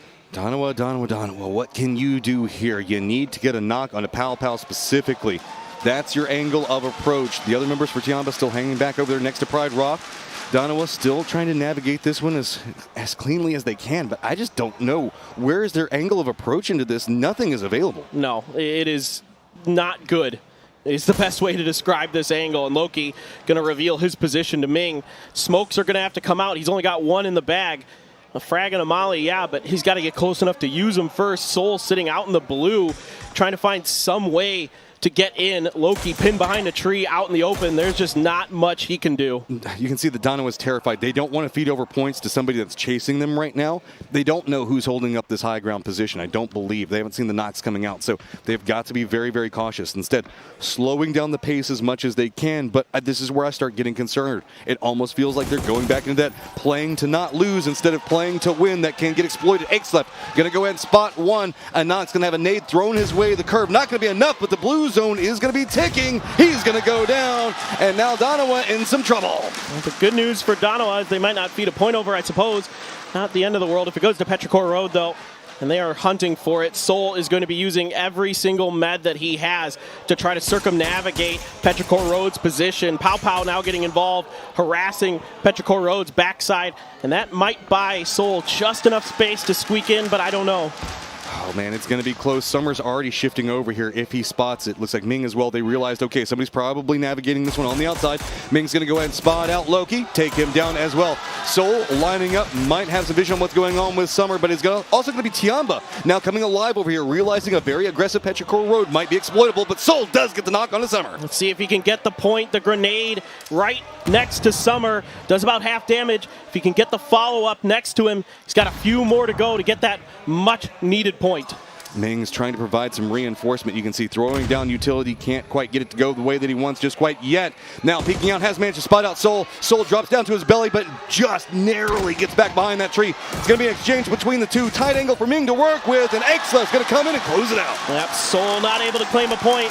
As good as he was in the clutch on Vikendi, not able to cement a slightly larger lead for Donawa over Twisted Minds, who has a safe angle on the southwestern side. So there could be some catch-up happening in this game. Opportunity, can they grab it? The lobby working right now to really help out Twisted Minds. We still have a couple more very dangerous approaches as FaZe needs to make their way up to the north. Cerberus needs to try to regroup. Day Trade being kept out by, it looks like, Space Station Gaming as well as 17 Gaming. Wow. Oh, Perfectix did find a headshot, but it's far enough that it isn't the insta-knock from the Dragunov. Lou, though, going to follow up and get Hemas. And that is going to be a point going over to Twisted Minds. Cerberus makes landfall, but right in front of FaZe, who spots that. They should be able to read. That's going to be a problem for him. Tiamba still not quite done up over here to the north. They want this Petrichor Road fight, but you can see it's starting to come at a cost for them to try to navigate. Petrichor Road really can't regroup up on the top of this, and that's kind of beneficial for everybody. Remember, Petrichor Road were the defenders of this location. If Tiamba can manage to unseat them, make some type of problem, it's going to open up some more for everybody else to try to contend with. Chewy got a headshot there and bought himself enough time to reposition and go for the follow-up grenade. The alley-oop on top of Pow Pow lands, but Pow Pow had gotten the first aid off in time, doesn't get knocked from it. Dude, 9 kills for Petrichor Road right now. They are absolutely dominating off this position. Still 4 members that are going to be up. 7-7 has their work cut out from just 2 members up. Even if they were to retreat, it's going to be T5 that's back behind them. I know, though, everybody keeps looking off in the angle. Yes, Twisted Minds still alive, right on the edge of the zone, and 17 Gaming in the thick of the middle of it. And no one's within almost 200 meters of Twisted Minds. They have all the space in the world to work with. FaZe underneath the firing lines of a couple different teams. Day Traded duking it out with Space Station Gaming. They had done some damage to FaZe. They had to turn their attention to the other side. And that's the only reason that FaZe can get away right now is just Day Trade rolling right up onto SSG. You can see now FaZe running this direction, but Cerberus is going to go ahead and get some vision on this. Haisaki does go down off of it. Keep in mind now, Twisted Minds has seen this. They realize that there's an opportunity for points. Looks like 2 of their members have hopped in the vehicle, and they are going to be shifting to the south. Yeah, they're driving into this. Gustav going to be going for the flush. He is going to claim Tycon's life. Looking for any other players to do damage with while the reses happen. Great positioning here from Gustav. Found angles into a couple different fights and able to keep FaZe up and running, and even with a spray like that. Goodness. That was a master control on that. Now moving forward, realizing, okay, hey, we know how this fight goes. We've been paying attention to the kill feed. Let's shift back into this one, realizing the fact that we don't know where that last solo for SSG is. Instead, let's pounce on what is going to be available for us. Res going to be coming out. Gustav reads it. Doesn't quite get it the way that he wants, though. The res does come, but Correxi's got his back. Going to go and finish it. Now, Gustav, that should be a pretty easy toss. It's going to roll right up in between them. Nice throw. Nice and easy. FaZe here, 7 kills, having a big game, keeping themselves very much in the hunt. Tied with 17. Ming's grenade going to get 7-7 down the follow-up. Not able to find the flush just yet, but the molly could be happening, except Theraton 5 has something to say about it. Petrichor Road, how much more do you have in the tank? These guys have been fighting for so long. You can see Ming sitting at almost 400 damage. We're only in phase number 6 and still more to go. With the circle now popping and favoring 17's position, this lumberyard up on the top of everything is going to be very dangerous to navigate. Pow Pow with some very sneaky angles can absolutely rip apart Petrichor Road, but let's not forget about T5 in a much more elevated position. Yeah, T5 now going to be bullying Petrichor Road off this fight with Tiamba as much as they can. Pow Pow lingers in between, but now Tanadal keeping his eyes on the Chewy. Chewy has to use some smokes. He knows he is being watched, and he's got Summer rolling in behind him, try to make this move to group up with Ming and Aix left. Man, this is getting harder and harder to deal with. Petrichor Road put up a hell of a fight to get here, but you can see there's just too many firing lines for them to contest with. They used so much smoke, so much everything else in all of those fights to get the kills that they've got right now. Summer finally gets knocked on a Rosted. That might open up some opportunities for them to rotate, but it is going to be scary. Twisted Minds, though, has managed to spot out FaZe, and that is big trouble for everybody. They are out in the open just trying to juke the bullets, and do manage to do so. Perfectix with the Dragunov, hitting some big shots on the FaZe. Corexi trying to do what he can. The kill is stolen by Xiao Bei from 17. That's a huge point for them. It's stealing it away from their closest competitor. Realizing what's going to be going on, how much do we see 17 go for this one? Corexi, though, gets the knock on a Perfectix, and that is big. Now leaning in, giving Fex the time to get the meds back up. Blue Zone going to be back behind them. So little territory to try to navigate. Can we we see? No, it's going to be Fex. Eats a nade right up on top of him. Batulins holding up the line against Corexi as he just bounces from tree to tree. There is nowhere to hide, though. Oh. Nade rolling down from 17. SSG's Roth. No, I'm sorry.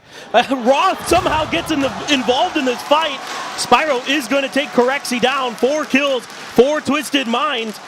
Who knew Roth would still have a role to play in this? Perfectix is going to be resable, it looks like. Don't know if Roth has any more throwables. Going to shift right into 17 territory. Already 4 kills. Looking to get the win. Looking to shoot up the leaderboard. Petrichor Road has weathered the storm in the east. They still have 4 members up. Roth, though, unfortunately, still has to contend with 17 Gaming to his north, and he has Twisted Minds to his south, and is about to have Petrichor Road to his east. This isn't fun for Roth. Yeah, this is very, very difficult. But, I mean, Roth can make some big plays right now. He is going to get the knock onto Eggslip, wins that 1v1 for now. But you can see this Rock, the only thing that is his friend right now. There's nothing he can do about that knock except to give it over. Pot and Pong going to catch Xiao Wu out in the open. 17 trying to claim real estate, and they're going to pay the price. Everybody's coming after him right now, and it looks like the Roth, he cannot survive around the rock anymore, as Twisted Minds do get control of the south, but Petrichor Road knows exactly where they are. Petrichor Road barreling down on top of them. A pretty good angle here onto Perfectix, who's stuck between the tree and the blue. Not much room for him to maneuver. How many smokes are left? He finds just enough time and space to get away. Xiaobei starting to come alive up into the north. 10 points separating out these two squads as it looks like it's going to be Duel of Fate style moment. Petrichor Road not quite out of it just quite yet, though. T5 wanting to get some more. They've really contained in what 17 was trying to do over here in the center of the circle. Really, 17 surrendering this, wanting to get some kills out to the south, but that mission didn't really go in their favor the way they wanted it to go either. This is a classic T5 game, playing smart, methodical, patient PUBG, controlling their space very, very nicely, getting into the late game with all 4 players up, giving themselves a good chance to get a chicken dinner. Again, every position on this leaderboard matters. Then they want to grab all these points, and that's Pot and Pong. Taking Xiaobei onto the knock status. Pot and Pong gets a headshot though right away from Perfectix. That Dragunov just barely out of range of the instant knock. Twisted Minds with the opportunity, 10 points behind Donowa right now, and there is a ton of kills in front of them if they can pick him up. Batulin's going to be the point man leading the charge up the hillside, but they have got to be careful. They've got Petrichor Road still over into the east, and 17 Gaming still trying to fend up. We are in our top 4 phase number 7. It's a 4v4v4v3 with 17 Gaming having the center, but that's about it. And it's insane how close the leaderboard is right now, all the way down to Petrichor Road, even LG at 101. Everybody's so tightly packed here below Donowa, who still sits into first. Damage being done to Spyro, able to prone just in time. It is just the hillsides being enough of a piece of cover for these guys to survive for right now. Problem with Twisted Minds, though, is they have got to be careful. That T5 line could swing back onto them in any given second. Petrichor Road getting more and more pressed in, but Summer doesn't see it. So far down to the south. Is he going to find something to exploit here? And it just doesn't look like it. He didn't see him push up. Now Lou making some noise, so that's going to alert Petrichor Road to the pushed up position of Twisted Minds. Pot and Pong again has to immediately keep that head down. He is going to have that headshot from Perfectix's Dragunov in his head, in his mind. He's going to be thinking about that for sure. And Hatsawat with a Dragunov of his own finds the knock on a Suju. Hey, it's going to be a domino effect as we start to see kills go off, man. It is going to be the charge to pick up everything you can. It's a call for the storm, and there you go. Pat the Pong curves that one down the hill perfectly.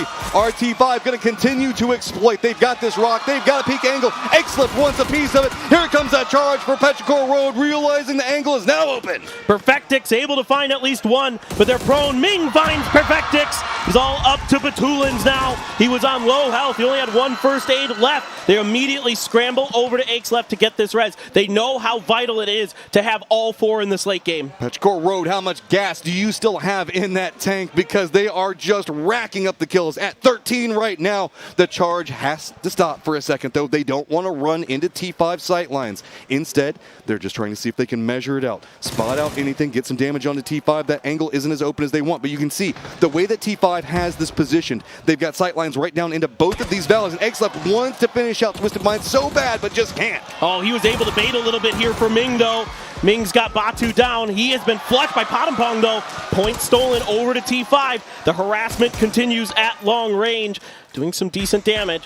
Now, Teraton 5 can just make life a nightmare, and Aches left claims Spyro with the molly. Twisted Minds now still decently behind Donawa. The audience loved Twisted Minds until T5 was still in this, and now they are the hometown heroes. And are we going to be able to see 17 defend this? They've got the center of the circle. They want to start their climb in and of themselves. They want to try to catch up against Twisted Minds, but Petrichor Road is just absolutely on an avalanche of points that they're picking up. Petrichor Road, this is one of those classic games where they just start firing on all cylinders, and they wipe team after team after team with this controlled, disciplined, well-coordinated, well-orchestrated play that they have.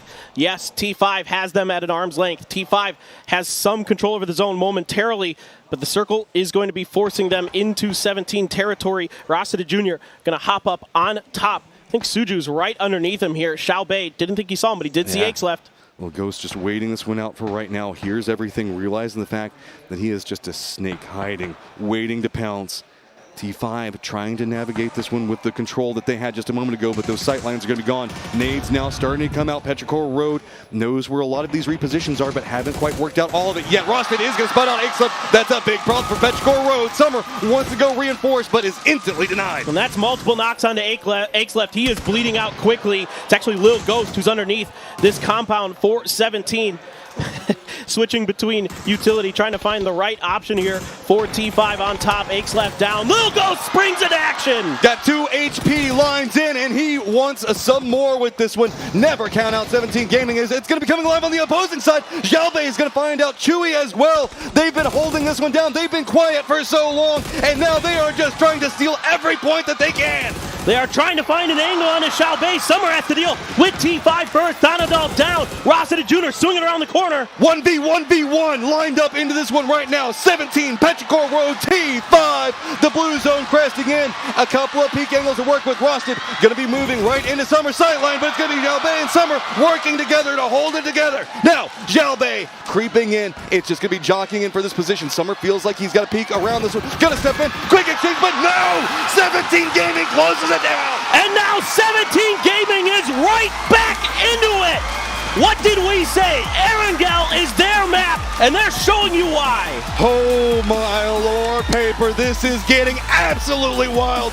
One more game, and you can see the heartbreak. I mean, guys, come on. Petrichor Road, you still got to be proud of that one. No, that was an unbelievable game from Petrichor Road. They played that to near perfection. They just barely got outdueled in the end. But think about the way that this started for 17. That early emergency pickup with the 2-2 split that eventually they were able to get back together and somehow lock this down. What a crazy start to this game for them, and to be able to come out with the win. And it's a momentum kickoff for 17 Gaming, which should terrify everybody else. One more game left in 2023. My God, I cannot wait to see it. Toffee's Avenger lead us in.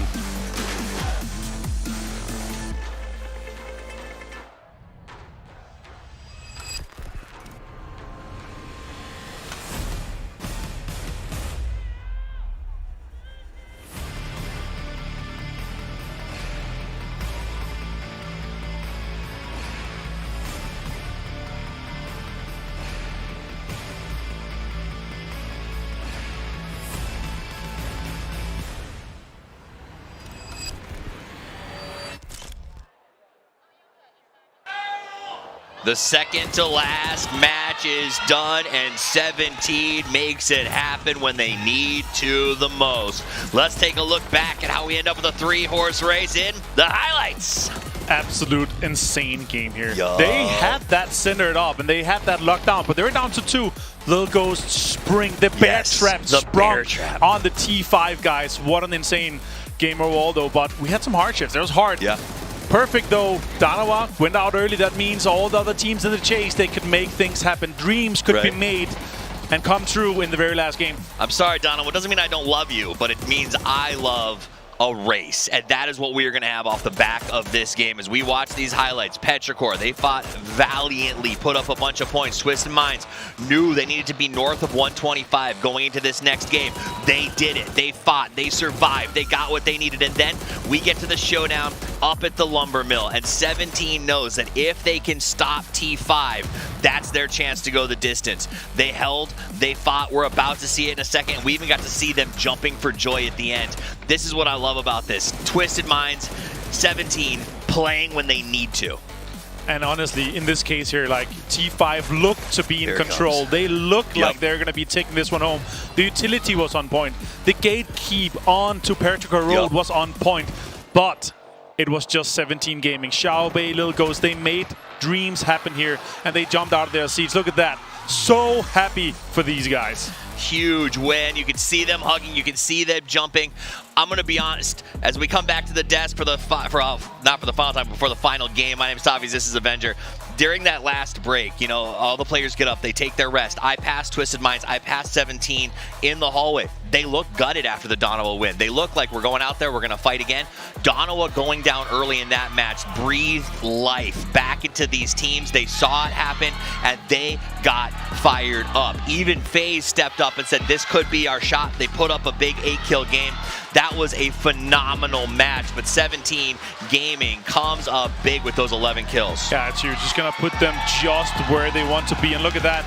Lil Ghost 3, Xiao Bei 6, 9. It's in, like, these guys are going to be popping off with this one here. 17 Gaming. The 17th game of the Grand Finals is theirs. That's the one to do it in. If you're going to set yourself up for the race, the man of the match goes to Xiao Bei. He's got 6 kills, 600 damage, and was able to clutch it out. The thing that I loved about that is that it came down to a 1v1v1, then a 1v1 with nothing but lumber between them, and it was all about how well you played around those logs. Oh my God. 21. Shoo-wee. 21 for Pertuka Road and 17. T5 11, FaZe 10. Yeah.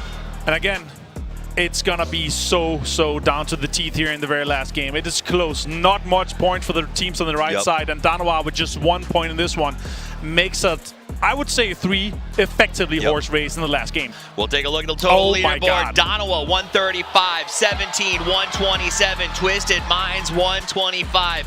$600,000 on the line for first place, and it is a 10-point race going into the last match of the PGC 2023. This is going to be a barn burner. The stress, the onus is on Donawa to not mess up, to stay alive for the late game. And also from FaZe 4th all the way down to 8th on LG, 11 points difference, $36,000 difference from those placements. Wow. And if you can jump even higher, if you could potentially take out Twisted Minds of 17 early, that could also mean you're getting into the hundreds of thousands of dollars. Absolutely. So do look at that. See how those top 3 teams were, how they do sort of in that early game. Will they last and go deep? They've got to have that defensive mindset. They're going to be looking for those points, but they can't be too defensive. With the top 3 that close, you've got to actually start putting up points around the mid-game. Look at that. The fans in here, they are roasted up. It's insane. This last game is going to be crazy. Look at them. Look at the smiles on their faces. They are refreshed, they are renewed, and they are ready to get back into the action. I got to ask you, Martin, who does it? Yeah, it's a hard one. I don't even, you know what? We don't even have to say, because any of those 3 teams have fought tooth and nail and have earned their right to hoist that trophy at the end of the day today. We see a lot of teams gutted. They put up a good fight. They got here to the big show, but it's going to be these 3 in the end that we're really watching. I'm just so excited that we actually have a 3-horse race for the very last game of PGC 2023. It is going to be a massive race, and that's what it comes down to. How quickly can these teams get up and running? What will the circle do? Will it be in the middle? We will find out. We are just moments away from the final game of the PUBG Global Championship 2023. 3 teams in the race, $600,000 on the line, but more importantly, their dreams. 64 players started here today. Only 4 will leave victorious. It's time for us to head back to Erangel to get into the final match of the day. This is everything that they have spent their life training for. Let's go to matchman paper thin for the final match.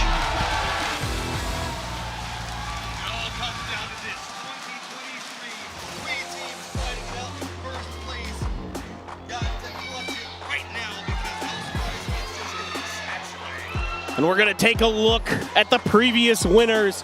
Gen.G, New Happy in 2021, Na'Vi in 2022. And the spot is open for 2023. Who is going to claim the PGC trophy? Only a few teams remaining here, Matchroom. This is absolutely crazy to look at. as now we are just going to get a very western plane path, going to make it a bit difficult for everybody else on the opposing sections to deal with. But this is a crazy game. I mean, so much heart and soul has gone into this last couple of it. Didn't even mean soul in that kind of joke. But it is just absolutely crazy to watch. That last game was so close. Insanely close. And now it's probably a 3-horse race. There are worlds where something else happens, but really all eyes are going to be on 17, Twisted Minds, and Donawa. Donawa, again, 4, 5, 6 points might be enough to really put yourself out of reach of anyone else. Plane path decently to the west. Donawa going to be able to get to their spot okay. Twisted Minds, no problems for them either. Doesn't look like SSG is interested in messing with anything with these vehicle drops. Circle is almost a 50-50. This has been the name of the game so far. We've seen some lean down to the south, going into school apartments, into very Badlands endings. Then we have the Stallberhill side in and of itself. Shooting range still in play, so a lot of big key points to play from. Oddly enough, we haven't seen the circle go Yasnaya yet, though. We haven't seen a Yaz finish. That's absolutely true. And for Donawa, the real key here for them is probably going to be playing some kind of 50-50. This is what they like to do in circles like this, is they try to hedge their bets onto both sides. Salute's even going to find a flare gun for himself, so could call in some of that crate utility potentially. For 17, you're on the edge of the circle. There's going to be a lot of congestion, though, to your northeast. So how do you play this? Do you try to wrap around and gamble on the north? Are you going to just wait on Potato Hill, maybe? Get up there, get information, and try to play for the late game? Well, Twisted Minds has a problem in of itself, is there's not a lot of high ground that they're going to be able to exploit. So Batulans can technically go up to Potato. That would be the closest thing to them to try to navigate, but they are kind of centered. The 50-50 on this, though, is kind of nerve-wracking. We do have a lot of different ways that we can watch this one shift. The first circle not being the friendliest, the second one might give us a much better cue on how that's going to go. So don't be surprised if you see a lot of patience come out inside the circle. Well, I say that. FaZe looks like they might have some friends with Cerberus very close to them. Well, Cerberus looking to get out of kind of a slightly weaker position than they want to be score-wise. Sololzi only has a Vector. And it is going to be tricky. I mean, we're talking about the top 3, right? But still, look, FaZe, New Happy, Petrichor Road, only 2 points separating out those squads. Cerberus just going to be a touch back behind that, 5 points back behind FaZe. This might be a read that they're going for some type. It could be. I'm curious to see exactly what's going to be happening. Isaki opening up with the AK. Tough spray, though. Can't really find anything with it. James lurking with the Bison. Could be big at this stage. Got to be careful. You can see the fact that he is surrounded right now, waiting this one through. The other members of FaZe have managed to escape.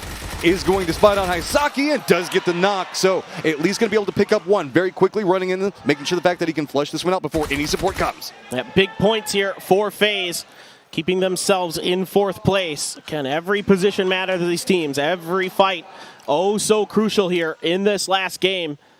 Sonic's going to be on the outside looking in from Gatka, down in 10th place. Can they climb any further higher? 9 points to Tianba ahead of them. A bit of distance to go to find a little bit better positioning on the leaderboard. It's just been a very quiet day for them in general, not finding much success in a lot of these later stages, even having trouble making it in the later stages of it. SSG are going to be navigating and actually getting a very good position off of this. If we do see the circle lean more into the south, or specifically into the southeast, this is a very strong control point to play from. Yeah, absolutely. I love playing from that area. You get a decent amount of information. It's relatively safe. You can watch your flanks really nicely. So definitely a really good spot for SSG to start. Tosi going hunting with this bolt action. The Kar 98 not connecting. V7 is running an extremely wide 2-2 split. They're in the compound that's going to be just to the east of Rajak, but also in the God compound north of Rajak. Yeah, so V7, again, likes to try to control that Razak bridge as best as they can. It has kind of bit them in the butt sometimes, to be frank. It sometimes goes okay, but other times teams capitalize on their known splits. Yeah, Gen G is going to be pretty close, but they're running a 2-2 of themselves. Tyloo, you can see making their wrap in. Day Trade, kind of one of our teams that not quite in the circle just yet, but looks like Flash is already going to be moving to see if maybe he can get something for his squad to work with. Gen G continuing that separated position. They are from shooting range all the way now down into gas station, and they're going to be running into another duo. Or actually, it looks like there's two members up there. Yeah, it almost looks like 3 because of the way the white building looks on Glaz's Dorito there. Yeah, no, I think Sungjang is going to be pretty wise that somebody could be up there and is going to stop here first to claim it and then potentially gather some information. Sonics now making their entry into the circle from the western side, south of Ruins. Looking for anybody in the air, seeing if anybody's trying an emergency pickup. Maybe FaZe will grab one if they're lucky enough and try to get up there. Twisted Minds going to remain firmly planted in their drop spot in the apps. 10 points behind right now, and it is going to require a big game. The circle does look like it's leaning in to give them the potential for it if it does play south of the river. Other teams keep an eye on. Naturally, we do have New Happy, who's been on a rip of their own, only 1 point ahead of Petrichor Road now. Yeah, it's been a just absolutely brilliant day for New Happy, but it seems like they're coming up a little bit short, running out of gas just before the finish line. Sonics setting up outside of the boatyard and going to be taking their time, but Petrichor Road looming right on the edge. Yeah, this is going to be hazardous in rotation. They hear this. They're shifting over into the east. They might be able to spot if this moves for any further forward, but this is a good read from Sonics. They stop. They've got a wall to play for right now. Instead, I'm trying to see if they can get some more information. Keep in mind, they're coming this pretty cold. They were playing over around the Gatka area, so they have no idea what's going on, but they do know that 17 goes Pachinki and could be kind of dancing around to their east or their south. Absolutely. And it's going to be very dicey there for the Sonics potentially. Let's see if they can get a read on Petrichor Road trying to set up a camp there. Petrichor Road knows the situation they're in. They know they need a ton of kills if they're going to have any hope of getting a win. H-Win already on very low health, and he's been knocked. Gets revealed. Are we going to see any retaliation coming out? Kickstart wants to line up this nade. It's being shifted between. Nade's going to go a bit long. Does connect on to Kickstart just a bit. Looks like Summer might be trying to prep another one. He's just going to go ahead and pick up and run with his teammate right now, narrowly going past those walls. That was the scary spot for it. Now, he should be able to at least get back into reinforced lines. Can Tiggleton slow down any push coming from Petrichor Road? It looks like that is going to be the case. Tiggleton took some damage from that grenade from Ming. Nicely thrown. And now they're going to have to play some pretty solid defense. Kickstart already reloading that smoke grenade launcher. Also, we did see Day Trade move over here as well. They're not quite on your mini-map. They're just to the south of this. They're running a bit of a split of their own, and they might want to get more involved. Well, that might make it more complicated, as now Belmont's going to go down. 17 Gaming really wanting this one. Yeah, 17 would love this point. Every point so critical to catching up to Donawa. And Day Trade overextending to try to third party this fight. Going to pay the price. Summer wrapping around the outside. Ming proned in front. Trying to keep any flank at bay. Shrimsy there spotted, but no damage dealt. Kickstart is quickly dealt with. Yeah, now Shrimsy, the last hope for the Sonics, presently in 10th place. They've got some space from SSG, but not a lot to really deal with. Even if Shrimsy tries to leave this, keep in mind, Flash is already watching. There is nowhere for him to go. Oh, dude, if he peeks up there up at the top, he's going to get spotted. And yep, it is going to be Flash that at least reveals that. And I think that Ming might have also seen some bit of that movement coming up from Shrimsy. I think you're right. Makes left now going to be on his horse, trying to eliminate the final member of the Sonics. Shrimsy starts letting loose with the smokes to kind of cut off some angles from this push. Maybe give himself the opportunity to isolate a player at a time. Of course, Petrichor Road doesn't want to give him that chance. There's no escape with Chewy. Should be able to watch any exit that Shrimsy tries to take. If he tries to do a cheeky drop down off the ledge, he's going to get spotted. Does decent damage to Chewy. At least manages to get him to go to a new position. Now he's going to drop off the window, drop back down. Very sneaky. Could he flank back behind us? Does spot out one. Gets a knock on the Summer. Now just trying to go for another flush. Going to reveal off the side. Narrowly jumps around the corner, but Ming is going to pick it up. What a play in the heat of the moment from Shrimsy to not pull up, to kind of just take a moment and then drop down. Catches Petrichor Road completely off guard. The smoke's obscuring the sound as well. And with backing Chewy off on that initial spray, that gave him the opportunity to at least find that point.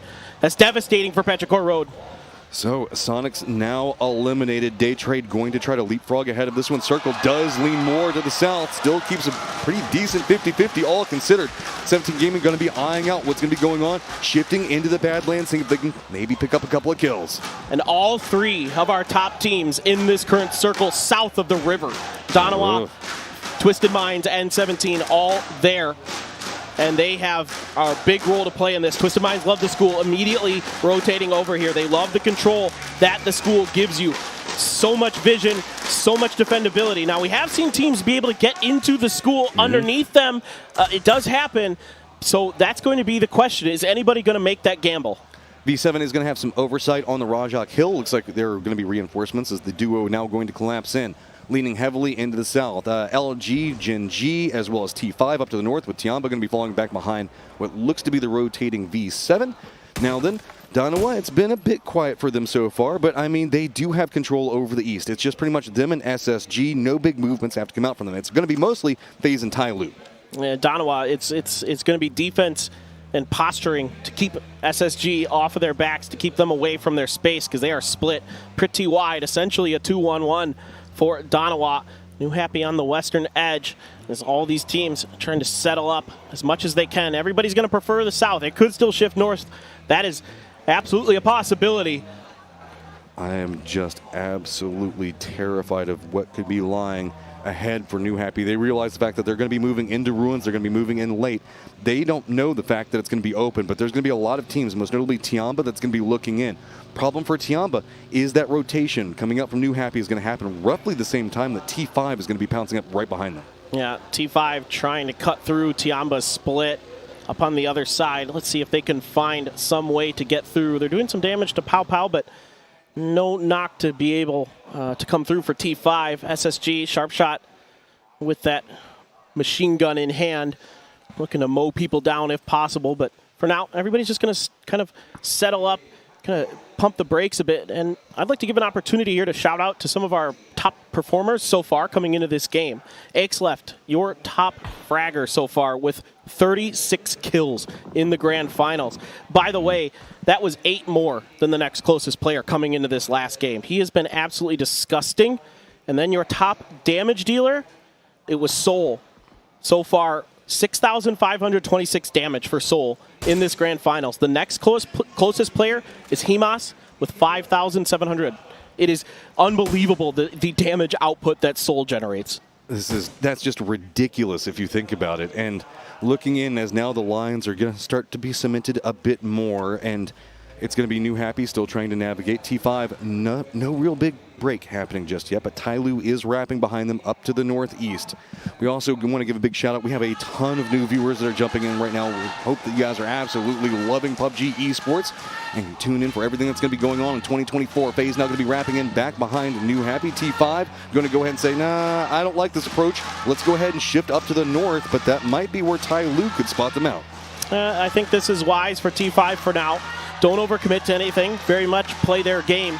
Try to get deep into it.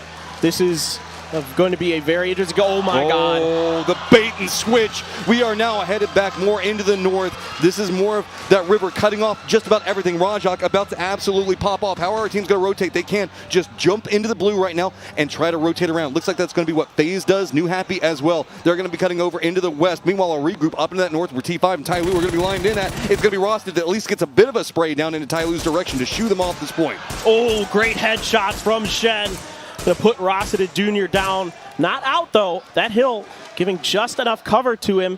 Shen trying to reposition, looking for the players that are trying to help. Oh, Danawa. This is massive over here as we do have LG that got into a gate kept position right in front of Danawa as they're going to be rotating. SSG going to be right up on top of them at the same time. There is near on nowhere to go over here. Danawa's going to kind of be cut out on this one. You can see this hillside. Yes, it's got a couple of things that can be played, but all of it's going to be vulnerable for the time being. Danawa's going to continue moving forward, and Anonix leading the way, but LG still has the position to stop in front of them. Can they defend up in time as it's going to be Anonix going to be shifting away yet again into the north. Where do you even go, Danawa? Danawa has got a difficult decision to make here. They are on the outside looking in, and LG has taken a very wide 2-2 split, so Danawa is going to have to take their time to get their info and identify a safe spot in this next circle to make their landing. And that's going to be so hard to do because remember that SSG was in the thick of this rotation as well. It's going to be very hard to track where all of those cars stopped at and how the lines come in together. 17 Gaming going to be wrapping in right back behind NH right now as it is just nowhere to go. Everybody's just trying to avoid going for a bridge camp and getting stopped, but instead they're just stumbling on top of each other. Zhao Wu wants to make something happen here, but Nan's going to go down to the blue zone, and that is going to be Zhao Wu realizing an opportunity to be had. Can he get the spray on the backside of it? And he'd love to get that point if possible, but he's afraid to stick his head out again. Took too much damage, and 17 is going to be able to bypass New Happy because of that knock, and they're going to set up on the hill and start raining down destruction. Absolute worth right now. How much do you commit in? Suju, his names have just been on point. He's just got to prep it up. I already know. There's no doubt in my mind that this is going to land. This guy has just been so on it. Money, absolute money. December the 12th on a sliver of life, and he's going to bleed out very, very shortly, and it is going to be Xiao Wu claiming those points. 17 gaming, 3 kills, 5 points behind Danawa. Creeping up right now. Danawa, odd team out over here as Cerberus did move in right next to them just to the south. We did see LG shift in a bit more into the north, so that means the fact that there is some relenting hillside that they can play from right now, but you can see that's about all that they've got to work with. If this circle moves anywhere away from them, it is going to be a desperation send, and with 5 points ahead of being 17 gaming, that is scary. Yeah, they're able to claim control of this gas station. The last time they were here did not go so well. Twisted Minds was able to bop them out. Soul did what he could, got 3 of Twisted Minds before he was taken out. But for now, Cerberus is going around it. Daytrade has a line on 17 Gaming. Do get a knock. That's going to be Xiao Bei as well. 17 Gaming still continuing on this path. Circle pops and it leans into the north. 17 Gaming has an opportunity to stop off T5. Trying to get some shots out onto this one. Has got to be careful as it's going to be Tai Lu that gets vision on them. Desperation for 17 Gaming. Trying to find space in this circle that will be safe is going to be challenging. You can see going Suju right into SSG though. taking a ton of damage. Where are they going to stop off that? SSG already in position. Goes for the shots in. And it's just going to be mutually assured destruction. 17 at least gets a rock, but it is a massive amount of damage. No! 17 is out! Unbelievable! They come up just short, and it's going to be the NA team, Space Station Gaming, that plays spoiler. Holding the line right now. Danawa wants to move in. LG, they've got to contend with them with this lineup. You know Danawa is at least feeling like they've got some breathing room. They just need some kills. They need some safety. Keep in mind, though, Twisted Minds not in the circle either. Twisted Minds has a ton of work to do. V7 still with a 2-2 split over the Razak Bridge. Tricky to get in. Loki's going to get knocked by Rello from behind the rock. Immediately salute here to try to get the res. Cerberus right on the other side of this hill, though. There is nowhere to be had. They have got to be so careful. You can see Souls just trying to shoo away the members for LG. They got the knock. They wanted to shift in. They wanted to get the high ground. Instead, Soul holding up the line and giving an opportunity for Danawa to at least breathe on this rotation. Oh my. This is absolutely scary for Danawa. They're in a tricky position, especially with Soul getting headshotted like that. Himas trying to finish the job, cannot find the shots in time. Angle just not quite there with those shots from Soul just a moment ago, at least going to get the space to come in, and Adonis accidentally runs over Loki. That is bad timing. And I could see Cerberus thinking about grenades a little while ago. Are they going to reconsider now that they see another knock in the kill feed? Smokes are out again. Salute wise to this potential position, trying to cut off any Cerberus damage. While this is happening, Twisted Minds is creeping in from the south. They're using the same hillside that Danawa is using right now. This could be the start of a roll. If Twisted Minds can find this angle, it could be massive. Twisted Minds, a fight potentially brewing. They have maybe just enough of this hill to work with in the circle that they don't have to really duke it out with Cerberus. Cerberus completely hidden inside of the blue house. And Twisted Minds so far not going to get any info until Cerberus gives it over. Problem with Twisted Minds positioning is they still have to work around this one. Anonix doing a great job of just trying to control the angle on this one. Daytrade is going to be in a fight with Tiamba at the direct time. They're fighting over that God compound just to the southwest of everything. No. And it's not the worst. They managed to reset. Life's good. It happens.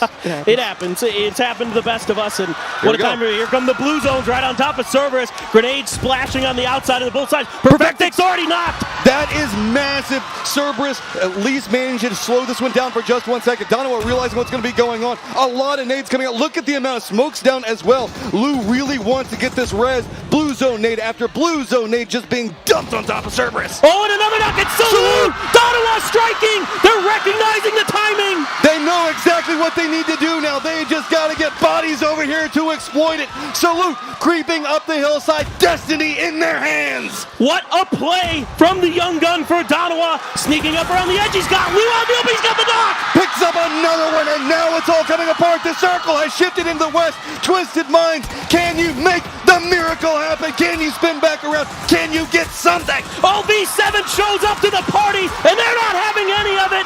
Twisted Minds on their last player. They are out. They're done. Donawa feeling it up at the top. It's time to cut loose. So looking back into what's going to be going on with LG. New Happy trying to make a run of their own. Unbelievable stuff here. Nowhere else to go for Twisted Minds but to try to take a fight. Soul down from Mime on the machine gun. Loki as well.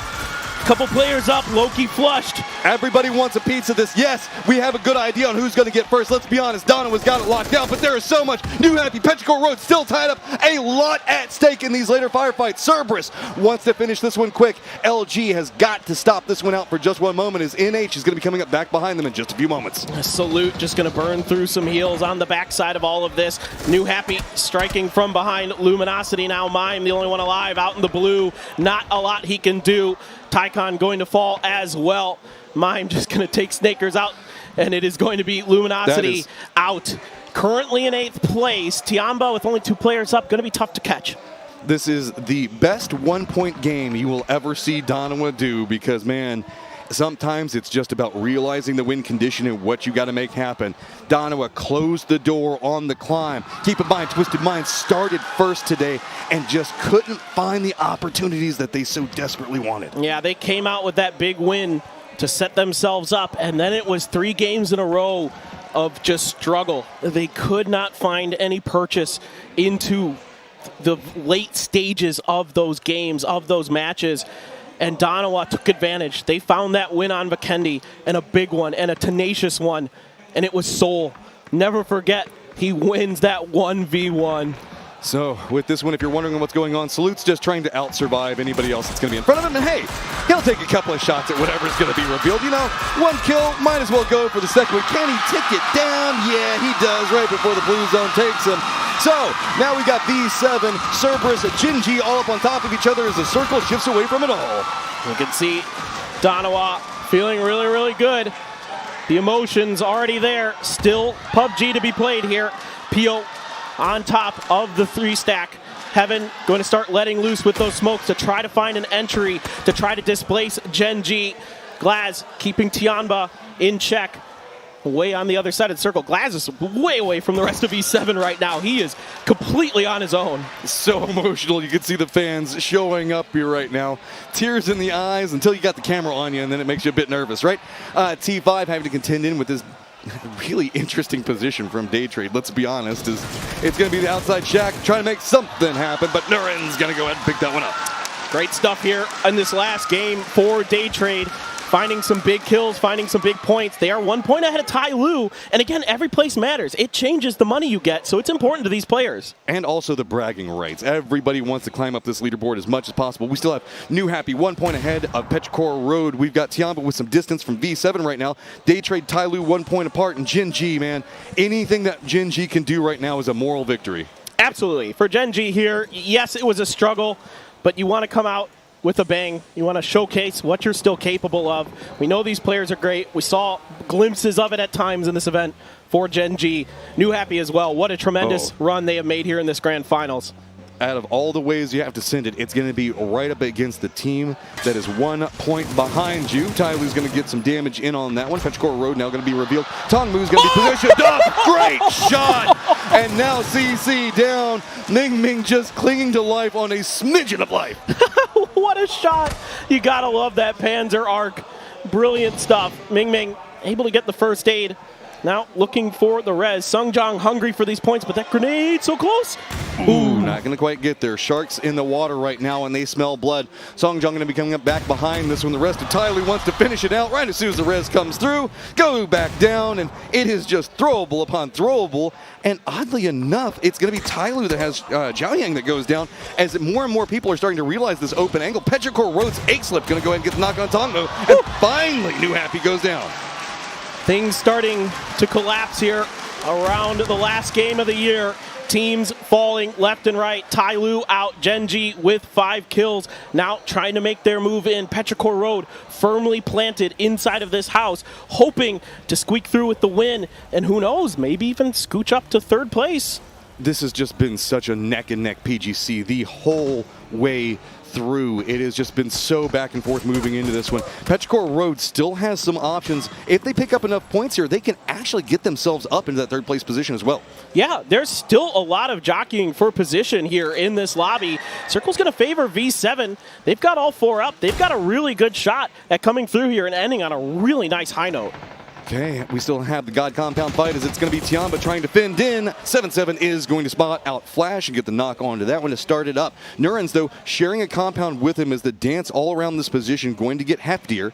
Nurens going to go ahead and slow down the pace just a bit. He's going to go ahead and hop in the car. Is he going to try to seat swap around back behind this one? It looks like Tiamba just wants to go ahead and make sure that they get the flush.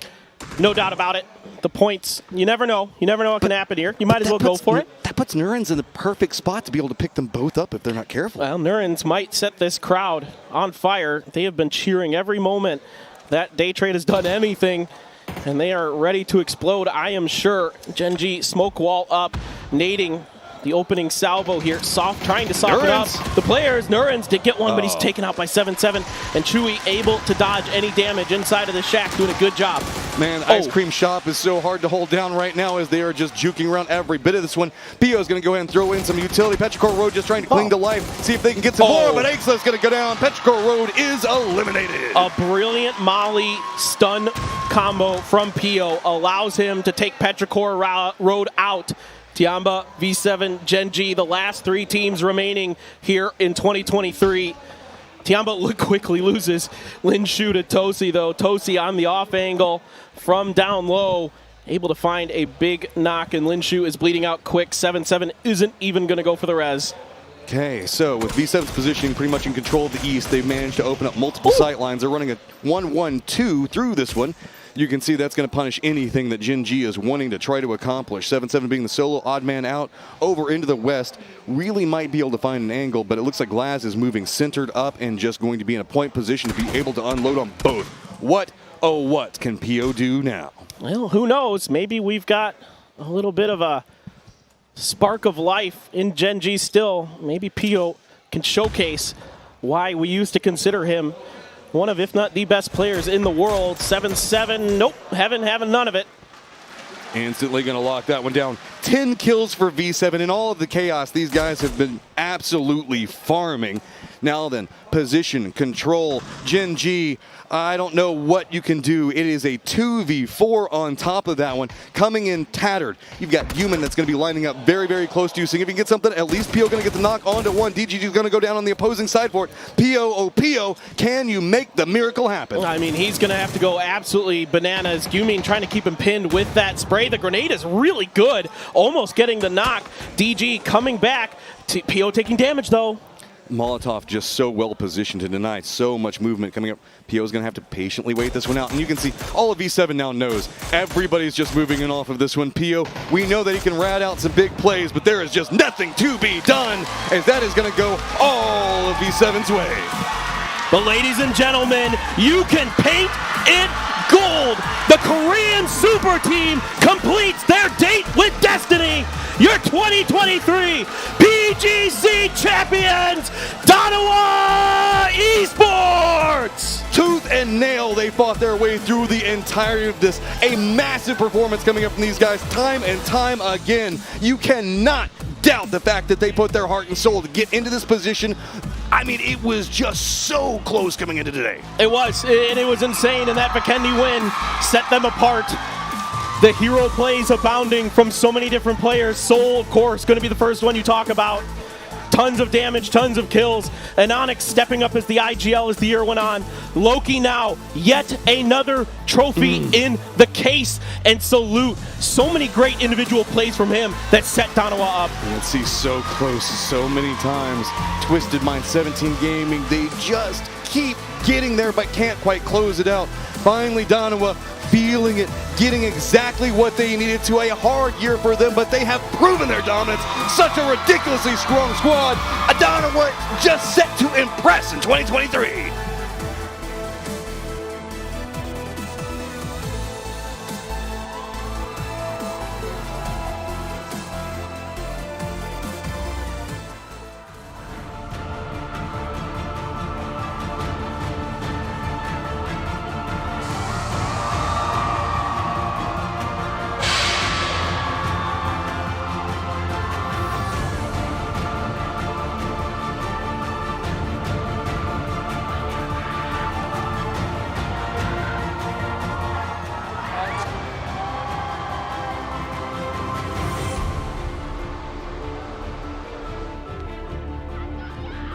Okay, let's go, let's go. Congratulations to Danawa Esports! Woo! Wow, congratulations, and please step forward. Please, everyone, step forward. Please. Wow. There are tears of joy over here. Okay, congratulations. So, let's have some interview, ladies and gentlemen. So, you're now PGC champion. So, how do you feel? 일단은 PGC 우승 소감 먼저 부탁드립니다. 일단은 실감 안 나고 좀 PGC 우승이라는 게 살짝 프로 게임으로서는 꿈의 무대잖아요. 꿈의 무대니까 조금 더 지금 말로 할 수 없는 행복감을 느끼고 있는 것 같습니다. I'm still not realizing we are holding this trophy, and then I mean this is always this meaning for the dreams come true for me as a gamer. Yeah. Yes. โอเคต้องบอกว่าทางดาราวาเองนะคะตอนนี้เป็นแชมเปี้ยนนะคะของ PGC 2023เป็นที่เรียบร้อยเอาประมือกับเขาหน่อยค่ะ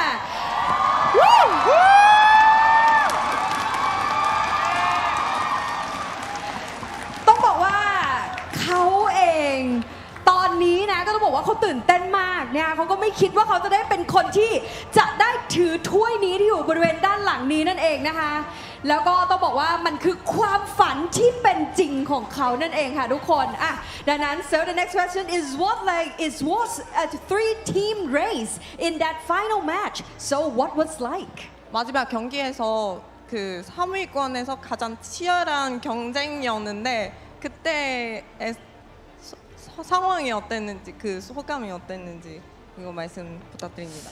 킬로그 체크랑 점수 차이 얼마나 나는지 확인했고 그걸 이제 토대로 이제 게임을 하다가 일단 17이 먼저 탈락을 하고 이제 트위스트 마인드만 이제 떨어지면 저의 우승이 확정이었는데 재현이 우리 살루스 선수가 그걸 체크를 해줘서 저희 이제 다 트위스트 마인드만 잡으러 가자 얘네만 잡으면 된다 해서 그렇게 게임이 끝났습니다. So we basically focus on the lead, the scoreboard. So we focus on 17 and Twist the Mind, and then Salute just got the check for the Twist the Mind, and then we just fight against them to get the championship. ค่ะนะคะก็ถามไปเมื่อสักครู่นี้นะคะว่าต้องบอกว่ามันมี3ทีมเนาะที่อยู่บนท็อปแรงค์แล้วก็โอ้โหต่อสู้กันอย่างดุเดือดเลยนะคะก็คือมี17 Gaming เนาะ Twisted Mind แล้วก็รวมถึงจารวาเองนะคะซึ่งสิ่งที่เขาโฟกัสเลยเนี่ยแพนถามไปเมื่อสักครู่นี้นะว่าแบบมันเป็นยังไงความรู้สึกตอนนั้นเขาก็บอกว่าแน่นอนเขาก็โฟกัสกับ Twisted Mind แล้วก็17 Gaming มากๆซึ่งนี่แหละค่ะก็คือผลของชัยชนะของเขาในวันนี้นะคะ Okay so I would like to ask especially to Inonix So there's something, it's like relate to what your answer before because what happened when you just ran Loki over just before that fight with Twisted Mind? 막판에서 트위스트 마인드랑 싸우기 전에 직전에 그 로키 선수의 차로 튀었다는 장면이 나왔었는데 그때 상황이 자세히 설명 부탁드리겠습니다. 아니 원래 좀 긴장을 잘 안 하는데 마지막에 이제 약간 좀 긴장을 좀 제가 많이 한 것 같아서 일단 뒤에 있는 줄 알았는데 제가 앞에를 못 보고 뒤쪽에 로키 선수가 뒤쪽에 있는 줄 알았는데 제 앞에 있더라고요. 그래서 이제 실수로 쳤는데 다른 팀원들이 이제 괜찮다 해줘가지고 다행이었던 것 같습니다. Usually I never got nervous, but for the last match I got really nervous. I thought Loki was behind me. So when I used the car and then crashed to him, and then I was like, oh, I'm making a mistake. But my teammates just like comfort me and say it's okay. So I think that was a mistake. คือต้องบอกว่าที่ถามเขาไปนะคะว่ามีการแบบว่า ran Loki เนาะ over ก็คือเป็นสิ่งที่ทำให้เขาเนี่ยสามารถที่จะ take over ตัว Twisted Mind ได้นะคะเขาบอกว่าจริงๆมันคือข้อผิดพลาดนะมันคือข้อผิดพลาดของเขาที่เขารู้สึกว่าอุ้ยโลกิอยู่ข้างหลังอะไรอย่างเงี้ยคือเหมือนเขาไม่ได้รู้ตัวแต่ว่าทีมเนี่ยก็คือช่วย comfort นะคะหรือว่าทำให้เขารู้สึกสบายใจขึ้นว่าเฮ้ยไม่เป็นไรนะคะแล้วก็หลังจากนั้นเนี่ยจริงๆต้องบอกว่าพอเขาทำได้เขาก็ยังรู้สึกว่ามันคือข้อผิดพลาดอยู่ดีนะคะ Okay so right here with Danawa I think we have talked a lot and now they're like their heart is like feel a lot of feeling right now so ladies and gentlemen congratulations right here to Danawa Esports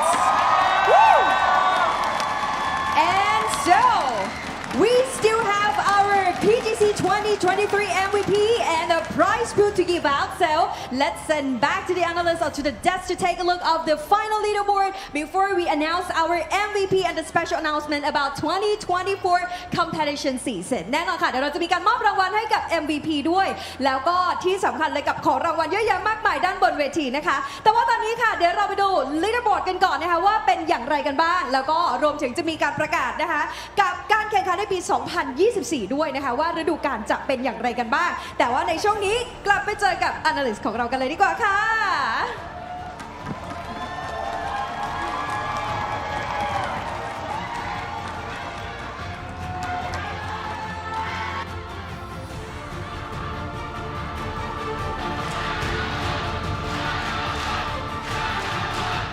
Congratulations to Danawa Esports, the champions of PGC 2023, and well-deserved.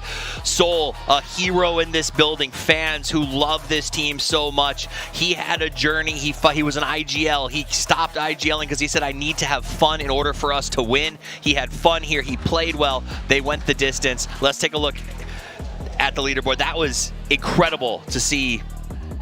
This has been a journey for this team. Yeah, it has been. It's been absolutely insane. And I gotta give a huge props to Loki. I feel like the backbone of the team here, 2018 PGI TPP with Gen G won that. True.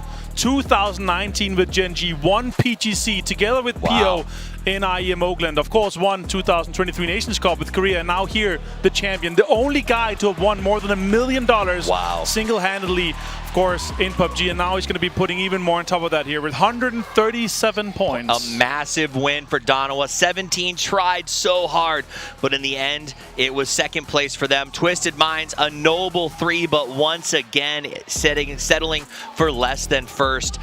It was a crazy endgame. The race for 3. Danawa did what they had to. They third party when they needed to. They stayed up when they had to. Danawa showed us what a team with passion, with a heart for the game, and with a fan base behind them who loves them no matter what, can truly do. This is their first, as a group, major international win, and what a time to get it. For the last time on the desk, my name is Toffees. This is Avenger. It has been our pleasure to be here with you at PGC 2023, and more so a pleasure to watch Danawa powerhouse this final lobby. Yeah, when they set out for 2023, they set out to build this insane powerhouse of a team, and this was their goal. It was to win PGC, and now they've done it. They've done it. They've set the stage for next year, and in a second, we're going to go back to the stage to get our MVP, as well as maybe hear more about next year. Congratulations, Danawa.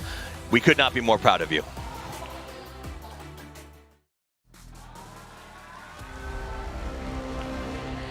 เอาละค่ะเราก็ได้ฟัง analyst ของเราเป็นที่เรียบร้อยแล้วเราก็ได้ทราบแล้วนะคะว่าใครที่เป็นแชมเปี้ยนของการแข่งขันนะคะกับ PGC 2023 นั่นเองค่ะตอนนี้อยากจะบอกทุกคนก่อนว่าเราจะมีการมอบรางวัลด้านบนเวทีกันนะคะแล้วก็เดี๋ยวเราจะได้มาร่วมแสดงความยินดีด้วยแต่ว่าก่อนอื่นเลยค่ะเราก็มีแขกคนพิเศษของเรานะคะที่จะได้ขึ้นมากล่าวด้านบนเวทีแล้วก็จะได้บอกถึงฤดูกาลแข่งขันในปี 2024 ด้วยนั่นเองค่ะ So welcome back to the stage ladies and gentlemen.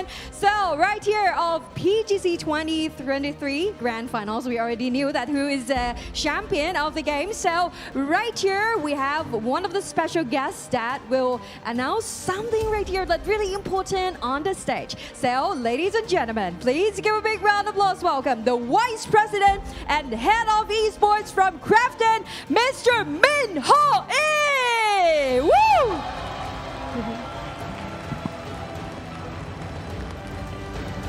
Sawadee Krap! Hello PUBG Esports fans, I'm Min Ho E, the head of PUBG Esports. I, on behalf of the PUBG Esports team, would like to send my deepest gratitude to all 32 teams that have shown incredible performance. I also want to extend our appreciation to our fans who have shown endless support. Finally, I would like to congratulate the new champion of this year's PGC, Danawa Esports! 2023 was indeed a challenging year for PUBG Esports. Post-pandemic, PUBG Esports returned to host offline events with a more evolved, truly global series known as the PUBG Global Series, as we promised. We also launched the Global Partner Team Program to take care of our teams and players that have shown endless dedication and passion for PUBG esports. Finally, we try to synchronize our esports with the rank mode in our game, which was one of our biggest objectives this year. Sorry, it's too long. I will finish very fast. 2024 will be another exciting year for PUBG esports with new goals to achieve. We plan to further develop the Road to PGC structure by expanding the PUBG Global Series to bring more action-packed events for our fans to enjoy.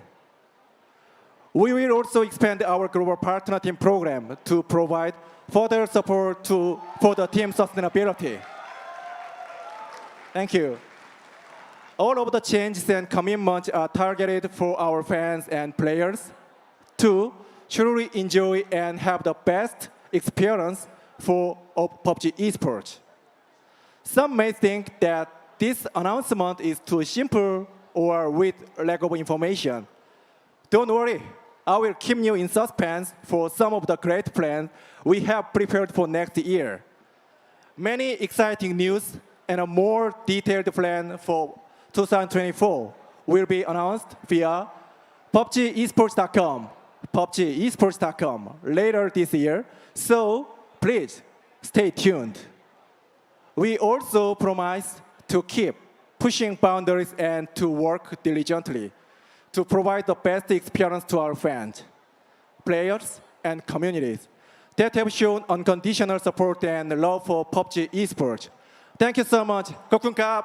Thank you very much. Thank you, Mr. Min Ho Lee. Thank you for the incredible announcement, and please join us for the award presenting. And so next, ladies and gentlemen, first up, please allow me to announce our PGC 2023 MVPs and the winner of an additional $10,000 US. I'm just excited. Okay, so let's have a look with the MVP of the game. Woo! Go to Seoul! Woohoo! And he grabbed $10,000 US. Woo! Congratulations! Wow, you have done a really great job. Okay, so grab your prize and a bouquet of flowers. And let's take a picture. Okay, please. Congratulations to Seoul! Woo! The MVPs of the game of PGC 2023. Congratulations! Thank you very much. Okay, so take some rest. Thank you. Congratulations. And now, presenting once again of the PGC 2023 Grand Champions and the winner of $600,000 US. That is Janawa Esports! Woohoo! และนี่ก็คือผู้ชนะกับการแข่งขันของเรานั่นเองนะฮะอีกครั้งหนึ่งค่ะกับการแข่งขัน PGC ในปี 2023 นะ Grand Champions นั่นก็คือ Janawa Esports ค่ะซึ่งได้รับเงินรางวัลมูลค่าสูงถึง $600,000 US ว้าวแล้วก็รวมถึงช่อดอกไม้สวยๆนะคะรับไปเลยและนี่แหละค่ะก็คือรางวัลนะคะของผู้ชนะของเรากับการแข่งขันนะคะ PUBG Global Championship ในปี 2023 นี้นั่นเองค่ะ Please give a big round of applause once again for Janawa Esports Yay Woohoo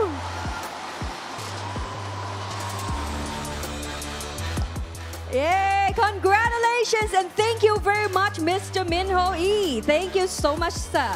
Thank you. And right here, so please, ladies, they're gonna grab the trophy once again. So you have survived the victory. Once again, everyone, now claim your trophy! Woo! Raise it up.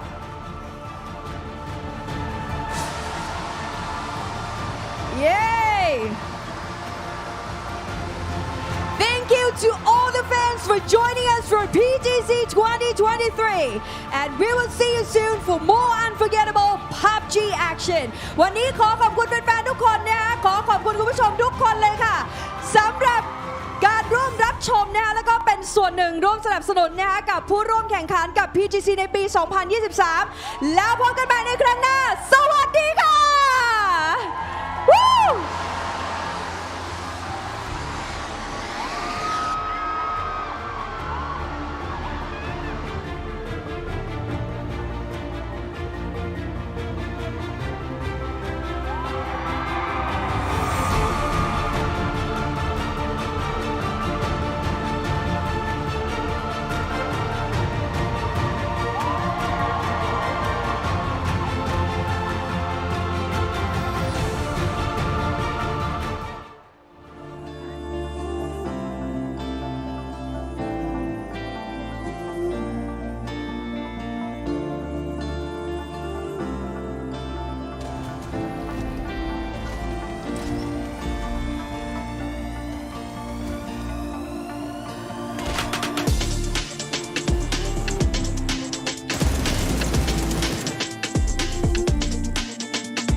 It's not enough.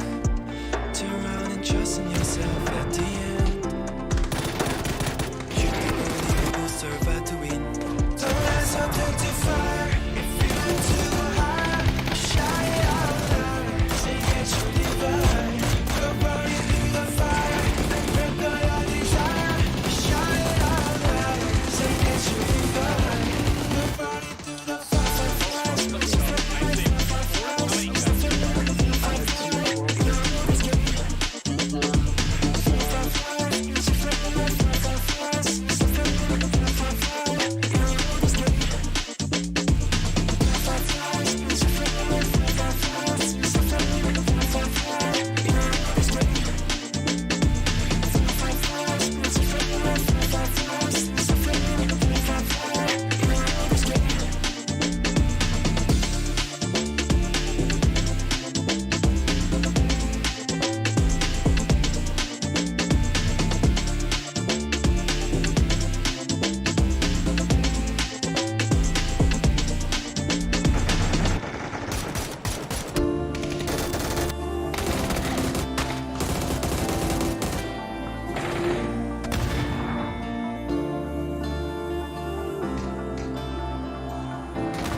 it's not enough. Turn around and trust in yourself at the end. You're the only one who's certified to win. Don't let something to fire. If you aim to go higher, shout it out louder. Say that you're divine. Go burning through the fire and break all your desire. Shout it out louder. Say that you're divine. Go burning through the fire.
Wherever you're watching around the world, welcome to the PUBG Global Championship 2023. 32 teams of the best players around the world have come to Bangkok to take their shot at hoisting the trophy at the end of 3 weeks.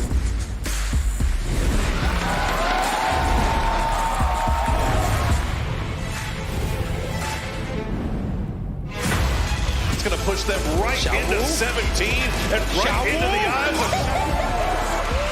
More than happy to finish this off. He's going to come around the side. Easy 2 for Wicked. Petrichor Road is just gone. It is just chaos everywhere. You're having to fight for every scrap of land. Back-to-back win for Tiana. Tenacious, insane. Crowd once again goes wild as Purple Moon continues to find points here. They're going to get taken down, but those kills go over to FaZe, and that is massive. My God, H-Slip just demolished FaZe. Great job, Tycon. That is absolutely brutal up close.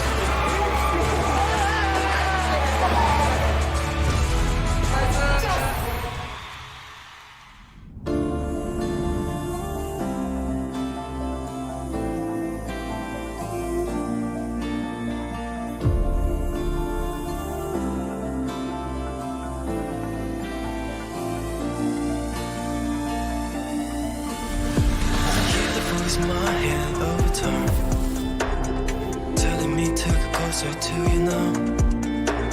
Something's gotta change, you know it's right. Time to take you back, it's all in the high. Whenever step I make goes down and fall apart. Whenever move that you make is not enough. Turn around and trust in yourself at the end. You're the only one who's survived to win. Don't let something to fire. What a hero play for Veronica 7. One of the best riflers in the world is Ming Ming.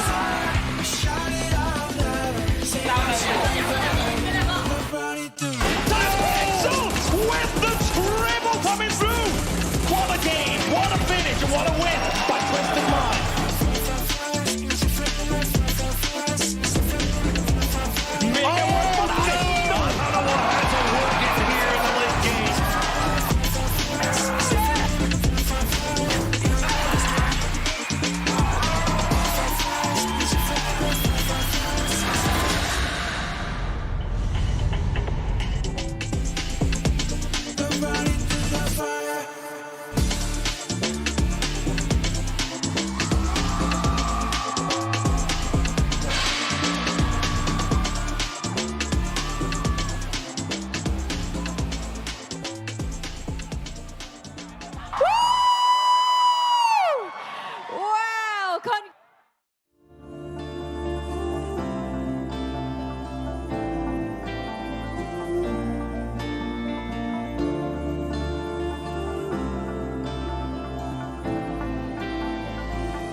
yourself at the end. You're the only one who survived to win. Don't hesitate to fire. If you aim to go higher, shout it out louder. Say that you're divine. Go running through the fire and break all your desire. Shout it out louder. Say that you're divine. Go running through the fire.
Something's gotta change, you know it's right.